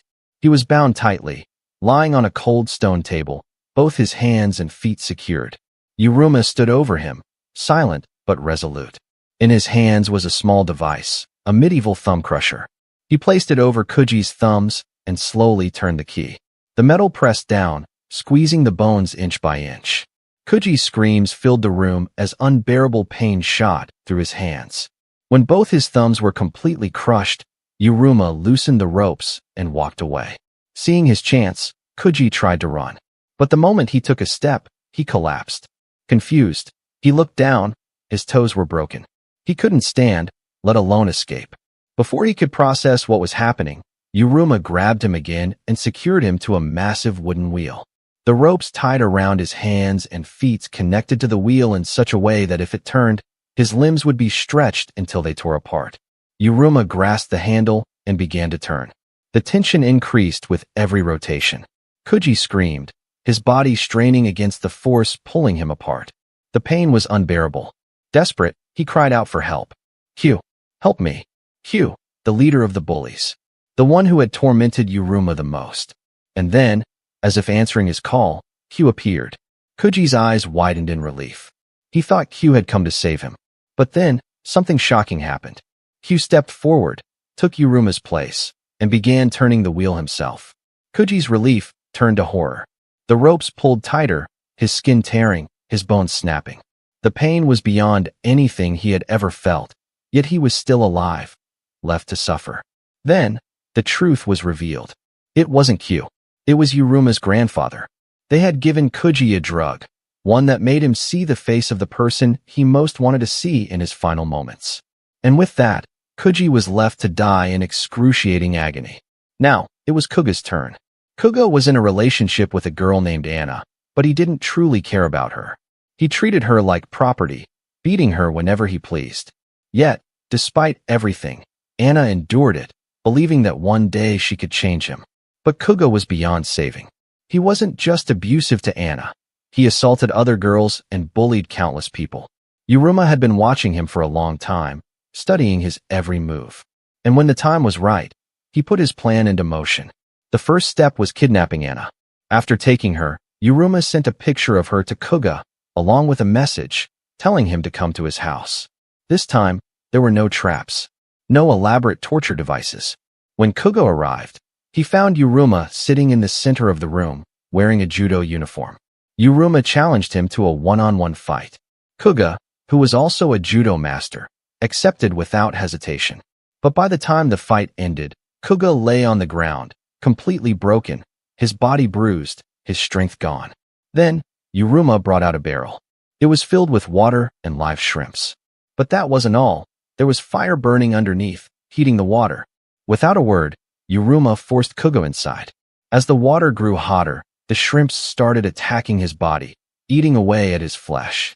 Kuga thrashed and screamed in agony, but there was no escape. Yuruma left him there and stepped out of the room. But when he returned later, something was wrong. The barrel was empty. Kuga was gone. It turned out that Anna had freed him and taken him to a nearby shed, trying to treat his wounds. But instead of being grateful, Kuga betrayed her. He overpowered Anna, violated her, and then killed her. When Yuruma entered the shed and saw her lifeless body, he broke down in tears. "This is my fault," he muttered, guilt washing over him. But before he could process it, Kuga attacked from behind, tying Yuruma up with ropes. Now helpless, Yuruma endured Kuga's brutal punches, his body aching from the beating. But then he saw something. A knife lying on the ground nearby. With a sudden burst of strength, Yuruma lunged forward, grabbing the knife and cutting himself free. He didn't hesitate. Grabbing a large stone, he smashed it against Kuga's head. Then again, and again. Yuruma was filled with pure rage. He wouldn't stop. He couldn't stop. Kuga had to die. Suddenly, the sound of footsteps echoed outside. Right then, an officer burst into the house, his eyes widening in shock as he saw Yuruma, drenched in blood, standing over Kuga's broken body. But Yuruma didn't freeze. Without hesitation, he strangled the police officer and killed him. As the body hit the floor, Yuruma muttered under his breath, "One more person left." This hero has just killed the Demon King and saved the world from monsters. But in return, he didn't get any praises or a peaceful life. He was betrayed by his own people and marked as a traitor. In the end, he was executed. But before dying, he said that he will kill everyone who betrayed him. In the next moment, he was in front of Goddess. The Goddess is the goddess of love, who loves Raoul so much that she's ready to do anything for him. So he asked her to send him back if she loves him. Meanwhile on Earth, the princess, who executed Raoul, is beating her servant very brutally just because she didn't like her dress. The night girl was standing there thinking about how 1 month ago, the soldiers protecting the gate died mysteriously. She reports to the princess to not go out for her marriage parade in this situation because many people are dying of diseases this month and gate soldiers have also been annihilated. But the princess doesn't care about her people. She called her people filth and refused to cancel her parade. She said that if she even get a scratch on her skin, she will execute her and all the soldiers that are under her. And the knight just blushed. She loves princesses so much that she is ready to do anything for her, even if it means killing innocent people or her own soldiers. With that, Princess went out for a parade with her future husband. Even though the princess doesn't love him, she is marrying him just to bear a child, so she could make him king and take over the empire. The guy Princess used to love is Raoul the hero. She loved his gaze so much that she wanted to grape him without wasting a moment. But Raoul refuses her proposal because he doesn't like her. Just for that reason, she made Raoul a traitor and executed him. Now we learn that the princess's name is Victoria, and the night girl name is Sandra. When Victoria reached the stage to get God's prayer, she had to wave hands to her people. She is doing this not because she loves them, she's just thinking of them as a meat shield and waving her hand. While the priest was praying for Victoria's happy married life, she heard a very familiar voice which scared her to the core. With that, Raoul reveals himself with an evil laugh and says that he's returned to take his revenge. When Raoul was with the goddess, she offered him to stay with her for eternity in heaven. But he refused and said that first he will purge all evil from earth, then he'll be happy. In the end, the goddess had to unseal Raoul's full powers and send him back to earth.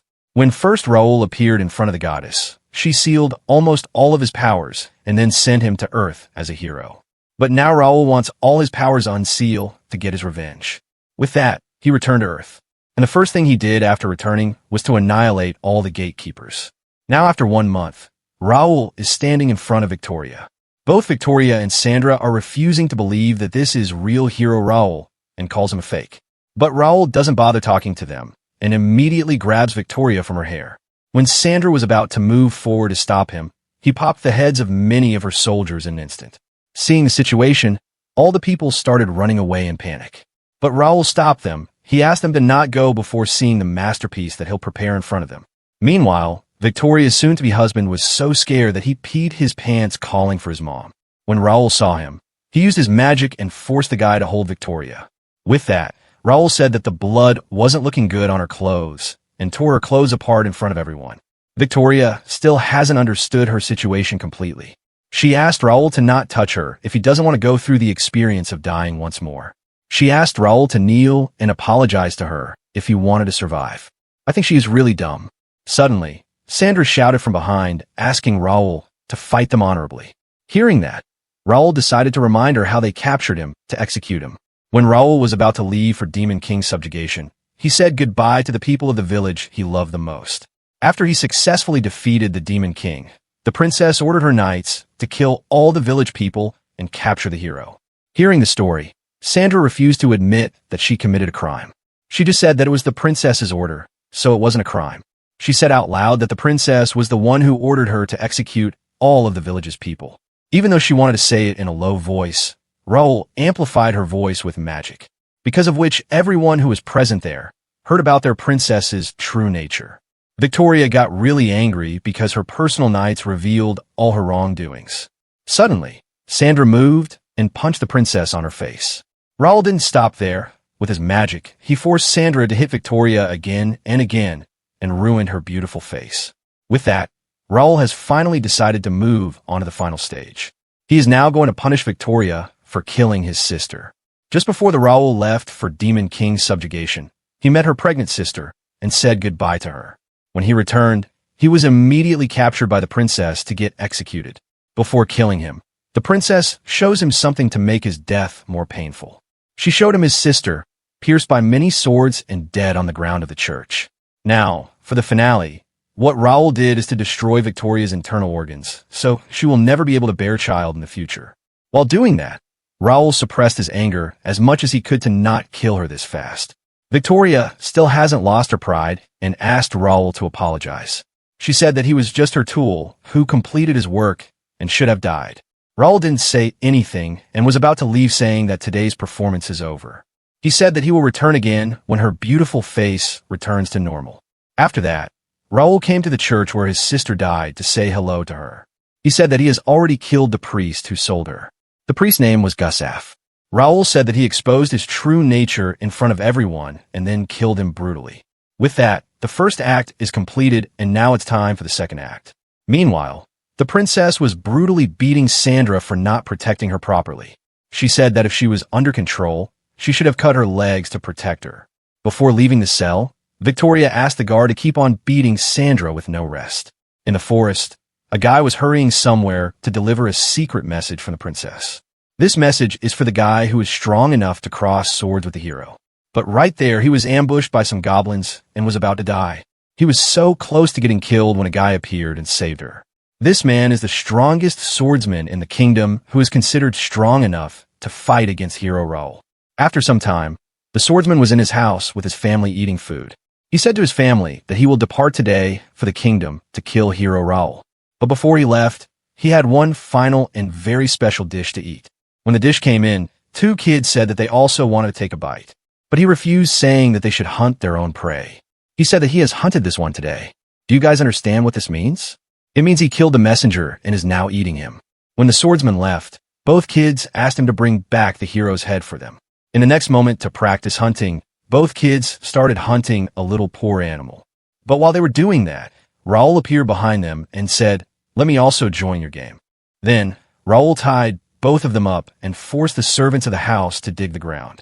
Everyone dug random places until one guy found bones of a human. Raul didn't let him stop and asked him to dig more, because hundreds of people got killed in this house. After some digging, they even found the bones and head of the poor messenger who just came to deliver a message but was cooked in the process. These kids who were tied up aren't scared. They get up with a smile and say that once their father returns, he will kill Raul. It turns out that they have already called the swordsman back and told him the situation, so he'll be here at any moment. The real reason why the kids were happy is that their mother is preparing to shoot a very deadly arrow at the hero. But before the arrow reached him, it deflected and pierced the mother. Mother started crying on the ground in pain, and in the end died brutally. Now the kids are crying and scared. Raul said that he will make kids fulfill their duty before the father returns. Meanwhile, in the forest, the swordsman hasn't received any message and is just resting a little. Suddenly, the messenger who he just killed yesterday appeared in front of him and said that the hero Raul is waiting for him at his house. On the other hand, Raul has already killed all the servants and is just waiting for the swordsman to return. Right then, the swordsman finally arrived there. Raul has already prepared a masterpiece for him. Just look at this. He reveals that he wasn't the one who did this, but swordsman kids did this to their mother. Raul forced them to prepare this masterpiece. Immediately, the swordsman started attacking Raul, asking him about the location of his sons. Raul answered that his sons are safe, and asked him if this scene reminds him of Raul's home village. When Raul was just a child, he used to live with his mother and sister happily. One day, when Raul and his sister, who was out of the village for some time, returned to the village, they saw that it's completely destroyed. There, the swordsman arrived and apologized for being late. At this moment, Raul showed the signs of being a hero and was taken in by the castle to fight against demons. Hearing the story, Swordsman revealed something more.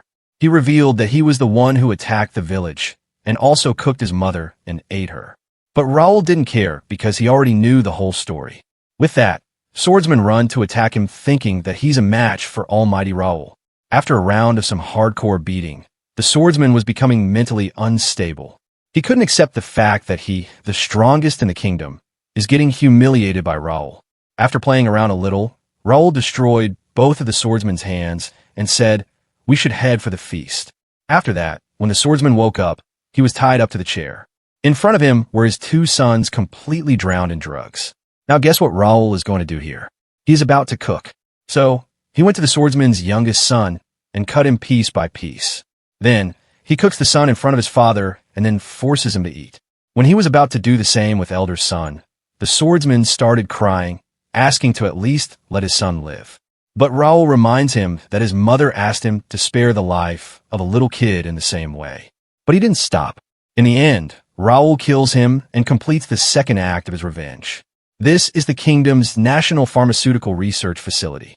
But the researchers here are not sane people. This researcher Rene performs weird experiments on humans, mostly kids, to check how much a body can endure before dying or many other weird things. This guy, Lucas, is the military advisor. She gives Lucas some money to clear the bodies and other mess. One day, Research Institute supervisor Costa sent to Rina and asked her that they need immortal soldiers for the kingdom. She said she can't make immortal soldiers, but she can amplify soldiers' strength to thousands of times and make them explode after a certain amount of time to kill demons. For the test subjects, Costa's son Lumen went to hospital to get injured soldiers. He promised them that he has a drug that will heal them in no time. But when an innocent soldier went with him, Renee used them as test subjects to test her findings. After killing hundreds of innocent soldiers, they were successful in their Berserker experiment. In the present, Raoul is here to start his third act of revenge. Inside the building, all of them were panicking and were scared because they knew they had done something to anger Raoul. Lucas, the military advisor, asked them what they have to him in the past, but they refused to answer. Suddenly, Raoul threw a skeleton at the window with a message. He said that whoever leaves this building before midnight will survive. Hearing the message, Lucas said that after the strongest swordsman, he's the only one who can fight Raoul. But first he wants to learn what they did to him to make him angry. So they revealed that they did the Berserker experiment on young soldiers that were under Raoul's command. Suddenly, they remember that they have the drug that turns someone into a Berserker in their laboratory. So they immediately went to retrieve the drug before Raoul got it. But when they reached the place, it was already gone. Seeing the situation, they tried to escape by jumping out from the window, but the building was blocked with the magic, so they were stuck with Raoul. Just look at this panel of vengeful ogre accompanied by the dead. He is walking in the building with a skeleton, throwing paper with the game rules everywhere. The game is whoever will leave this building will survive. When the game begins, he orders the skeleton to capture all the researchers alive. After gathering them, Raoul forced them to drink the Berserker drug. After some time, all the researchers turned into monsters, and they were asking for water. After 15 minutes, all the Berserkers self-destructed and died on the spot, while Raoul was laughing standing in the middle. With that, he sent a new message to the main culprits telling them whoever gets caught first will die first. Hearing the message, Rina said that they should move to the room where hero Raoul will not be able to find them. But before moving there, she asked them if they should have a cup of tea first. When they sat down to drink, Lucas asked Rina to exchange with her because there's a chance she has mixed a drug into this tea to turn them into monsters and make them fight against Raoul while saving herself. But she revealed that she hadn't mixed any drug in both of their cups, meaning the drug is only in the tea of Costa and his son. She did this because she has realized that the one standing in front of her is not Lucas, but Raoul. She found out about this because earlier, Lucas said that Raoul follows a simple ruler, an eye for an eye, a tooth for a tooth. But how does Lucas know about that rule of his? This made her sure that this isn't Lucas, but Raoul. In the end, Raoul finally revealed himself, asking her, was the hint too obvious? Rina didn't get scared. She is waiting for Costa and her son to be turned into a monster and fight against Raoul. But even after 1 minute, nothing happened. It turns out that Costa and his son are already dead, which means Rina has lost the game. After that, Raoul dragged Rina to the first floor and forced her to swim through all the dead berserkers on the ground. After swimming through a disgusting pool of monsters, she finally reaches the laboratory where the final experiment will happen. Seeing Rina so scared, Raoul asked her why she was scared. She is the one who killed thousands of people in the name of experiment before, and now she is getting scared after seeing some dead monsters. But Rina got up and said that she never killed anyone or performed any disgusting experiments. Hearing that answer, Raoul put his hand on her hand and made her go through all the pain that she caused to others in an instant. This broke her completely, and she immediately agreed that she did perform experiments. Rina immediately started pleading for mercy. She said that she was just following orders. She said that his young soldiers died because the neighboring village didn't give them water. If they drank the water, they would have turned back into normal humans. But Raoul already knows all this. So Rina said that he should be taking revenge on the villagers, not on her. Raoul said that he will take revenge on them, but now it's her turn. Starting now, Raoul will start his human experiment on the test subject Rina. He tied her up to the chair and chose a random drug. Then, he forced her to drink that complete bottle without wasting a drop. Immediately, her throat started burning and she started crying in pain. After some time, her skin starts turning dark because of the high temperature inside of her body. Raoul strengthened her organs so she wouldn't die early on, but she will feel pain. In the end, Raoul decided to let her drink the antidote. But she had to make the antidote herself in this messed up condition. As Rina is a very experienced researcher, she was able to make an antidote even in this condition. When she thought that she won and now she'll be free, Raul destroyed her happiness, saying that it's time for round 2. With that, Raul proceeds on forcing her to drink more than 42 drugs, each causing more pain than the previous one. In the end, she was able to survive for more than 17 hours of hell. Now it's time for the villagers who committed sin. Meanwhile, these two cute and little girls went to a random village and told the villagers that they got lost in the forest and wanted a place to stay for the night.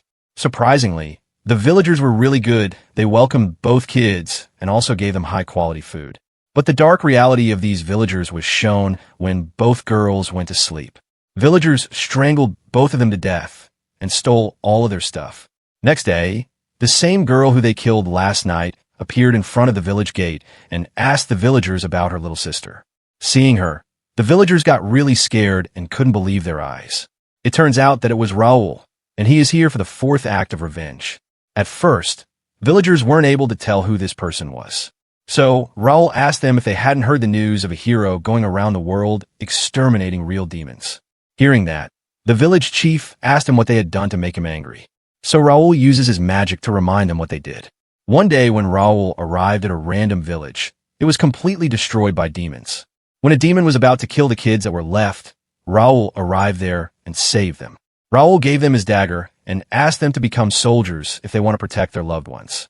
After some years, those kids with more kids from other villages got together to be under Raul and fight against demons.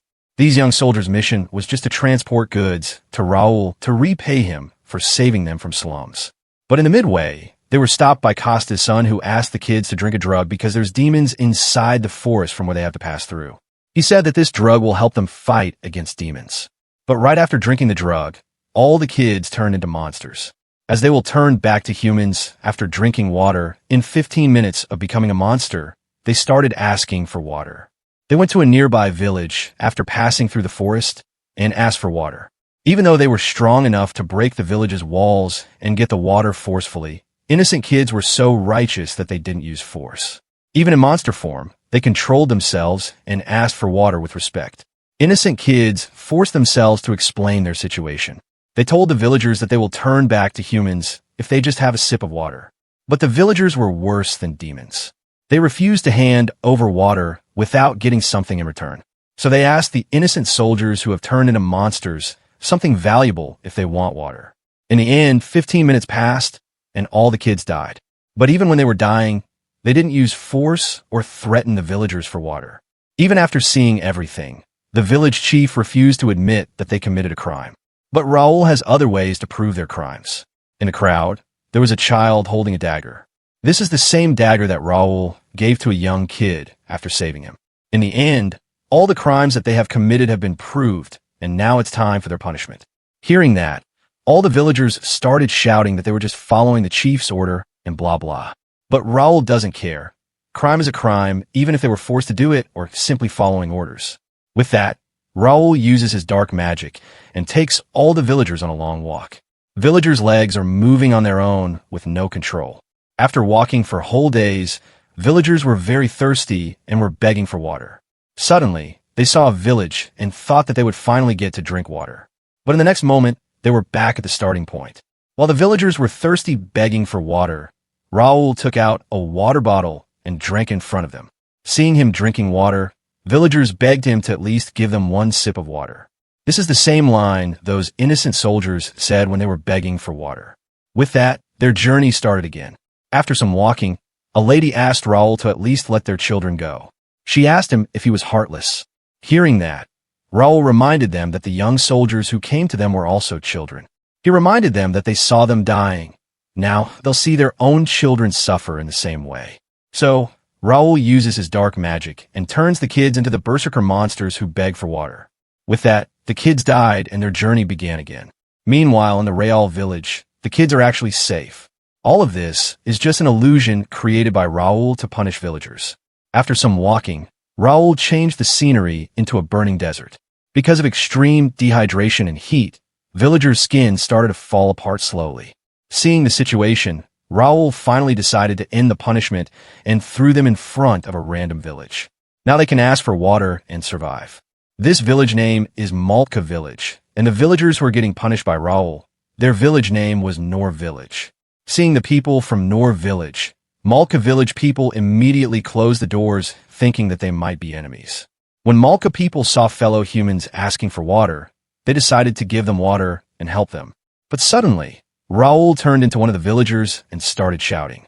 He loudly warned Malka Village people that if they don't give them water, they'll destroy their village and rob their everything. Hearing that, Malka Village people got angry and asked them why they were threatening them. So Nor Village Chief said that this guy is trying to kill them and asked for help. Seeing the condition of No Village people, Malka Village people believed them and decided to help them. But then, Raoul used his message and took the ribbon from a lady. He threw this ribbon toward a man from Malka Village. When he saw the ribbon, he started crying because this ribbon is of his daughter who's been missing for 2 days. With this, Malka Village people were sure that these Nor Village people kidnapped their daughters and killed them. So, they started throwing rocks at them. In the end, all the village people died without getting a sip of water until the end.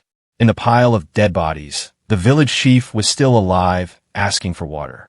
Raoul was standing in front of him with a water bottle and said, "How much will you be able to pay for this water?" Hearing those words, the village chief also died. Now the kids that were left in the village, it's their turn now. Raoul didn't kill them. He used his magic and sent them to a nearby village. Using magic, Raoul forced them to say that they wanted to become soldiers. With that, the 4th act of revenge is completed. Now it's time for the 5th act. The lead actresses for the 5th act are Sandra, the Kingdom Knight, and the Princess. Sandra is in very bad condition, getting beaten by guards nonstop. But Raoul doesn't care. He will proceed with the revenge without stopping. Meanwhile, Victoria is getting mad because her soldiers still haven't found Raoul. After she learned about the death of some high-ranking people of the country, she remembered that Raoul has told her he'll come back when her face completely heals. In the meantime, Raoul is standing in front of Sandra, whose condition is really bad. So to talk to her properly, Raoul turned into Victoria and said that if she wants to reflect on hurting her princess, she has to do one thing. Sandra immediately agreed on doing whatever Princess wanted her. With that, Raoul gave her sword and her armor back, and also gave her instructions on what she has to do. It turns out that Raoul has ordered Sandra to kill soldiers in the castle. So, Sandra is now cutting the heads of any soldier she is ordered to in the name of Princess. In the next moment, Sandra reached the princess's throne room holding a freshly severed head. Seeing that, Victoria immediately ordered her people to capture Sandra. It turns out that Raoul told Sandra that in this castle, there are some soldiers who are directly under the king, and those king soldiers can get in the way of Victoria's progress of taking over the country. That's why Sandra is killing all the suspicious people. After reaching the princess's throne room, Sandra proudly announced that on the princess's order, she had wiped out all the king's aides. Hearing that, all the people who were present there started pointing their fingers at Victoria. As Sandra has now ruined the princess's status even more, she got really angry and attacked Sandra. But because Raoul has cast his magic on Sandra, Victoria's attack didn't reach her, and she got hit back in return. Because of that, Princess got even more angry and called Sandra evil. She announced in front of everyone that she is revoking Sandra's status as a knight. Then, Victoria ordered her people to throw Sandra inside the dungeon, and later she'll get executed. After taking care of Sandra, Victoria put on an evil smirk and thought that she'll be the one who'll be on the top in the end and will rule the kingdom as the very first queen. She knows that Raoul is watching her right now, but she's not scared. She thought that she had a saint under her who would purify Raoul's dark magic and defeat him. Seeing the princess laughing, the minister, who was standing right beside her throne, asked her why she was laughing. She answered that she is laughing thinking about the face that Raoul made after getting caught by her. With that, the minister also left the room with an evil smirk. It turns out this person was not the minister, but Raoul. After some time, Sandra was put on the execution ground where she'll get executed in front of everyone. Soon, Victoria arrived on the stage to personally spectate her execution. She didn't come alone. She is here with Raoul's former teammates. Then, Victoria started shouting that Sandra is the one who falsely accused her in front of the village and also incurred the hero's wrath. Victoria accuses Sandra of setting a village on fire and burning everyone alive. When Sandra tried to say that the princess was the one who ordered her to do that, the princess hit her on the head, calling her traitor to the country. Hearing that, All the people started chanting to kill Sandra. Meanwhile, the princess was happy because people's opinions of her are shifting, and now people are calling Sandra a traitor instead of princess. After that, the execution started. All the people were ordered to throw stones at Sandra to execute her as painfully as possible. She was saying that she devoted her life to protect them, and everything she did was ordered by the princess. But people didn't listen. They were just here for fun. In the end, Princess ordered her soldiers to throw Sandra in the crowd of people. There, when Sandra was about to get graped by many people, Raoul arrived there. Seeing the situation, Raoul announces that to him, the princess here is the most evil. Raoul also announces to all the people that he knows it doesn't matter to them who is evil or who is good. They just want to enjoy purging someone. Raoul said to all the people that he still remembers that they were also gathered like this to purge him after he killed the demon kind and save them. But at that point, Raoul didn't know that demons are not the real evil, but the people who are here are. With that, Raoul decided to introduce the stars who will face punishment. The first traitor is Raoul's old teammate, Saint Christiana. Second traitor is also Raoul's old teammate, Archmage Wendell. And last but not least, Princess Victoria.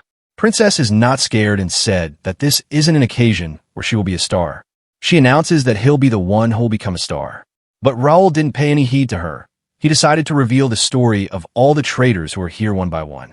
The first person who will be exposed is Archmage Wendell. Raoul cast his magic and the story began.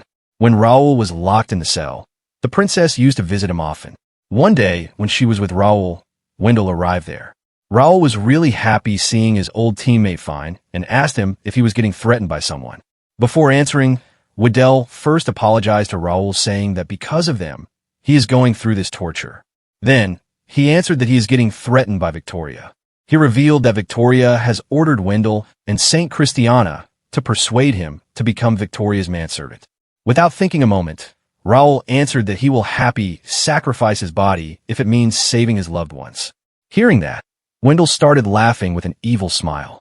While laughing, Wendell called Raoul a fool and also said that he is not the world's strongest hero, but he's the world's strongest imbecile. In the end, Wendell revealed to Raoul that he doesn't have any comrades. His loved ones are either dead or betrayed him. Learning that even his trusted teammates have betrayed him, he started crying. But when the story was about to reach the climax, the story shifted to the present because Wendell doesn't want people to listen to more of his evil deeds. Even after listening to just half of the story, people started doubting if Wendell is really a hero who saved the world of another evil guy in the form of a hero.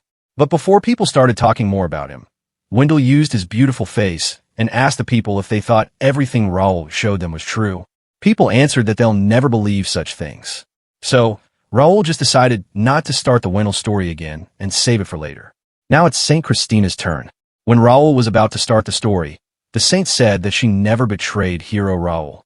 But Raoul shut her up and revealed that she is the reason for all the worst things that happened to him. The saint's story began just before the hero and his team was about to leave for Demon King subjugation. Before leaving, hero Raoul and his team came to meet Victoria to announce that they are going for final war. There, the saint notices that the princess gets excited every time she sees Raoul. So, the saint started manipulating Victoria. She talked to Victoria and said that the Lord has told the saint that Victoria and the hero are destined to be together. But because of Raoul gaining more and more public respect, he is changing the will of God. So, the saint told the princess that if she wants to make Raoul her personal plaything, she has to destroy his reputation. With that, Victoria decided to look into anyone who is involved with Raoul and execute them. Before the story progressed even more, Victoria started shouting and asked the hero to stop spouting nonsense. She immediately ordered the saint to kill hero Raoul using her holy powers. But the saint refused to obey her order, saying that she doesn't want to become a traitor. It turns out that the king has ordered to execute Victoria because she killed his people. This was the reason why Raoul ordered Sandra to kill those king aides back in the castle. Saint even has to prove that the king has ordered this because she has a message with the king's seal on it. Because of where the story is going, Victoria is getting mad. Now that the king himself has ordered the execution of Victoria, all the people who are under her don't have to obey her orders. When the princess reached the breaking point, she revealed that she had already killed all her siblings, so there's no other king's heir who will sit on his throne. So, the princess believes that there's no way the king ordered to execute her, the only legitimate heir who will inherit the throne. Hearing that, Raoul asked her to not worry about that because the king has 3 illegitimate princes. With these words, Victoria has realized her situation. It turns out that the king long before was aware of the fact that Victoria is not suitable for the throne because of how she treats her people. So the king spread his seed and prepared a secret weapon to take down Victoria and completely destroy her. Now Victoria is all alone. Her people have finally learned the truth, and no one is ready to help. The real and ugly face of the princess is being broadcast to the whole kingdom thanks to Raoul's magic. Suddenly, some raised a voice and said, "Now, princesses have no one other than me." It turns out that Sandra is still alive and wants to protect the princess. When Raoul saw her, he used his magic and brought her to the stage. On the stage, Sandra got a sword with which she will pierce Victoria's heart. As Raoul has cast a magic on Victoria, which will not let her die no matter how much she gets injured or bleeds. When Sandra pierced her slowly, Victoria had to endure the pain without the relief of death. After completely piercing Victoria's heart, Sandra killed herself and said that she'll go first and wait for Victoria in hell. Even though from this panel it looks like Sandra is dead, she is not. She is feeling immense pain, but she can't die unless Raoul allows her to die. Then, Raoul takes Victoria dragging on the ground to the cliff while singing, "I will not let you die so easily." She is a bloody mess, but she can't die. On top of the cliff, Raoul set up the cross and tied her up to it. While Victoria tied up to the cross, Raoul cast a magic on her that will attract all kinds of small insects and animals to her. Those animals will come and eat her. Animals will gouge out her eyes. They will eat her flesh. They will enter inside her body and will eat her from inside. But even with all that, the princess will not die. She will feel pain with no relief of death for eternity. There are already some people here. And guess what? Even when Sadr cut down her head, she didn't die. She is also alive. That strongest swordsman from before is also alive. That researcher girl is also alive. These 3 people are alive, getting eaten by insects, and are feeling pain with no relief of death. With this, the 5th act of the revenge is complete. Now, the 6th act of revenge is about to begin. After taking care of the princess, Raoul went to the king. The king informed Raoul that there's someone who is pretending to be Raoul and is working with Raoul's former comrade, Wendell.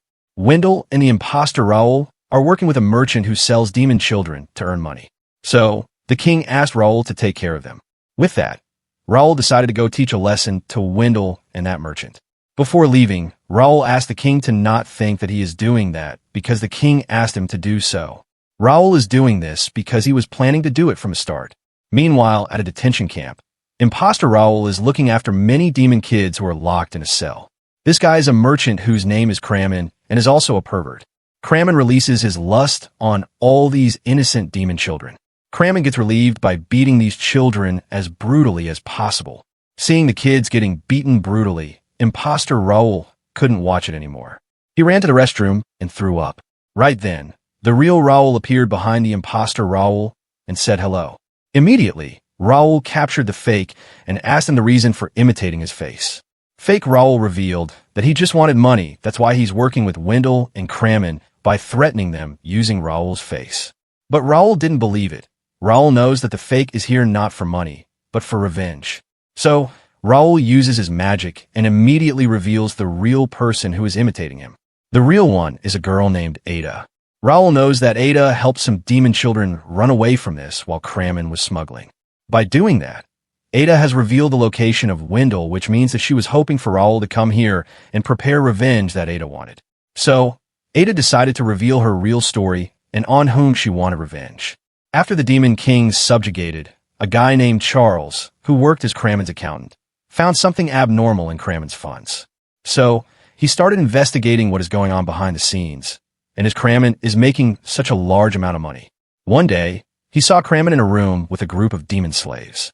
Charles was hiding behind the wall to see what was going on. Inside the room, Kramen removed his clothes and did bad things to demon kids. When Kramen left after completing his work, Charles entered the room. He saw all the demons who were fine and alive before had died brutally. While checking the kids, Charles finds a one who was actually alive. He immediately took that demon girl to the healer and got her treated. The demon girl is alive, but she still hasn't woken up. After that, Charles took that demon girl home and showed her condition to his wife. Now, Charles has decided to report all this to the government and stop Cramon's illegal activities. Before leaving, he said goodbye to his wife and his little and cute daughter named Ada. While Charles was heading for the capital, he was attacked by some mercenaries who were here on the order of Cramon. It turns out that Cramon people saw Charles carrying a demon child who was supposed to be the Cramon's slave. So, now Cramon has ordered his underlings to bring Charles to him by dragging him alive. To do that, they tied him up and then attached the rope to the horse. Then, they rode the horse to Cramon while Charles was getting dragged alive. As time went by, Charles was getting really injured and eventually his body started falling apart. Next day, Charles's family received a package. When they checked it, they saw Charles who was chopped into many pieces and packed in a small box. When their family saw that, they were devastated and broken. With that, the story ended and now Raoul has decided to help her take revenge on Cramon. But in return, she has to help him take revenge on Wendell. When Ada asked him what she can do to help Raoul fight against that strong Wendell, Raoul said that he knows his weakness. Raoul revealed that Wendell is weak in the mind, and any mental attack can destroy him. Suddenly, Raoul stabbed Ada with a knife. After she fell on the ground, she woke up inside Raoul's body. Now, Ada is controlling Raoul's body, but Raoul is also there. He can talk to her from inside the body and help her take revenge. Raoul gave Ada full permission to use his body, however, she wants to take her revenge. This means she can use Raoul's power, which makes her stronger than anyone. With that, the sixth act of revenge is about to begin. In the basement, many demon slaves are being transported to smuggle. They're not just getting smuggled. If someone shows even a little weakness, guards will beat them brutally. While guards were beating the kids, Raoul and Ada arrived there. Raoul asked Ada to kill all the guards here and save the demon kids. So, she did just that and killed all the guards in front of the demons. Then, Raoul asked Ada to explain the situation to everyone, but she can't think straight because of killing this many guards. So, Raoul switched with her and told the kids that they are now free. But the kids are still scared because they saw Raoul working with Cramon and Wendell, so they can't believe him. So, Raoul asked the demons to follow him, and she'll help them get their revenge on Cramon and Wendell. After giving the proper speech, all the kids started chanting to kill Cramon and Wendell. Afterwards, they went to different places and freed demon slaves from all the places until they eventually found Cramon and Wendell. Seeing Raoul, Wendell started laughing because he still thinks that the Raoul that is standing in front of him is just an imposter. So to prove himself, Raoul uses a little bit of his power. This made Wendell sure that the one who is standing in front of him is not an imposter, but real Raoul. The story of Raoul and Wendell began when Raoul was just a kid. At the academy, Raoul and Wendell became best friends and eventually formed apart. Wendell was like a brother to Raoul. Raoul also introduced Wendell to his sister. Raoul's sister took care of Wendell like her own brother. She fed him and asked him to always stay with Raoul, even though Wendell was acting good from the outside. From inside, he was planning many heinous things to do. From that point on, the saint also joined the team, and the friendship between Raoul and Wendell became even more strong. But now when Raoul remembers those moments, he calls himself a fool and has learned that if you are too kind, you will be exploited. When they successfully subjugated the Demon King, Wendell decided to start a real performance. The next day, when Raoul came back to his village, he saw all the villagers, including children, dead on the ground. Before Raoul even mourned for them, Sandra arrived at the scene to arrest Raoul. She has also tied up Wendell, but that Wendell part is just an act to arrest Raoul. When Raoul starts saying that he's not the one who killed these villagers, Sandra presents two kids in front of Raoul. One kid has put a sword on the throat of the second kid, and both are crying asking for help. Sandra is controlling them with magic. She asked Raoul to not resist if he doesn't want those kids dead. While Raoul was struggling to stop all this, Wendell was trying to hold his laughter. Right then, Raoul tried to break out from their restraints to explain himself. But when he tried to do that, Sandra forced the kid, using her magic, to kill another kid. Seeing the scene, Raoul was about to kill all of them, but Sandra asked him to stay put if he didn't want Wendell to die. In the end, Raoul was imprisoned where he was forced to fulfill Victoria's dirty desire and satisfy her every single day. Even in the extreme torture, Raoul was thinking about Wendell, wondering if he's all right. Meanwhile, Wendell is enjoying his life like a king. After that, to make Raoul suffer even more, Wendell revealed to him that all his comrades have either betrayed him or are dead. In the end, Wendell also revealed to Raoul about how his sister got violated daily. He revealed that by the order of the princess, Raul's sister was violated daily by many priests in the church. This was the point which made Raul really angry, but he couldn't do anything because he was locked behind the chains. Back in the present, Raul summoned both Wendell and Kramen in the Colosseum. The first one who will get punished is Kramen. In the spectator's seat, all the demon slaves are sitting who will witness firsthand how Kramen will get punished. After that, Raul switched with Ada because Kramen is her target. First, Ada stripped the guy naked and then summoned some big brooms with spikes attached to them. She gave those brooms to demon kids and asked them to clean Kramen before starting the real show. As the spiky broom was dragged on Kramen, he felt extreme pain in every point of his body. After cleaning him, demon slaves asked her to castrate him. So to do that, she summoned a small pipe filled with spikes. She put that pipe on the Kramen's sensitive part and then shook it. This causes Kramen to beg for forgiveness and shout in pain. In the end, she cut his sensitive part, which killed the guy while experiencing immense pain. Now, it's Wendell's turn. Until now, Wendell was sitting in the spectator seat enjoying the show. He was sitting without caring because he thought that Raul cannot exact revenge on him because he follows that eye for an eye rule. So, Raul revealed that he doesn't follow that rule anymore because the hero Raul that Wendell knows of is already dead. Now the Raul that is standing in front of him is just an insane revenger. Seeing Wendell's face, Raul started laughing because he can't believe that the one who is the king of betrayer actually believed that Raul will follow his words. Hearing that, Wendell immediately used his magic and teleported himself in a forest to survive. But before he could even breathe once, Raul broke the space and took him back to the Colosseum like an angel. To break Wendell mentally, Raul has prepared an illusion that shows that many officials and Wendell's fangirls are watching him. They asked Wendell to fight against the hero and defeat him. But Wendell is no match for Raul. So Raul summoned a big broom with spikes and also stripped Wendell in front of everyone to start his revenge. Using his magic, Raul froze Wendell in one place, and then started cleaning him using the almighty spiky broom. After some cleaning, now it's time for Wendell to get castrated. Raul summoned a monster holding a big scissors to cut Wendell's useless lump of meat off. To make the game interesting, Raul summoned a bucket filled with dirtiest water ever. If Wendell's head stays outside of this bucket for even 3 seconds, he will die. After just some time, Raul uses his magic to hold Wendell at one place. He said that he's getting bored and cut off Wendell's meat. In the end, he died while experiencing immense pain, or he thought so.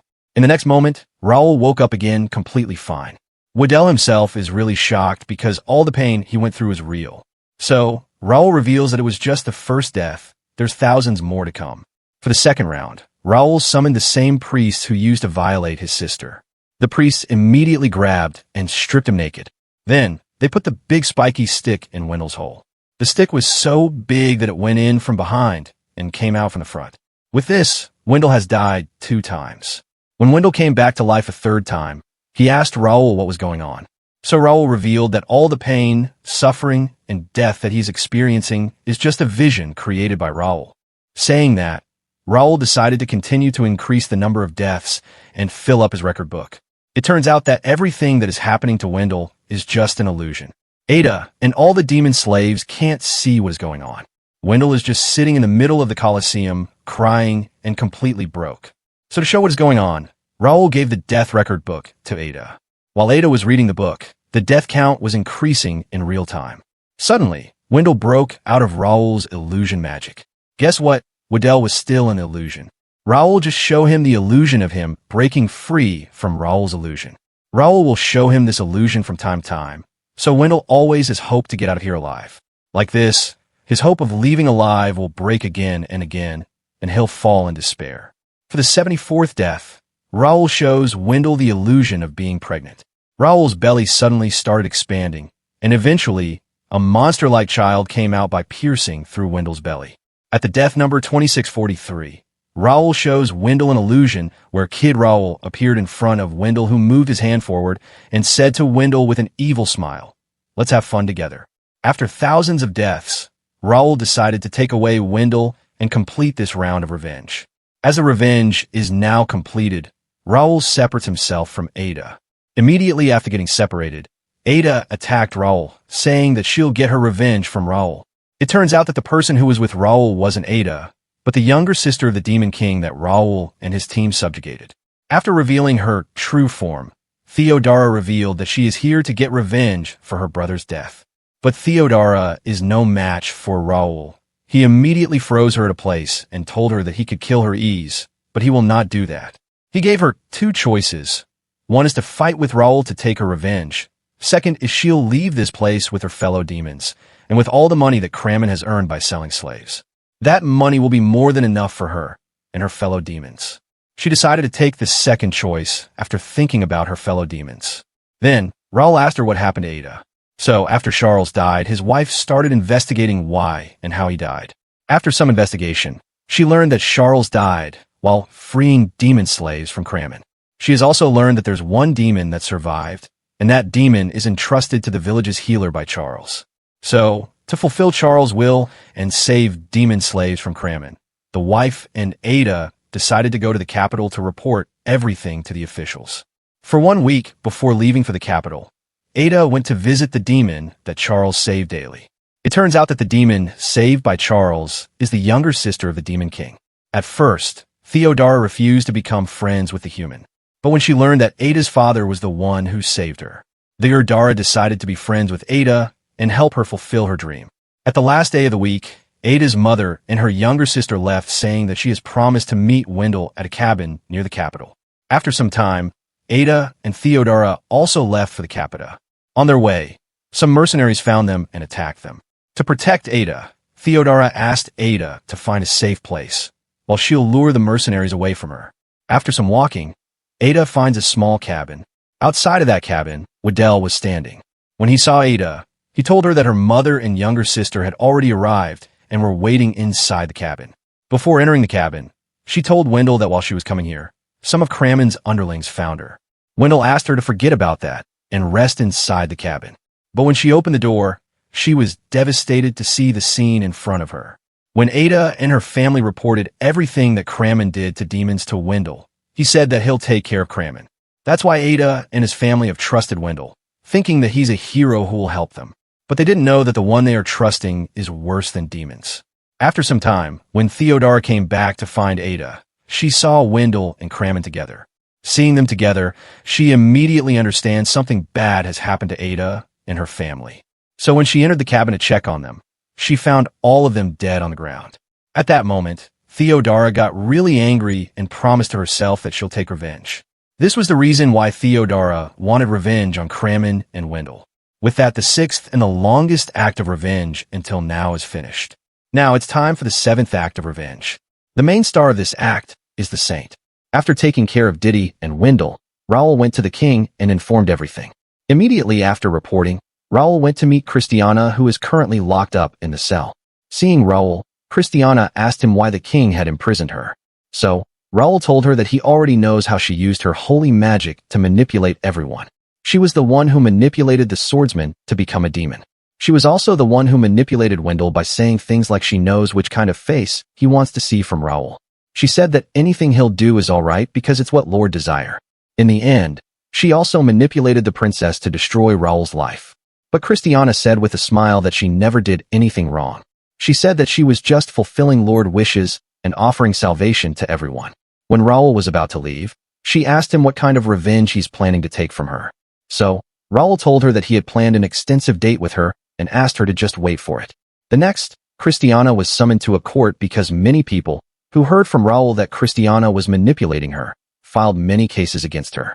So today she is presented in front of judges who will announce the final result, if she's a criminal or not. First witness who came forward was her own aunt.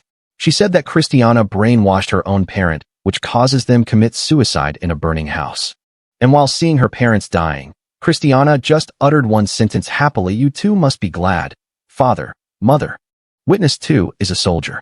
He said that his comrades were seduced by Christiana, which led his comrade to fight and kill each other like maniacs. Third witness was a priest who came forward and revealed that in the middle of a desert there was a country. The people of the country were really innocent until Christiana came there. With her whisper, she brainwashed all people, leading to the destruction of the whole country. Hearing that, Christiana just said that she did to give salvation to the country people. In the end, her reason for destroying hundreds of thousands of lives was just that she wanted to bring salvation to all the people. And she said that she can happily die if it means atonning for other people's sins. While she was saying all that, Raul was just sitting in the chair with a smile, witnessing everything.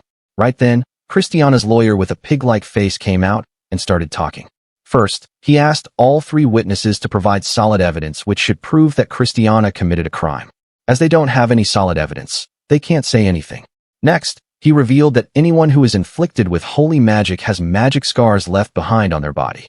But after checking the bodies of that soldier's comrades, there were no magic scars on their bodies, which means Christiana didn't use any magic on them to seduce them.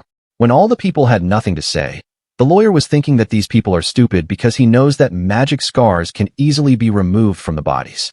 And here he is protecting and siding with Christiana because if he wins the case, he'll get to smash her. While he was dreaming about smashing her, Raul spoke up and said that he's here to give testimony as the fourth witness. Before he started talking, he first went to the examiner who checked the magic scare on the victim's body and whispered something in his ears. And to prove that Saintis is really guilty and killed many people for no reason, Raul immediately summoned a person on whom she has used her magic and manipulated. The person that appeared shocked everyone. Raul has summoned the Princess Victoria. She is still getting eaten by insects and is still alive, enduring eternal pain. No one thought that princess was still alive. Even in such a bloody and messed up condition, the princess is still getting punished every second. Even though the princess is still alive, her condition is really bad, so she'll not be able to utter a single word. So to check if Christiana has really done something to the princess, the examiner came forward and checked the princess's body. After examining the body properly, he revealed that the princess really have magic scars on her.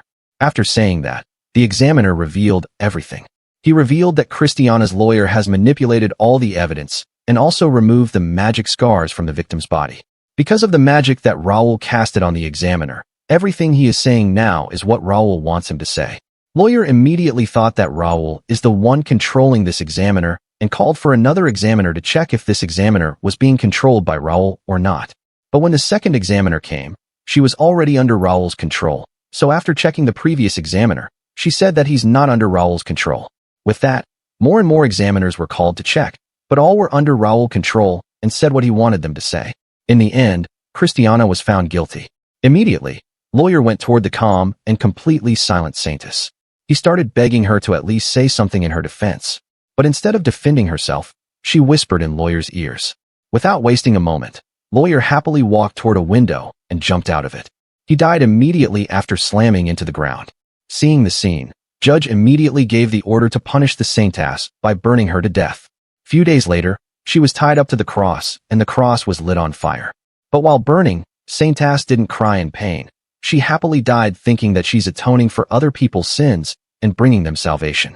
In the end, only Saintess's burned body was left behind on the cross. Beside the cross, Raul was standing. He smirked and said that the real show is about to begin. After that, he took the cross with the Saintess and dug it near the Princess Victoria's cross in the mountain. Suddenly, Raul was pierced by an arrow straight to his heart. Behind him, Theodora came flying. She was the one who attacked Raul, and she did this to get revenge for his brother who was killed by Raul. When Theodora landed beside Raul, he was still alive. So to kill him completely, she first tied him to the cross and then stabbed him with the knife. After 5 days, his lower half is completely gone, eaten by many beasts. In the next moment, Raul woke up in the white world. This is the same world where Goddess of Love lives. Learning that Raul had died and came here again, she immediately ran to him crying. Raul noticed that her one arm is missing and asked her what happened to it. She revealed that previously when she sent him back to Earth, a part of her body was sacrificed to resurrect him. Raul didn't care about her explanation. He grabbed her from the mouth and asked her to complete his one more wish. Goddess was so in love with Raul that she immediately agreed. This time, she sacrificed one of her eye and summoned a carriage of hell. By riding this carriage, Raul will be able to enter hell. First, he'll go to the gate of judgment. At this place, sins and good deeds of every person will be judged, and the one with the greater deeds will go to the land of the gods, or you can call it heaven. Some can go through the reincarnation gate to reincarnate, and the people with grave sins will enter hell. Raul has asked for the ride to hell because his revenge will begin in hell. He immediately drove the carriage and found Saintis standing in the line of people who will be judged. Seeing him, Christiana was shocked and asked him who could kill him. So Raul revealed that he died intentionally to fulfill the promise of a date that he made with her. Saying that, she gave her a seat in the carriage and went toward hell. When Raul went toward the hell gate, Christiana refused to enter, saying that the goddess was waiting for her in heaven, so she must go there. Christiana said that only bad people go to hell. She still thinks that she has offered salvation to many people and saved them from hell, so she must go to heaven for her good deeds. So Raul made a bet with her. He said that if the people who she thinks she offered salvation to are not in hell, he'll let her do whatever she wants with him. But if they are in hell, then she will have to use her holy magic to save them. Because Christiana also loves Raul and wants to stay with him forever, she immediately accepted the bet. With that, Raul and Christiana finally entered hell. Inside, there were many people getting burned in the lava, getting reborn and dying again and again. Seeing the scene, Raul remembered that there were other young people in his party beside Wendell. At this point, Christiana wasn't at Raul's party. Raul and other young party members hunted monsters together. They were really happy until Christiana joined the party. Because of Christiana seducing them in the name of salvation, young members started losing their will one by one. Every single one of the 20 mercenaries left the party. Right then, Raul and Christiana arrived at their first spot. This is the place where people who indulge in lust fall to and get punished. Christiana looked around in hope of not finding any familiar faces. But after just a second, her expression turned grave when she saw Raul's old party member, to whom she had offered salvation, was getting punished in front of her. But she immediately calmed down and refused to believe that these are the people to whom she has offered salvation. It turns out that she can't properly remember these people's faces and think that they're not related to her.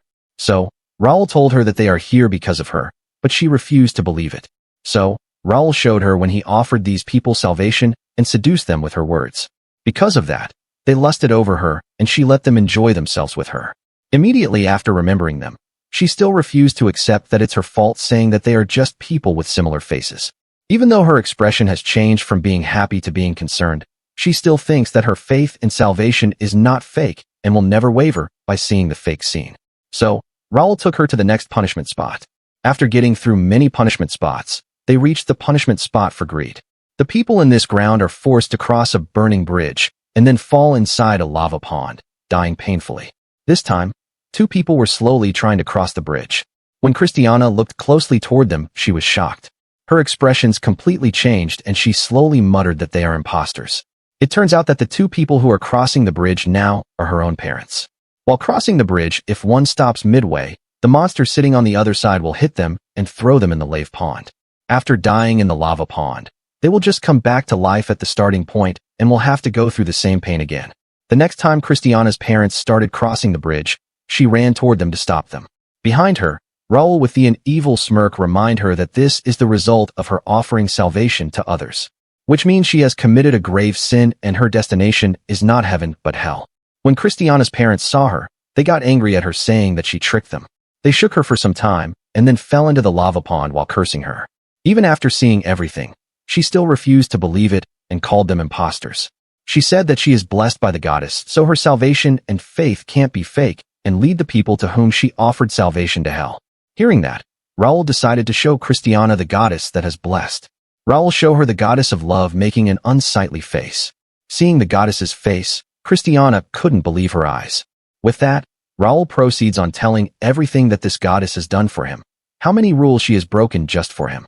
Hearing everything, Christiana said that such an unsightly woman can't be the one who blessed her. She raised her hand to use holy magic. As Raul won the bet, she accepted her defeat and decided to use holy magic to save the people who are here in hell because of her. But her holy magic didn't work. It turns out that holy magic isn't usable in hell. Now that Christiana has called her own goddess an unsightly woman, she will be stripped off of her saintess title and will lose all of her holy magic. Raul already knew this. He was just playing around to make Christiana utter bad words about her own goddess. In the end, she's now in hell with no way to get out. Now she'll suffer for eternity with the people who she has manipulated and killed under the reason of offering them salvation. All the people who was offered salvation by Saintess, when they saw, started asking her to save them. Christiana still thinks that she'll go to heaven and is in hell just on a trip with Raul. So Raul revealed to her that she's bound to stay in hell with her followers. Since the moment she passed the gates of hell, she was already doomed to stay in hell. Many people grabbed her asking her for help, but she couldn't do anything. Seeing Raul sitting in the carriage, she started asking him for help. So Raul threw a chain down. He said that anyone who manages to climb this chain will be saved. Slowly, many people started climbing the chain. Even though Christiana was in the first place, Many people grabbed her legs and pushed her down. She was angry and finally started showing her true face. Seeing Christiana showing her true face, Raul said that the saintess who used to talk about salvation is now in this sorry state. Hearing that, Christiana said that she doesn't care about salvation anymore and just wanted to be saved. She also confessed that she's saintess and couldn't care less about the goddess she believed in. Immediately when she said that, the chain broke and she, with all the other people, fell in the lava. Now she started burning with her other followers in the lava, but she'll not die. A big hand will pick her up, heal her, and then throw her back to the starting point. Like this, she'll come back to life and die again and again. In the end, Raul was about to leave saying that this date with Christiana was really great. Christiana started crying and made a really miserable face asking for help. But Raul couldn't care less about her and turned his back on her. When Raul tried to leave hell and reach the gates, he wasn't able to, because once a soul entered the hell, it was bound to stay there for eternity. Right then, the goddess arrived there. Raul immediately asked her the way to slay an immortal god. At first, she said that there's no way. But when Raul started showing his love to her, she was easily pinned down by Raul. He put his hand inside her chest and plucked out her heart. When he uses his magic on the heart, he learns that when he was about to die by the hands of Victoria, gods held a meeting and voted if they should save Raul the hero or not. From all the gods, the god who governs hell refused to help Raul. That's why now Raul wanted to kill that god, and he's his next target of revenge. After seeing what the governor of hell did, Raul decided to find a way to slay the god. After searching through goddesses' memories, he found a scythe which can kill a god. The scythe is stored in a treasury in heaven. Even though the goddess is completely dosed in love and unable to think straight, she still tried to stop Raul, saying that no human should get his hand on that item. Because Raul was treating her so poorly, she asked him why he's doing that. So Raul told her that the gods are also the target of his revenge. That's why he's treating her poorly. To make the goddess give him the scythe, Raul said that all the gods are his targets except her. She was so happy to hear that she immediately used her power and went back to get the scythe. While she went back to find the scythe, Raul went back to hell. When he reached the center of hell, some fallen angels came to him, saying that the governor of hell wanted to see him. When they forcefully tried to take Raul, with just a flick, Raul killed one of them. Seeing the death of a fallen angel, others tried to use force on Raul to take him to the governor. So, Raul killed one more with the flick and hopped onto the vehicle that they brought, but it was not comfortable. He said that he also wants to meet the governor and request them that they should improve their way of carrying him to the governor. When they refused, Raul killed one more fallen angel. Seeing Raul easily killing them, they started talking to each other, wondering if they should obey Raul or not. Fallen angels are scared because they might get killed by the governor for not fulfilling their duty properly. But they are also scared of Raul, as he can easily kill them. In the end, they decided to take Raul to the governor more gently. After some time, Raul was standing in front of the god of hell. Immediately, the wolf standing beside the god of hell started announcing all the sins that Raul had committed. When the god of hell was about to announce his punishment, the god of hell said that judging him immediately would be boring and decided to play a game. With the flick of a finger, everyone on whom Raul has taken his revenge appeared in front of him. The god of hell asked Raul to entertain him by playing with Raul's favorite deceased. Raul smirked and said, "You truly have bad taste." Everyone who just got summoned was in a really bad state and was just asking about where they were. When General Brown saw Raul, he immediately started asking for forgiveness. On the other hand, Sandra is calling for the princess. Rina, who was a scientist, is about to throw up by just remembering what Raul did to her. Lucas was just standing asking for help, saying that he can't endure this hell anymore. Raul didn't even remember this guy. Christiana was crying and asked Raul if he's the one who summoned them here. So, Raul points toward the god of hell and tells her that he's the one who did it. Immediately, Christiana started crying, asking the god of hell to save her. Hearing her, the god of hell said that he'll save her. When other people heard that, they immediately looked toward the god, wanting to get free from this place. God placed his hand on Christiana's face, and she turned into a stone. Now, she, in her soul, has been completely erased. She doesn't have to suffer in hell anymore. Learning that Christiana doesn't have to suffer anymore in hell, Luca also runs to the god of hell, saying that he also wants to get free. The god of hell was about to free Lucas, but Raul stopped him, saying that Lucas is his toy. He asked the god of hell to think again before taking any action against Raul's toy, because the consequences can be severe for the god. But God doesn't care. He puts it on Lucas's head, saying that an insect like Raul will be able to do anything to him. He was so close to freeing Lucas, but at the last moment, Raul saved Lucas, teleporting him away from the god. Because Raul disobeyed God's law, he decided to play with Raul. He sent the dog to teach Raul a lesson, but Raul isn't scared. This isn't just a fight. If Raul takes long enough time, everyone on whom Raul has taken revenge will gradually turn into a stone and will disappear forever. Because of this, Lucas is happy because he will not have to suffer in hell, while General Brown still wants to get saved. With that, the dog launched its attack toward Raul, and Raul took the attack head-on without even trying to dodge it. As the fight went on, the dog wasn't able to do anything to Raul. Every time it attacked, Raul was easily able to survive it or dodge it. In the end, this dog was no match for Raul. He cut the dog into pieces without much effort. Because the fight ended early, no one is turned into stone. Seeing that the dog, God of Hell's right-hand man, was so weak, Raul mocked him. He said that instead of this weak right-hand man, Cerberus, the guardian of Hell's Gate, would have been much better. He mocked God, saying if this weak dog is only the one he can control. Hearing that, the god decided to play another game. He took out an item which only the god of hell can use. This is a divine item which has the power to ascertain a human soul's depravity dwells within it. The crystal reflects the color of one's soul, and their place of execution is determined from that. And the judgment that Raul will receive will appear in his mind. The god of hell told that no one has ever survived the terror of this divine item. The next moment, Raul was standing in a different place. His mother was in front of him, but when he walked toward her asking her why she's in a place like this, he got attacked by a monster from behind. With just one attack, Raul got really injured and was about unable to move. In front of him, a monster grabbed his mother and split her into two pieces. When Raul tried to move, the monster ate him, but he didn't die. The next moment, he was standing at the same place, but this time, young soldiers were standing in front of him.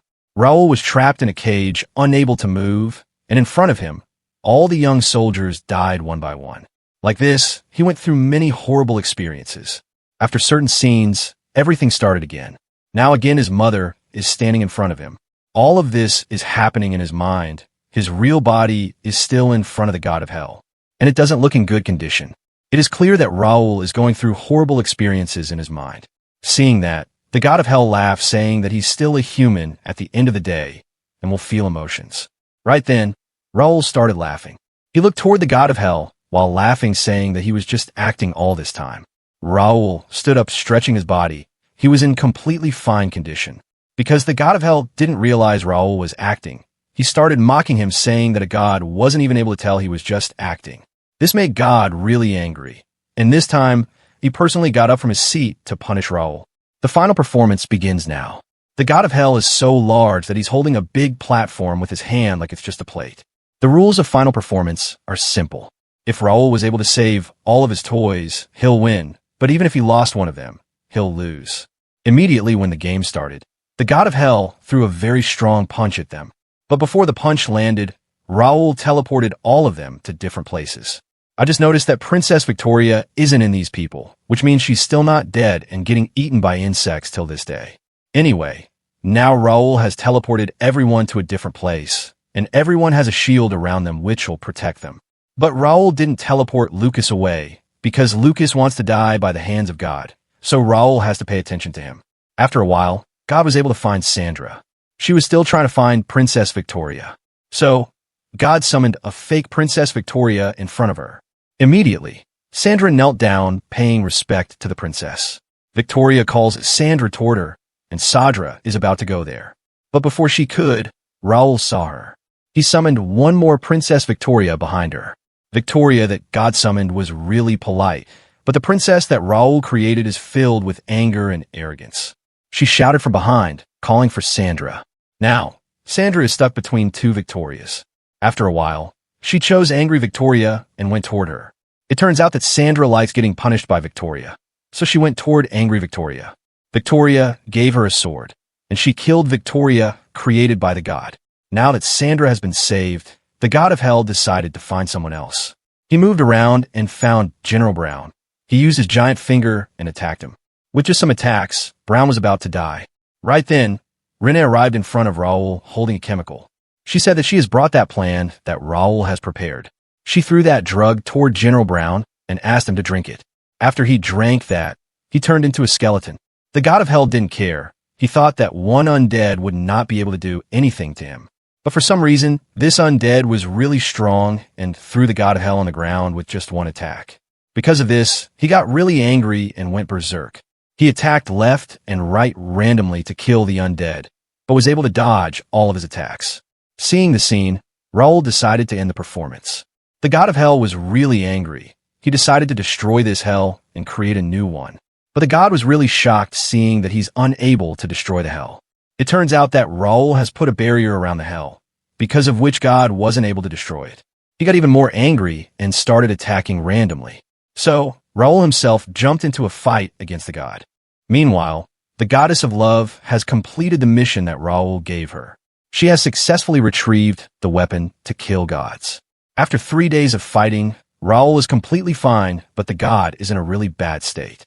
Now that Raul has won the game and even defeated the god of hell, he decides to negotiate with him.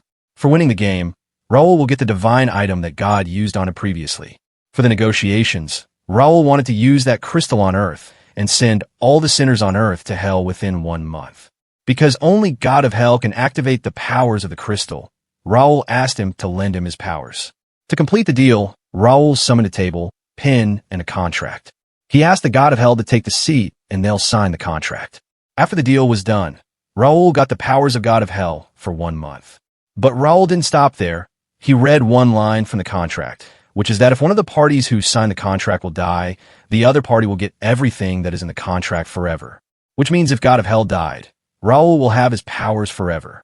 Then, Raul shows the god of hell the scene when the 12 gods hold the meeting to discuss if they should save Raul the hero or not. Even though most of the gods voted no, the god of hell didn't stop just after voting no. He said many bad things about Raul, like he's an insect who's not worthy of being saved by the gods and blah blah. In the end, the gods decided not to save Raul. Raul told the god of hell, sitting in front of him, that he's just the lowest one in his targets of revenge. He attacked the god of hell first, just because he wanted to make the preparations to deal with the next targets.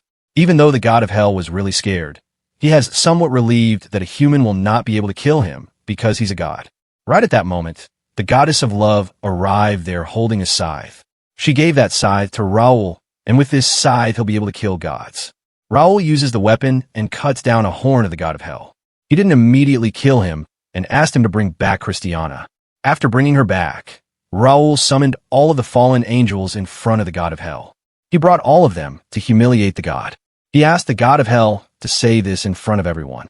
I am a dog with its tail between its legs that is even more cowardly than an insect who lost to a human being. I was ridiculed as an insect. These are 2 lines that God of Hell has to say in front of everyone, which is really humiliating. But he had no other choice, so he knelt down like a dog and said those lines. After he said that, Raul decided to hold a wager. He asked all the fallen angels to clap if they thought Raul would win. Seeing that Raul is holding a god-killer weapon, and the god of hell is in a really pathetic state, all the fallen angels clapped. Then he asked them to clap if they think God of hell will win, but no one clapped. Seeing that, the god of hell started crying with his one eye, asking Raul for mercy. But Raul didn't even think for a moment and cut down his head. After killing him, he pointed the weapon at the goddess of love, because now it's her turn to die. The goddess of love was shocked and asked Raul why he's doing this. So, Raul told her that the revenge against the god of hell was just an act to get this god-killer Scyther. His real target was her from the start. Goddess of love started acting like she hadn't done anything wrong.